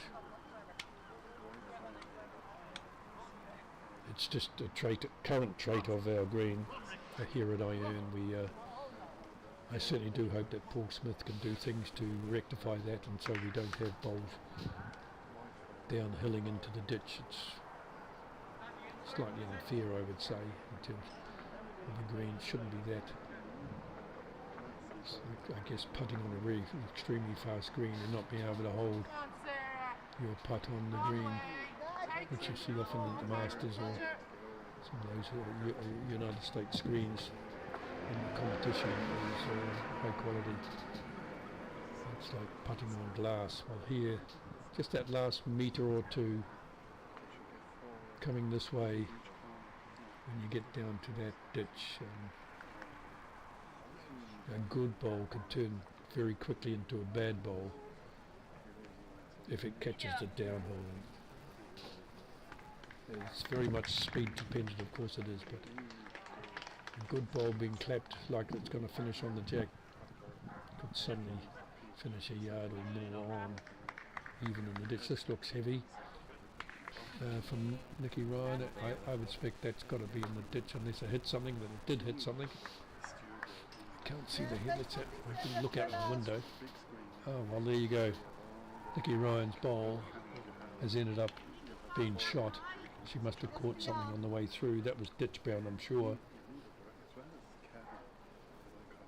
At the top end of the rink, you'll see Sarah now on her bowling. She's bowled that bowl. It's narrow, and it looks sort of looks narrow to me. It's probably going to be it's a little bit light, isn't it? And that's the danger. That's the problem you've got. You know, give that another couple of more yards of weight, and you might find it's actually going through the head. Once it reaches the jack, it might continue down. Let's have a look, see what Sarah does. Sorry, not Sarah. Nicky Ryan can do. Set the bowl off. Let's see what the adjustment she's made here. Still looks like it's running. Well, it's actually slowing up now, so this could be well weighted here. See if this does what I've been telling you. See how it's going on a little bit further beyond. Looked like it was going to stop near the jack. She gets a good clap for that. That's well weighted in the end.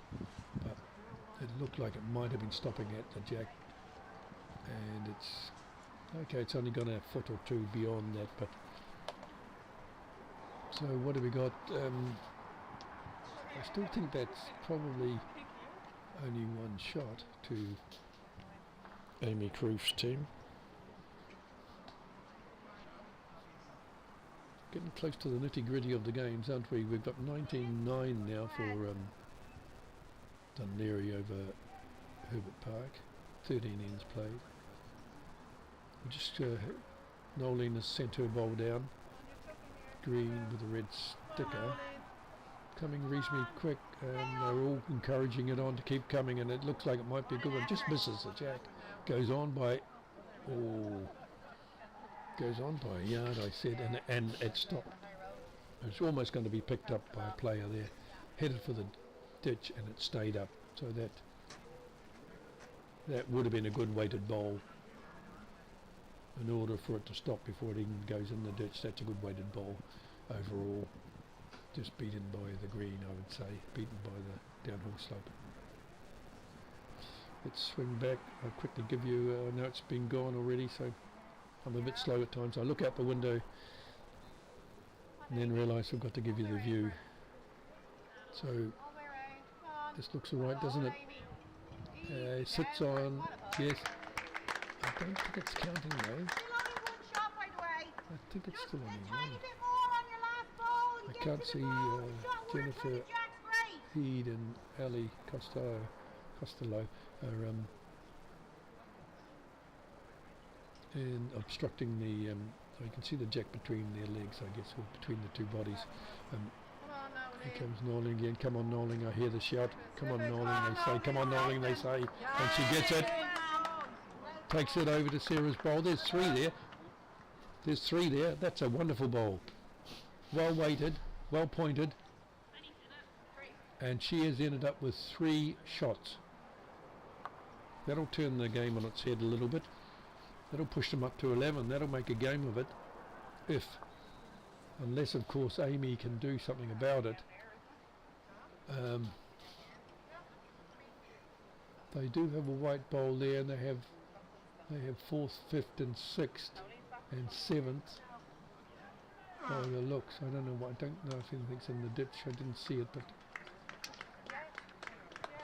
yeah, I would say there's 3 shots to Ronnie and Kelly's. Looks like over there in the 6th, but it's all over after 13 ends, I would say. Don't know what the score was in that last end there, but 24-9. They would have played 13 ends, so presumably Shane Leonard and his crew picked up the shots in that end. Let's have a look at Amy here, getting ready. She's fired it down, or sent it down, shall I say. Is it well pointed? We're about to find out. Looks like it's breaking away. Doesn't want to get rid of some of their shots. Oh, it's come in for 4th shot. Can you believe it? possibly third shot. Hard to say. There's certainly 2 gone out, and now the measure comes out. So she might have cut down 1.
Yep, okay. After this, Right, as you can see, this game's become quite tight. There's only 3 shots in it now. 14 ends played, 4 to go, and we're partway through one of those ends. Looks like Amy Carruth coming down to bowl. I'm not sure the situation in the head. I can see a bowl from Sarah, and I can see a bowl from Nikki Ryan there. So it looks like Sarah's holding. Looks like this bowl gone up from Amy Carruth on a little bit of, probably a little bit of extra weight that kept it out. Nolene bowling on her backhand.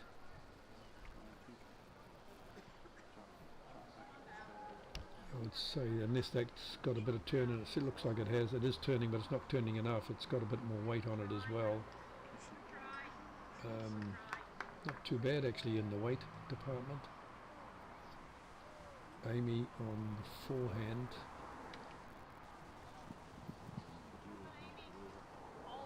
We are looking at, I hear the word hold being used, and it cuts across the head.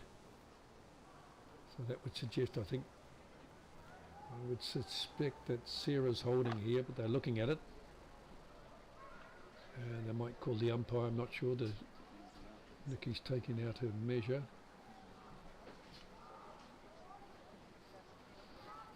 So I suspect there's another bowl that I can't see that Nikki is measuring to Sarah's bowl, and then to possibly Ali's bowl. Could have been Ali's bowl. Now Sarah's clapping her hands as if that means they've got the shot, or have got the, and Paula's got the mat, so that suggests that means that Nolene Kelly's side has won that end, and now the score is now 14-12. So again, that looked one-sided until a few ends ago. Has now turned into a competition, and again the short end is going to be played. So that's a tactic that was used by Nolene Kelly. She finally won the end, and then brought the mat right out, played short ends, and they've started to win the ends. This bowl could roll into the ditch. It looks like it stopped in time, kind of been far away from the ditch. It's a bit longer than they would have intended. Paula Russell to bowl. I'll switch it back to the head in a moment.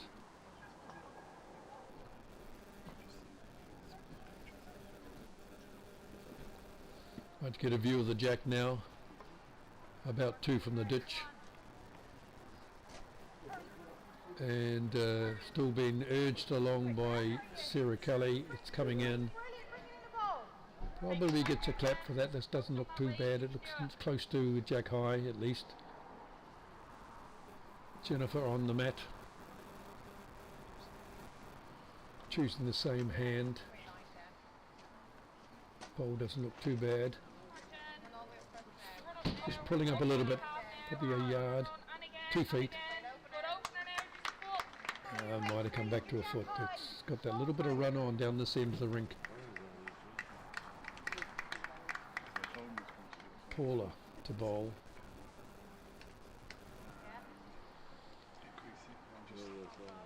Looks a bit wide from my perspective, but it is starting to come now. Just a little short. Gets the call to run. And probably, it looks like, yes, it's done enough. That's the shot now. So 1 shot now to Nolene Kelly's 4, with Jennifer to play her second bowl.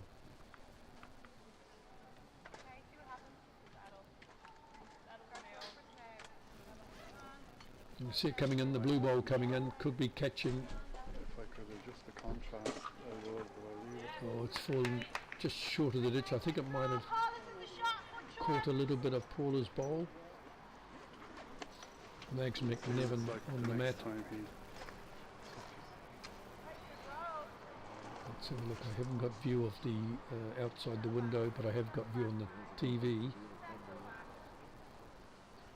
Mags skims past Paula's bowl again and heads I have it. I About just watched it there. I'm going to go for the jacks myself. probably a yard short of the ditch.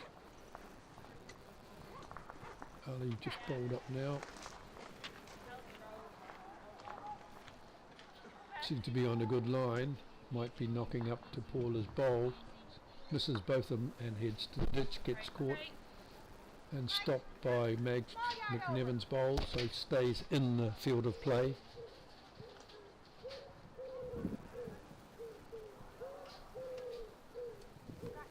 Mags with his second bowl looks to be weighted.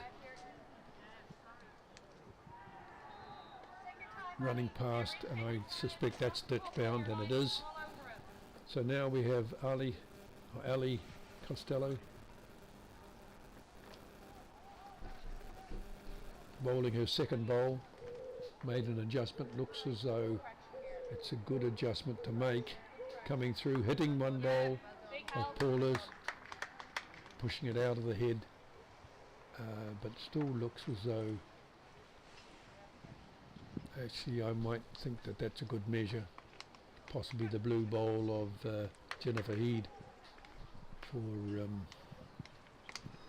Amy Caruth's team. They get the low fives. Now let's go back. We have Sarah Kelly on the mat.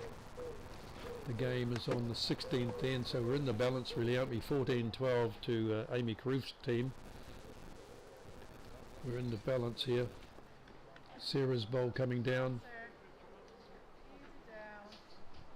Looks well weighted. Just going to go through. I thought if it had caught Paula's bowl, it would have fallen in possibly for shot. It's still a measure here in my view. But of course the people on the head will have a better view, and they'll know just who is holding, and that will be determined as you watch the bowls or the type of bowl that's been bowled, and you might get an idea.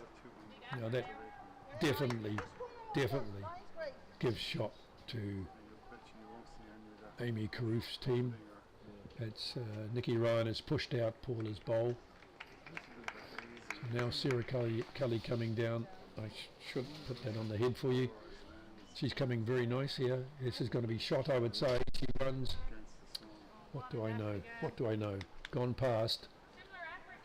It looked as though it was going to stop on that jack, but it decided it would travel a couple of feet further on. So back to Nikki Ryan. She had a wonderful bowl, her first bowl, holding, I believe, at least one, possibly two, but let's have a look. Looks at another well-weighted bowl here, coming on to the jack, moving the jack though, and the jack slides down the hill. Unfortunately, that's a good bad bowl, or that is a good bad bowl. It's unfortunate. Nikki caught the jack, looked as though it was going to stop, but you can't hit the jack with much weight at all, I tell you, and yet that jack just slid away. Looked as if it was perfect. If she'd missed that jack, I'm sure she would have stayed there for another shot. Unfortunately, I think it looks like Sarah Kelly's bowl has ended up with the shot. I'm going to turn it 90 That's degrees. highly unlikely. That's just unlucky for Nikki Ryan's I'll see, bowl. does That make looked any perfect. difference? Yeah. Or else is it my fault? Right, let's see what Norling does then. She's holding the shot. That would make the score 14-13 with 2 ends to play. Let's see what happens. There's 4 bowls to come. Back on that game between Dunleary and Herbert Park. It's 22 to 9 for Dunleary. 15 ends are played. It surely must be close to shake hands time unless they want to play right through. But anyway, back to Nolene. Nolene Kelly running up short. Now we face Amy and Nikki go out from the head 4 or 5 yards on. and looking at the head and deciding what to play. Let's go back and see Amy on the mat and see what hand she chooses. That was my hand right this. She looks to be going to play the backhand, but she hasn't made a full decision yet. Is there any discussion going on in the head? Looks like there is, yes. She's having a good discussion, I would say, with Nikki Ryan, deciding what hand to use, and if she's talking by the looks of it. See, like she's talking about playing a whoosh shot through, but I think she's played with weight. Let's have a look at. There's weight coming here. Looks like it's breaking away, but let's have a no. Could be right on. No, she hits the front bowl. That's taken her line, and they're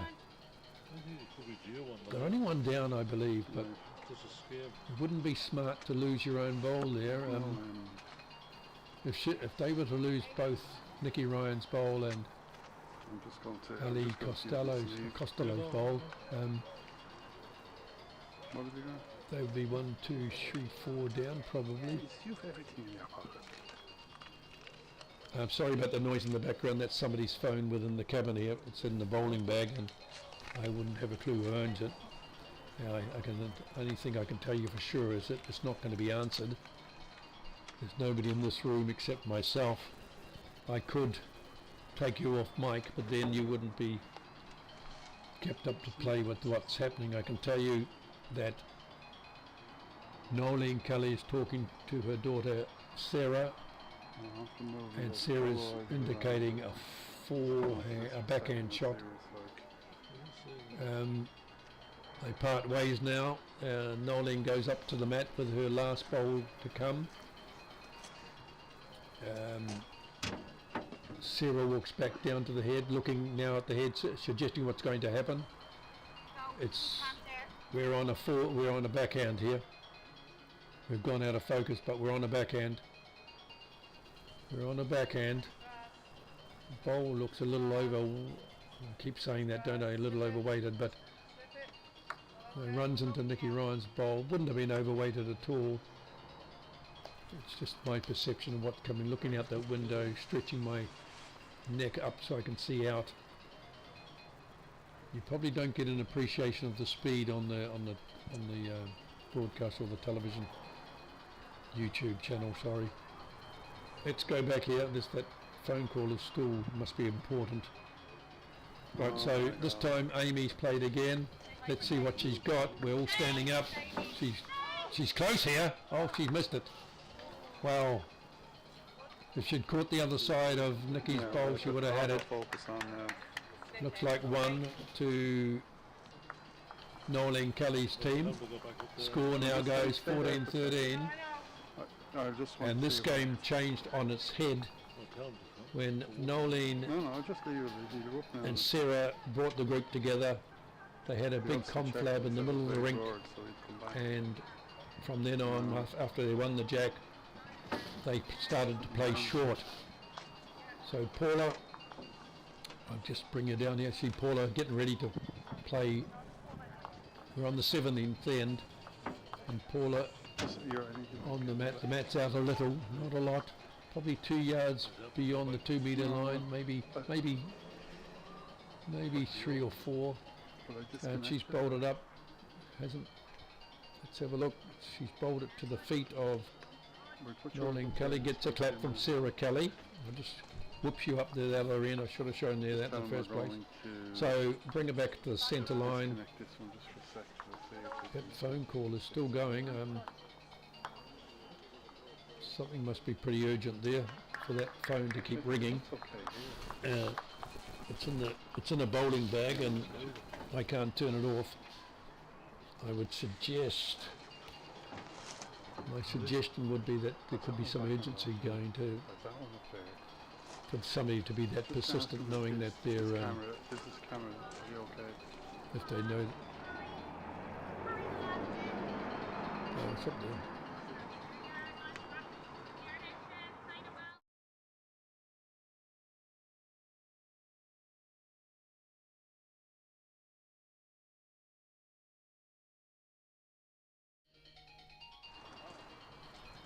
I'm sorry, we're both putting up with the On my laptop. camera. I mean the mobile phone there ringing. There's another one going off too. Probably gone on the screensaver. Are we broadcasting? I wish I could answer it, and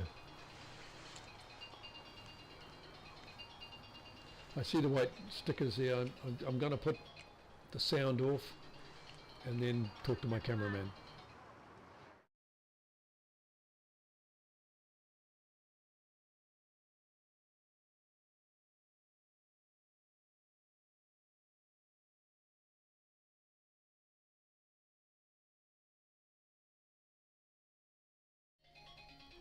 Okay, that's been sorted. It's getting quite dark out there, even through this window here. I don't know, it looks a bit lighter on the TV screen, I'm telling you.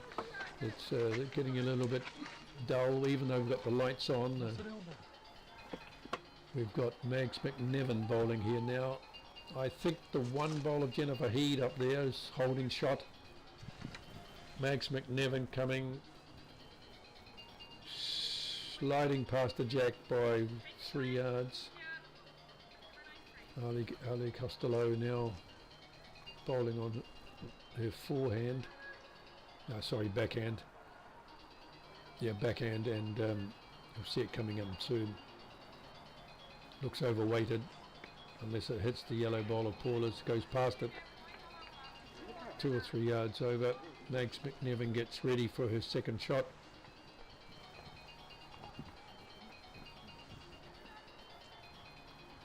I could turn off that, not so much the mobile phone, but I certainly could turn off the noise of it. I could turn off the mic and you could just watch. I think I was just timed out. I think I just got timed out or something. You could just watch without audio. I think if you're watching and you've got on a chat, could you let me know whether that or telephone is annoying you? I can't believe that it's kept going like that. Somebody's just got that phone on, ring, ring, ring. So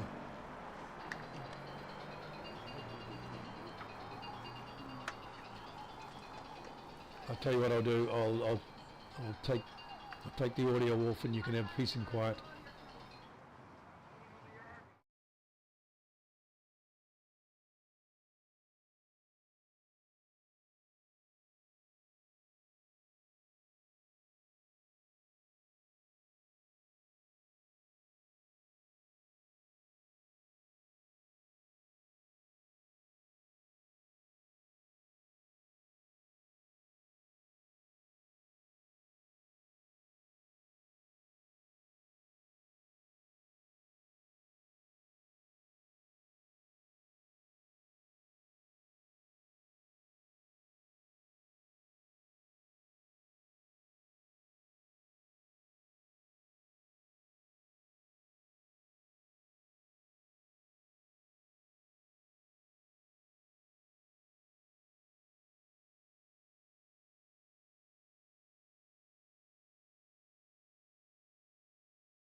Right, we're back on audio. That noise, I thought it was a phone call, but it actually, I've managed to get somebody to have an investigation for me, and it turned out it was probably an alarm.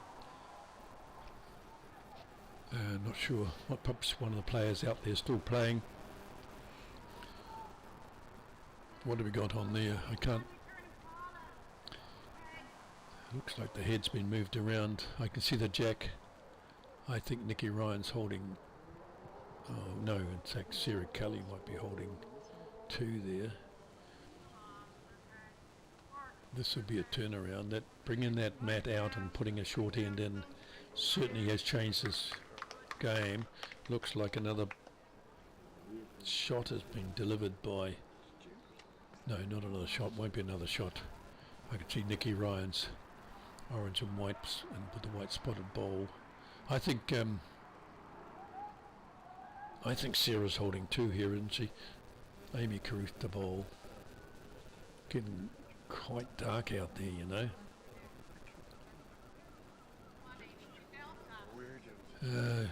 Beaten by the rink there, staying wide as it does. She has 1 bowl left though. It's Noeline Kelly ready to bowl on the backhand. There's a lot of people out there watching this game. All eyes focused on it. Looks like the Dunleary have won their game. They're shaking hands. Noeline Kelly puts in another ball. Yeah, so they've shaken hands after 17 ends. At 23-9 after 16, and they've shaken hands. So Dunleary win that one. Amy Carruth has adjusted her ball. Oh! Runs into Sarah Kelly's. No, sorry, runs into Paula Russell's bowl and makes its way to the head. So it was a narrow ball, I'd say. Caught Paula Russell's short ball. You saw it there, the yellow one. Blue ball, the blue ball onto the yellow ball and wicked in, possibly to the head. And yes, it did, because I can see Jennifer Heed has to mat. So now the score 15-13 to Amy Carruth's rink, and that leaves 2 shots to be found by Noeline Kelly and her group if they are to force an extra end, or 3 if they want to win the game. I'm certainly sure they do want to win the game. It's a question of whether they can produce those 3 winning shots. On the other hand, we'll find that Amy Carruth and her team are going to make sure, do their very best to make sure that doesn't happen. So, gone back to long ends. I'll swing it back to the jack in a moment, but Jennifer to lead with her blue ball. You can see the big bright light there. That's providing some sort of light. Jennifer's put in a short one. She bows her head in despair, or disappointment should I say. And now we've got Paula Russell bowling. She's on the mat. Yellow bowl, red sticker coming down. You've seen a lot of these tonight. Getting close to the jack actually. So they're happy. That's the first shot. Paula Russell has drawn first blood, as the saying goes. And now Jennifer looks to adjust her bowl. It's coming down longer. It's coming down further, should I say. Still gonna. It's a little narrow as well. She didn't really adjust her green there.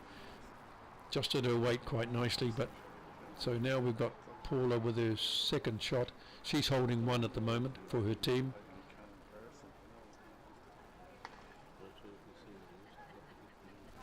You can see the head there, the jack.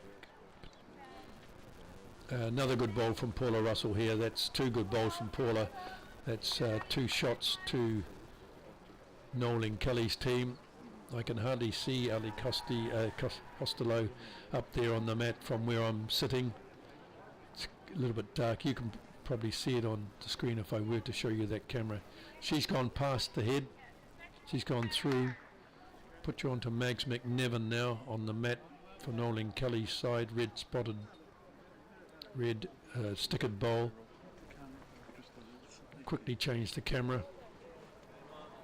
Running pretty quick. She'll knock out Paula's bowl if she doesn't look out. Runs, misses them. But Mags is 3 or 4 yards over there. I'm switching cameras very quickly. I'm looking out the window, looking down and trying to do something for you. Well, there's probably tension coming in there because Ali Costello has put that same distance back as Mags McNevin. Mags McNevin on the mat now. I haven't shown you that, but she's on the mat. She's delivered her bowl. It's a lot less weighted. Coming under, they're all cheering it on. Call, big call, calling, and Sarah and Nolene bring that bowl in. I wonder if I just Definitely, I would say, well, it doesn't really matter. Well, it does, I suppose. What am I saying? It's 3 shots now to Nolene Kelly's team. We didn't see it on the screen. Hmm?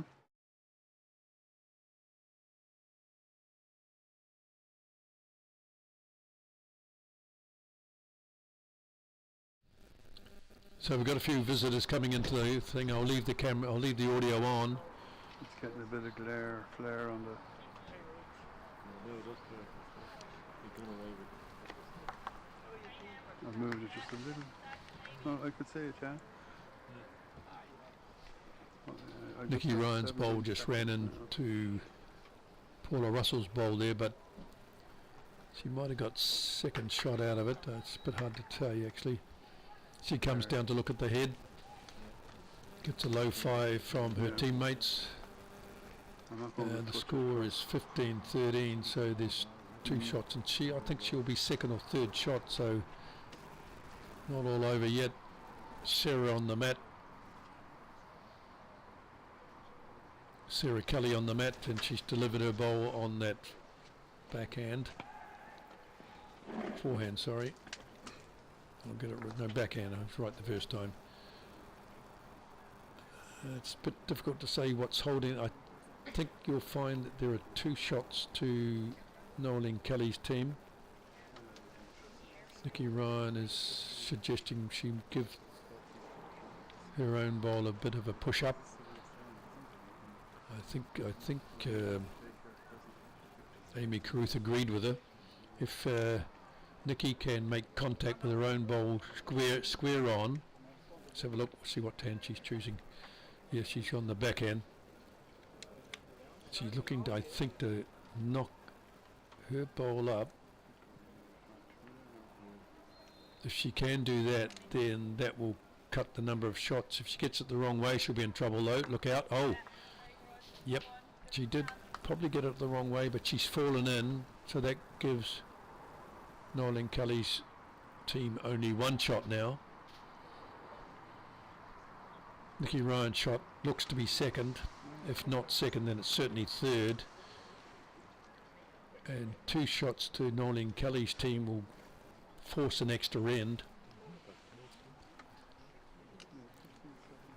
9:20. It's quite dark out there. The lights are on, but it's still murky playing. You need to have good eyesight, probably better than mine. Sarah Kelly is going to be on the forehand. She's on the forehand, possibly looking to take Nikki Ryan's bowl out. Let's have a look. I suspect that's what she's trying to do here. Looks like it's on target, I think. Something's on target here. She might have it. Just eases past. Gains second shot, but in doing so, probably in doing so, it still leaves Nikki Ryan's shot, third shot.